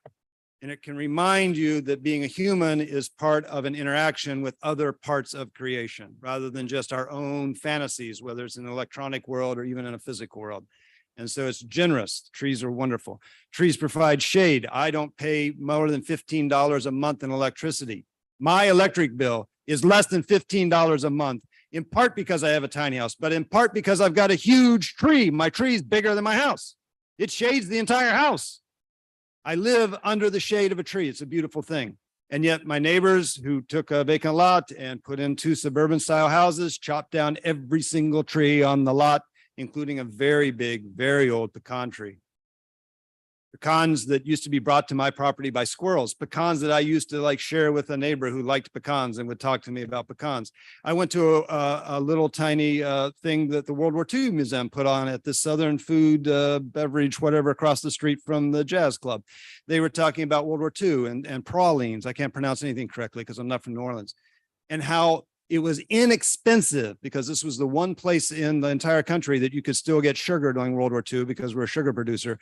And the tree nuts were free. The poor people could eat them. Go buy a pecan. They ain't free no more. They're really expensive. And so as we've changed the urban canopy, as we've changed our lifestyles, we've done ourselves disservice, we've done our culture disservice, and we've certainly done our citizens and our children disservice. But these people are trying to help. They're trying to do good, and they're trying to use modern tools, whether GISA maps or others. And so there's hope in the world, and we're all grateful for that.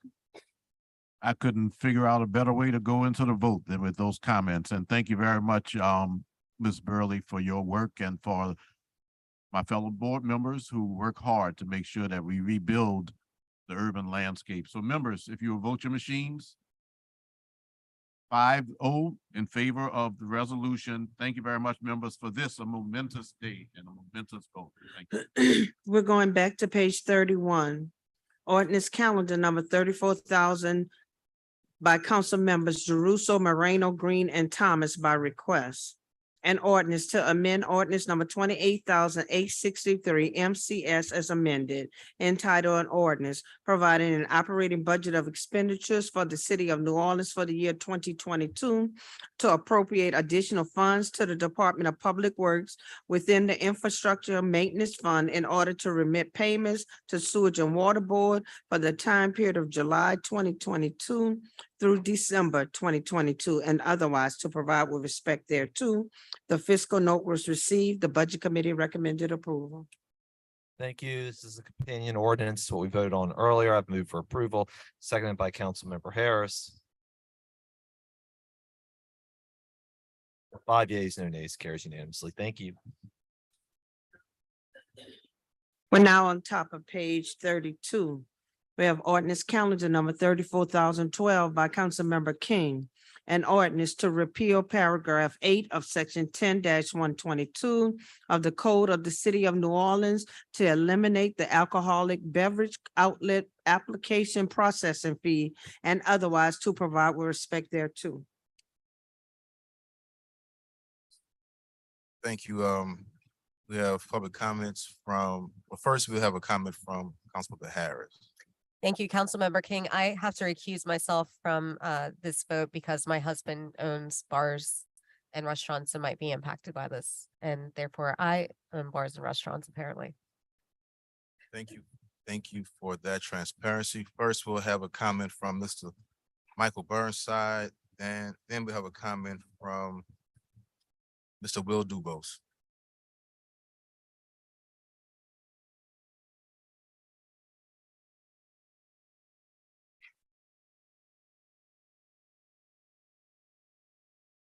Yeah, I'm going to reveal my ignorance, and I am ignorant.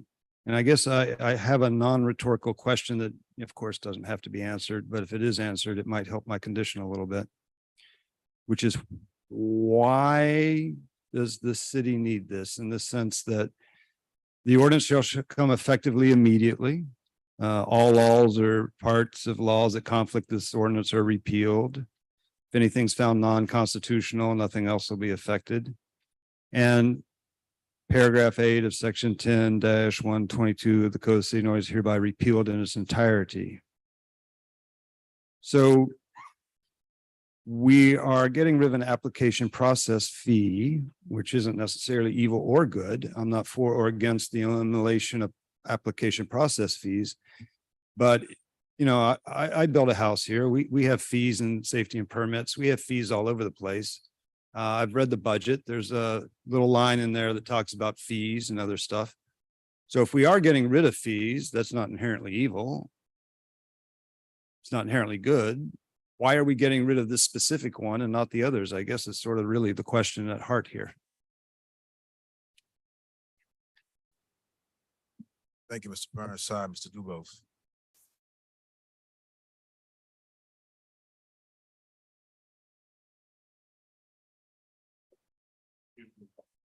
Good afternoon, members of the council. My name is Will Dubose. I represent the Louisiana Restaurant Association. I believe I've spoken with many of you on this issue, and I want to thank Councilmember King for bringing it before the council. This repeal will be well received by all New Orleans restaurants and bars. This will provide some relief for local businesses in each district who pay their taxes, provide jobs for community members, and are still struggling in the aftermath of COVID and the economic hardships facing the nation.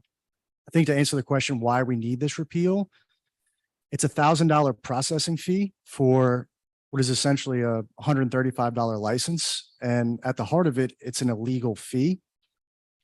It's supposed to be dedicated to enforcement of alcoholic beverage laws, and it's currently going into the general fund, which we don't want to puff up the general fund on the backs of businesses when it shouldn't be collected in the manner that it is. You have our commitment to go in at the state level and allow the city council to come in and raise the cost of the license. So I think that's the legal approach. I think it's the right way to do it, and you have our commitment to do that. Thank you.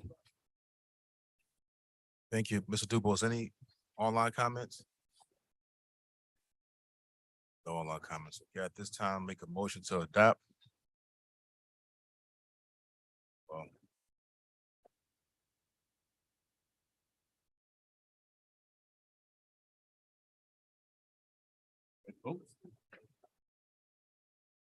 Of a second.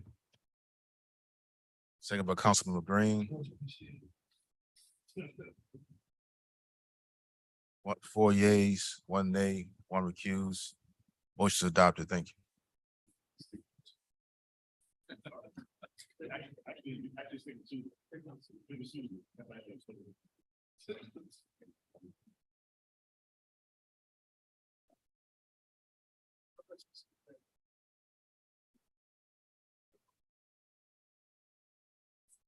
Madam Clerk.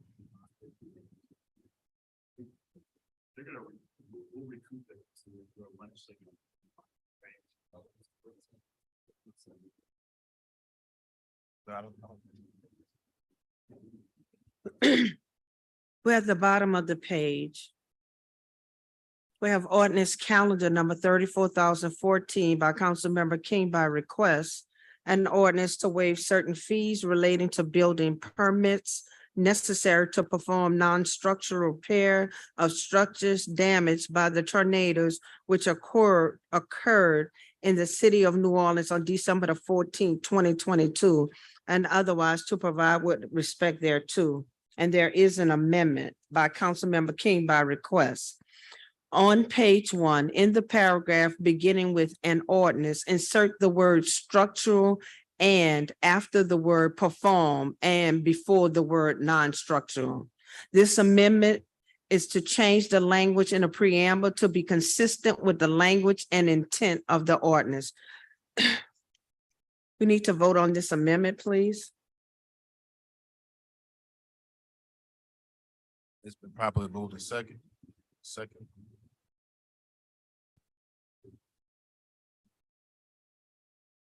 4 yeas.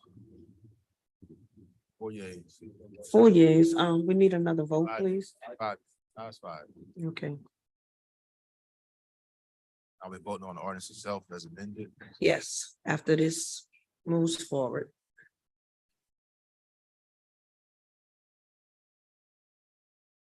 Motion.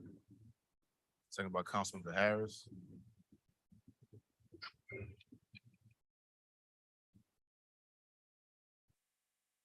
Five yeas. 6 years. Now it's 6 years. Motion passes. You got it. We're now on top of page 33.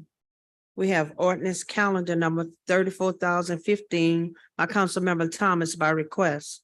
An ordinance to authorize the mayor of the city of New Orleans to enter into a first amendment to the cooperative endeavor agreement to amend the cooperative endeavor agreement between the city of New Orleans and Arbor ENT LLC doing business as Equus Workforce Services relative to the contractor providing a temporary workforce solution during Mardi Gras 2023 by facilitating a job fair to identify and schedule workers to assist with the cleanup of Mardi Gras 2023 to increase the maximum aggregate amount of compensation payable by the city to the contractor, to extend the term of agreement for an additional 1 year, and to modify or reaffirm certain terms and conditions as more fully set forth as Exhibit 1 and incorporated and made a part hereof and otherwise to provide with respect thereto.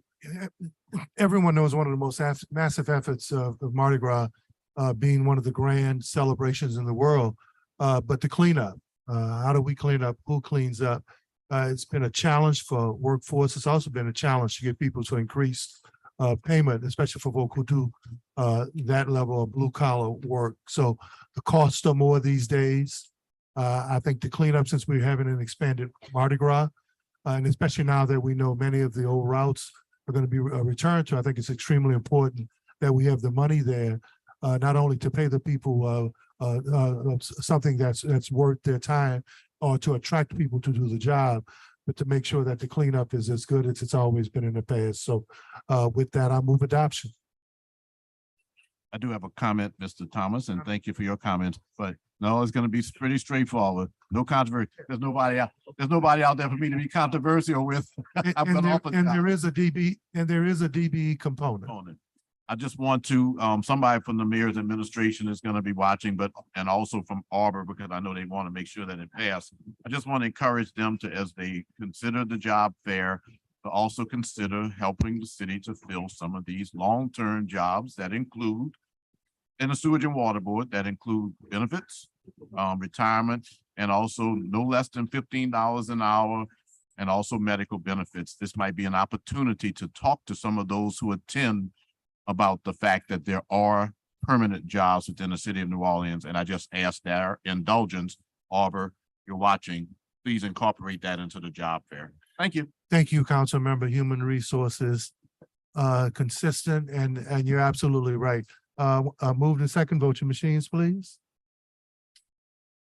6 yeas, no nays, and it's adopted. Thank you. At the bottom of the page, we have ordinance calendar number 34,016 by council members Moreno and Morel. An ordinance to amend and reordain section 34-4A of the Code of the City of New Orleans to establish the 2023 Mardi Gras parade schedule and otherwise to provide with respect thereto. And there is an amendment by Councilmember Morel. On page 1, on pages 1 through 3, lines 10 through 21 and 24 through 45, the route start location shall be amended to read as determined by the NOPD. The brief description and amendment to modify the route and or start location of all Mardi Gras parades to read as determined by the NOPD. That is the amendment. Just to be clear, members, so as you know, at the beginning of the Mardi Gras season, well, actually before the Mardi Gras season, the mayor announced that the routes would be shortened due to manpower issues. There is an ongoing effort by many parades to secure additional security to return to their original routes. Many of those issues will not be resolved before today. So we do not want to have an ordinance that defines a route that may change because those routes may be restored. So that just amends it to say to be turned by an OPD so that it provides that flexibility. That's what the amendment does. I move with amendment. Second.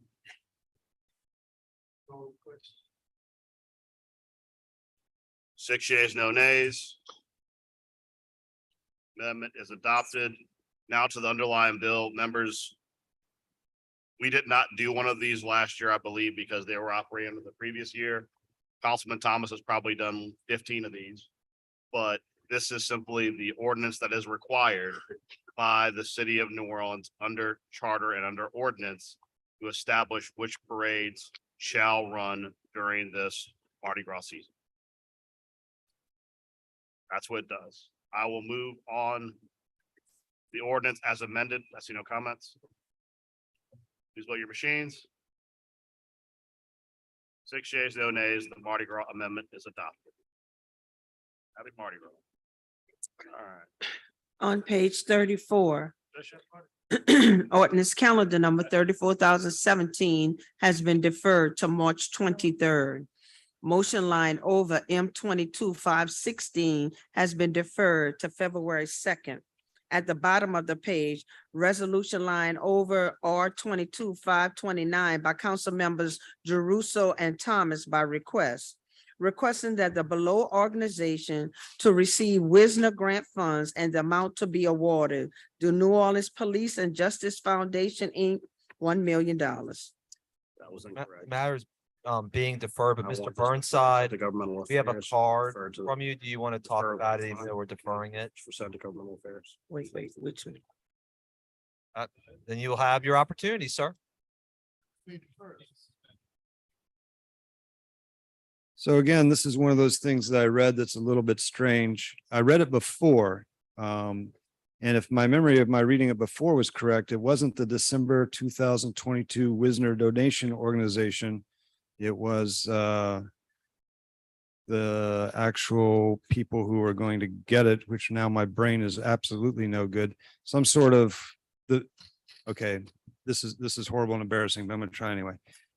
There was an organization that was going to receive this, who is like the Police and Justice Organization or something like that. And I got confused when I read it, and I still am confused because basically here on page 2, it says that the December 2022 Wisner Donation Organization shall sign a cooperative enablement agreement. So that they don't have any choice in the matter, and we don't know what the cooperation, God, I hate this. It's so embarrassing. The CEA, the Cooperation Endeavor Agreement, isn't going to be given to us until within 3 calendar days after the signing. I mean, it says here, the city shall provide a fully executed CEA between the city and the Wisner Donation Organization to the council within 3 calendar days of each party executing the CEA. I don't know what the word executing means, but here we don't know what we're getting. We don't know what we're getting. We don't know why we're getting it. So we don't know what we're getting. We don't know why we're getting it. And we don't know who made the agreement. And you're the legislative branch, and you guys are in charge of like money. And you're in charge of telling us in transparency and accountability where the money goes. And yeah, in a $1.5 billion budget, $1 million ain't crap. It's one part out of 1,500. If one guy's got $1,500 in his pocket and you got $1 in your pocket, you ain't got crap. So $1 million ain't nothing. And I hate saying that out loud because it's embarrassing and humiliating. But nonetheless, a lot of us covet $1 million. We'd like to know where it goes. We'd like one of our own. And to just, you shall sign this and you can tell us after you've done it. Come on, guys. Well, I think Mr. Burnside, you're honed in on the reason why we deferred it. Because we don't have the answers. And I've repeatedly asked, because this is the second time money has been requested for New Orleans Police and Justice Foundation. Number one, what happened to the first tranche of money that went to them? How is that spent?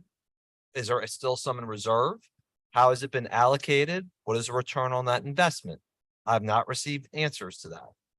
I did start getting answers about how this money will be spent, but I think it's really good and healthy for all of that to be discussed publicly and make sure that the public understands not only how this money is purported to be spent, but how the $1 million that we allocated as the council like 6 or 7 months ago will also be spent. So that's why we're deferring.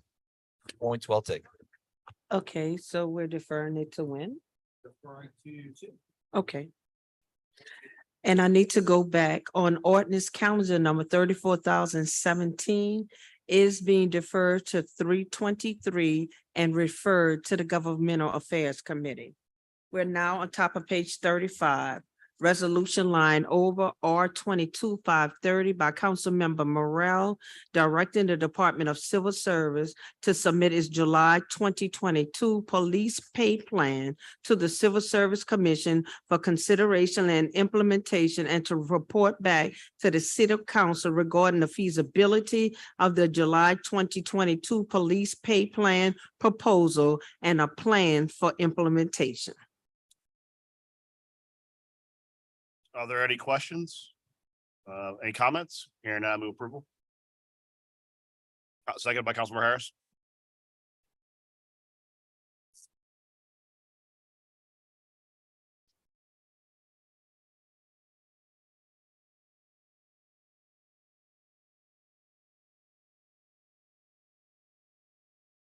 5 yeas, no nays.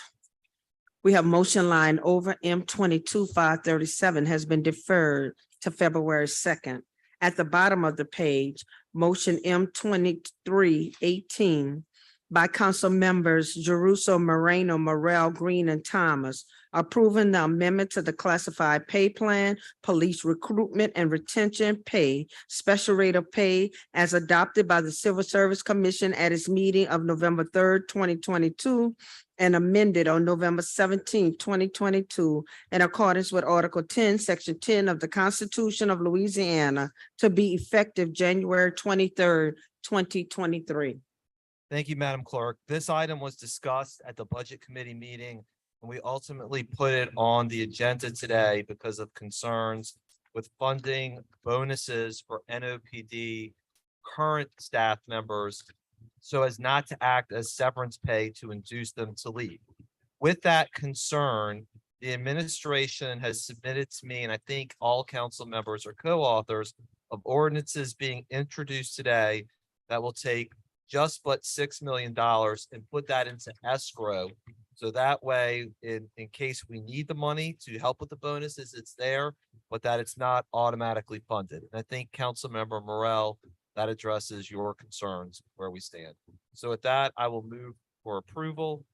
Second by Councilmember Harris.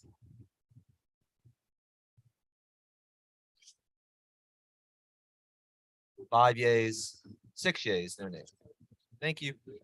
We're on top of page 36.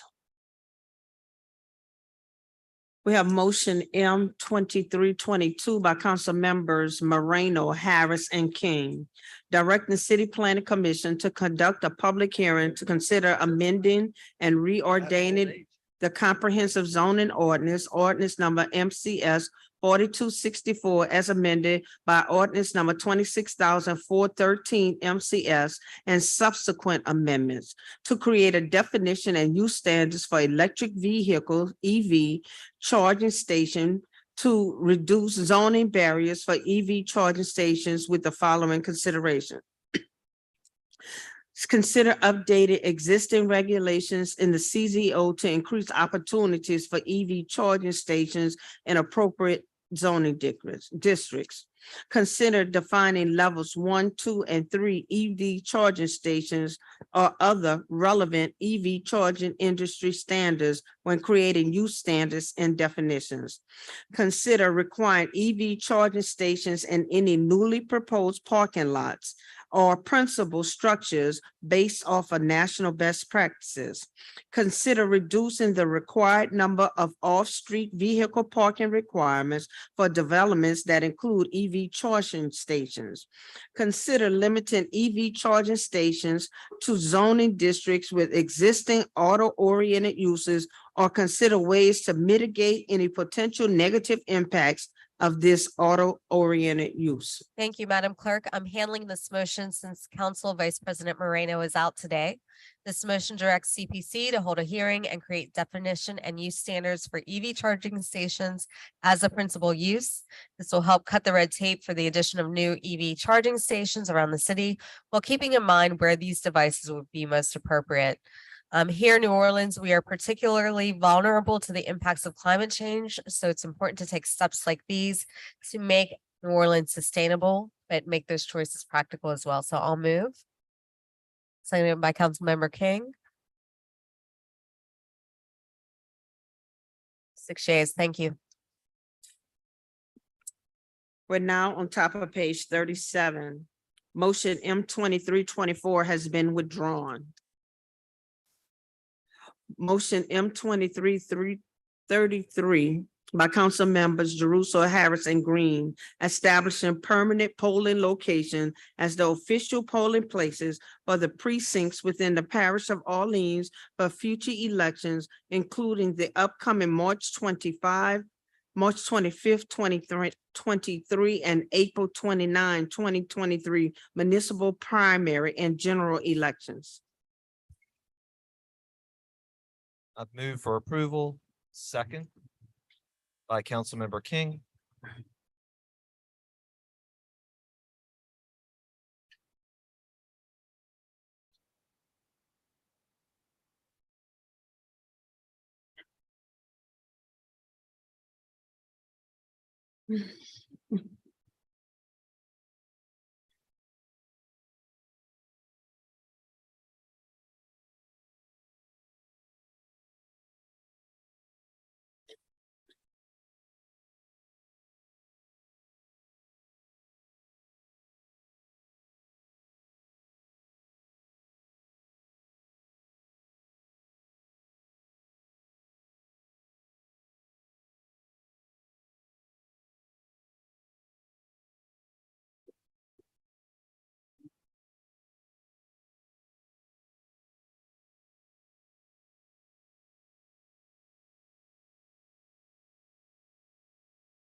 Five yeas and no nays.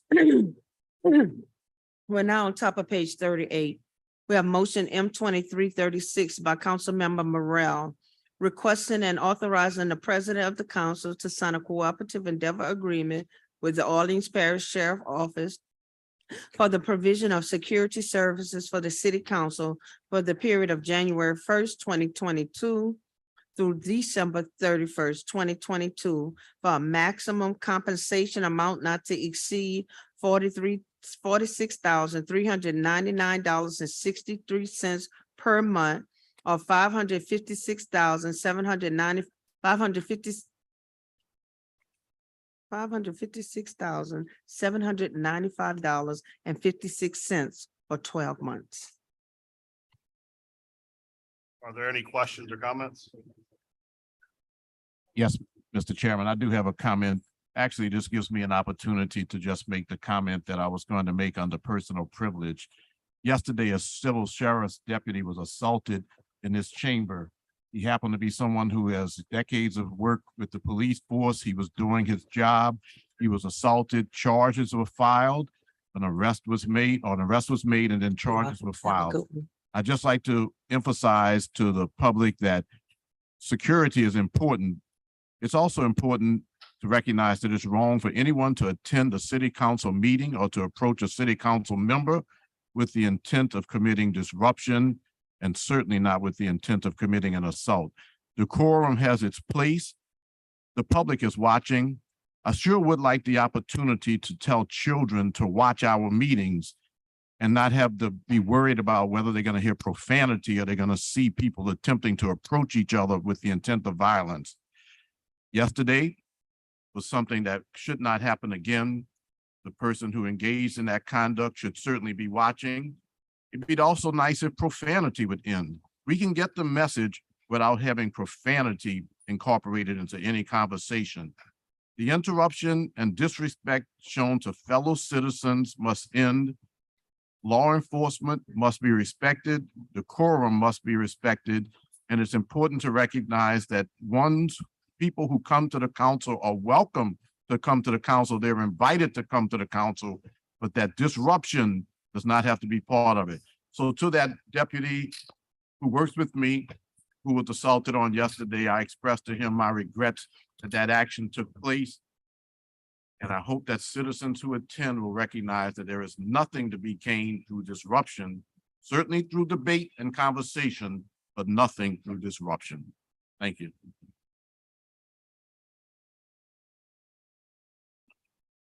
Thank you, Mr. Green. See no more comments. I move adoption. Second by Councilmember Harris. Please vote your machines. 6 yeas, no nays. The motion's adopted. Next, we have. We have motion M 2337 by Councilmember Morrell, directing Council Utilities Regulatory Office, CURO, to issue and advertise a request to adopt an individual firm to review Sewage and Water Board New Orleans appeals in accordance with City Council Rule 42. Thank you. As many of you know, we recently passed a new Sewage and Water Board appeals process. This simply authorizes Curo to go out and advertise so that we can have an individual that will review the appeal, similar to what we do with property tax appeals. So that when they come up in bulk, we will have recommendations on how we should vote by a third party who looks objectively at the information. That's what it does. Are there any questions or comments? Hearing, I move adoption. Seconded by Councilmember Green. Please vote your machines.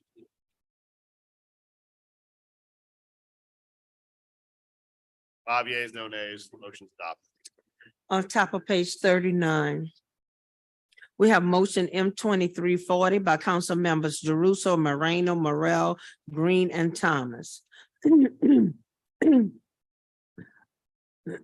Approving the amendment to the civil service rules merit pay, Rule 4, Section 2.5, as adopted by the Civil Service Commission at its meeting on November 3rd, 2022, in accordance with Article 10, Section 10 of the Constitution of Louisiana, to be effective January 23rd, 2023. At the Budget Committee meeting, this legislation was introduced as motion M 2315, but due to the council's special meeting scheduled for 1/18/23, the motion number was changed as reflected above. Councilmember Morel, as a result of your study of longevity pay, I believe it's your recommendation to defer this motion. This is merit pay for NOPD. Yes. Okay, so we'll be deferring this till 2/2, Madam Clerk. Thank you. Council members, we need to suspend the rules to go to ordinances on first reading. Can I have a moment of personal privilege, please? First, I wasn't here for the, even though I'd been in contact with her family for the last week or so, the great Barbara Layson Keller. I want to commend my colleagues for not just honoring her family in her absence, but also her legacy to our cultural community, to our social community and politics as well. And this morning, GenCare wanted to extend their thanks to this council, delivered a proclamation to them. They opened up another outreach and wellness office for seniors in New Orleans East, and there's more to come. So they just wanted me to deliver the message to this council for acknowledging their investment in New Orleans East, but not just New Orleans East, but in this city. So thank you guys for all signing off so that we could give them a proper recognition and proper proclamation. Another business in District E, another business in the city. Thank you.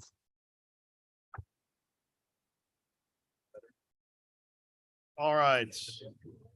It's been moved and seconded. It's moved and seconded by Councilmember Green. Everybody got to vote to suspend the rules. 5 votes. Okay. Wait, everybody's one more vote, Freddie. 5 to go to first read. Thank you. Good.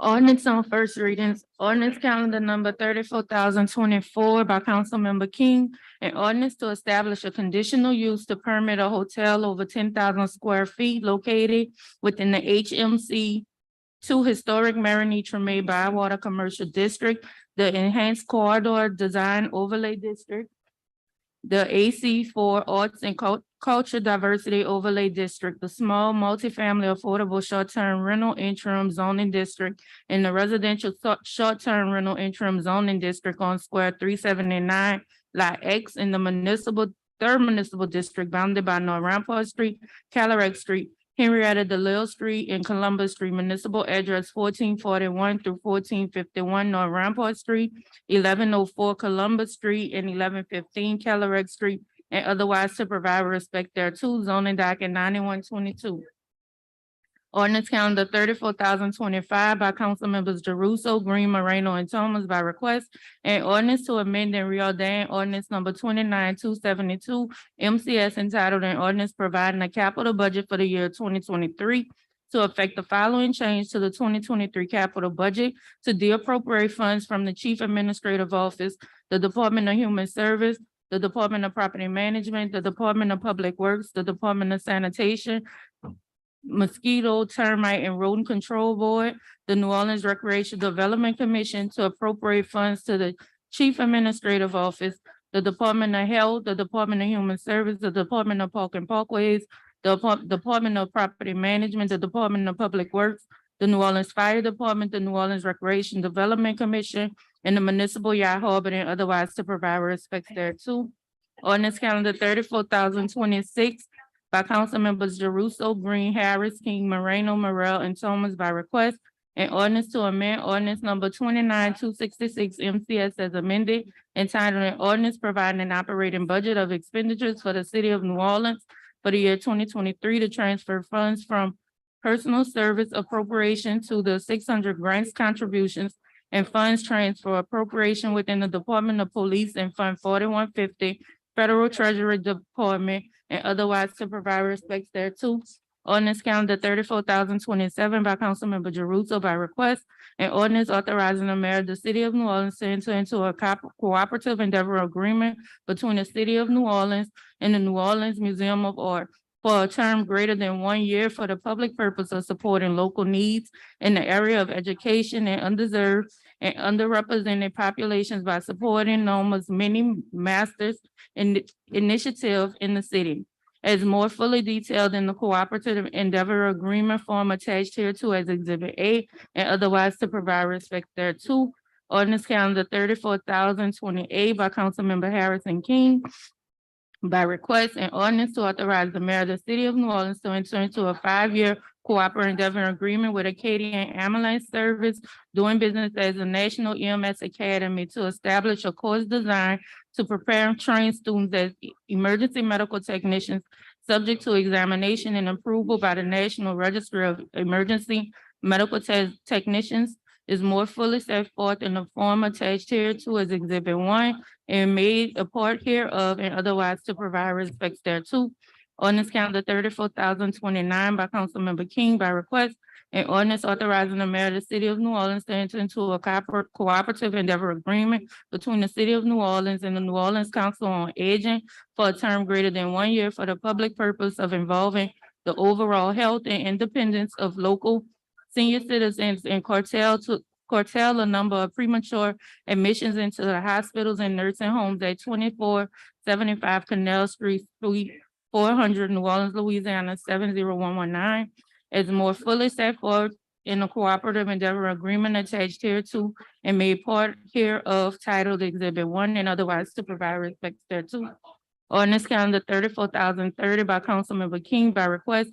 An ordinance authorizing the mayor of the city of New Orleans to enter into a cooperative endeavor agreement between the city of New Orleans and the Arts of Council of New Orleans for a term greater than 1 year to accomplish the public purpose of supporting the arts within the city. The Community Arts Grant Program is more fully detailed in the cooperative endeavor agreement form attached hereto as Exhibit A and otherwise to provide respects thereto. Ordinance calendar 34,031 by Councilmember King by request. An ordinance to authorize the mayor of the city of New Orleans to enter a first endeavor agreement, cooperative endeavor, a first amendment to the cooperative endeavor agreement to amend the cooperative endeavor agreement between the city of New Orleans and Rebuilding Together New Orleans relative to the contract of providing financial sponsorship service to the support of the city's neighborhood care initiative to increase the maximum aggregated amount of compensation payable to the city of New Orleans to the contractor to extend the term of the agreement for an additional 1 year, 10 months, and 7 days, and to reaffirm and modify certain terms and conditions as more fully set forth in the amendment attached hereto as Exhibit 1 and incorporate and made a part hereof and otherwise to provide respects thereto. Ordinance calendar 34,032 by Councilmember King by request, and ordinance authorizing the mayor of the city of New Orleans to enter into a cooperative endeavor agreement between the city of New Orleans and New Orleans Humane Law and Rescue LLC for a term greater than 1 year for the public purpose of ensuring that the city has animal control services, particularly during the emergency at 1700 Mardi Gras Boulevard, New Orleans, Louisiana, 70114, as more fully set forth in the cooperative endeavor agreement attached thereto and made part of title exhibit and otherwise to provide respect thereto. Ordinance calendar 34,033 by Councilmember Green by request. An ordinance to authorize the mayor of the city of New Orleans to enter into an amendment number 3 to a previously executed cooperative endeavor agreement among the city of New Orleans, the New Orleans Redevelopment Authority, and the Sewage and Water Board of New Orleans relative to the implementation of the stormwater mitigation project for Pontilli to extend the term of said cooperative endeavor agreement for an additional year and to provide an additional $174,511 to Nora for construction administrative services as more fully set forth in the amendment number 3 to the cooperative endeavor agreement form attached here to and made part of and otherwise to provide respects thereto. Ordinance calendar 34,034 by Councilmember Thomas by request.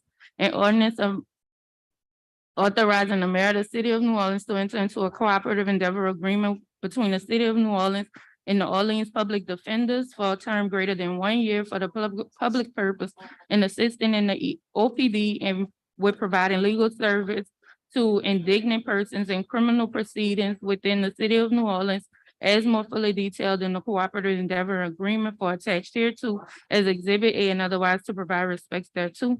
Ordinance calendar 34,035 by Councilmember Jeruso, an ordinance to authorize the mayor of the city of New Orleans to enter into a cooperative endeavor agreement with the new schools of New Orleans for a valuable public purpose of developing a successful program across NOLA public school charter schools to assist, facilitate, and maximize the capacity among schools to take advantage of Louisiana's 2019 Medicaid expansion of allowable services to best serve the students and family of public school students in New Orleans as more fully detailed in the CEA form attached here to as Exhibit A and otherwise to provide respects thereto. Ordinance calendar 34,036 by Councilmember Thomas by request and ordinance to authorize the mayor of the city of New Orleans to enter into an amendment to the cooperative endeavor agreement between the Mosquito and Termite Control Board and the University of Miami to complete the objects of Centers for Diseases Control and Prevention grant entitled a Community-Based Rodent Surveillance Collaborative for Greater Public Health to extend the CEA's terms for 3 years as more fully set forth in the form attached here to as Exhibit 1 and made here part hereof and otherwise to provide respects thereto.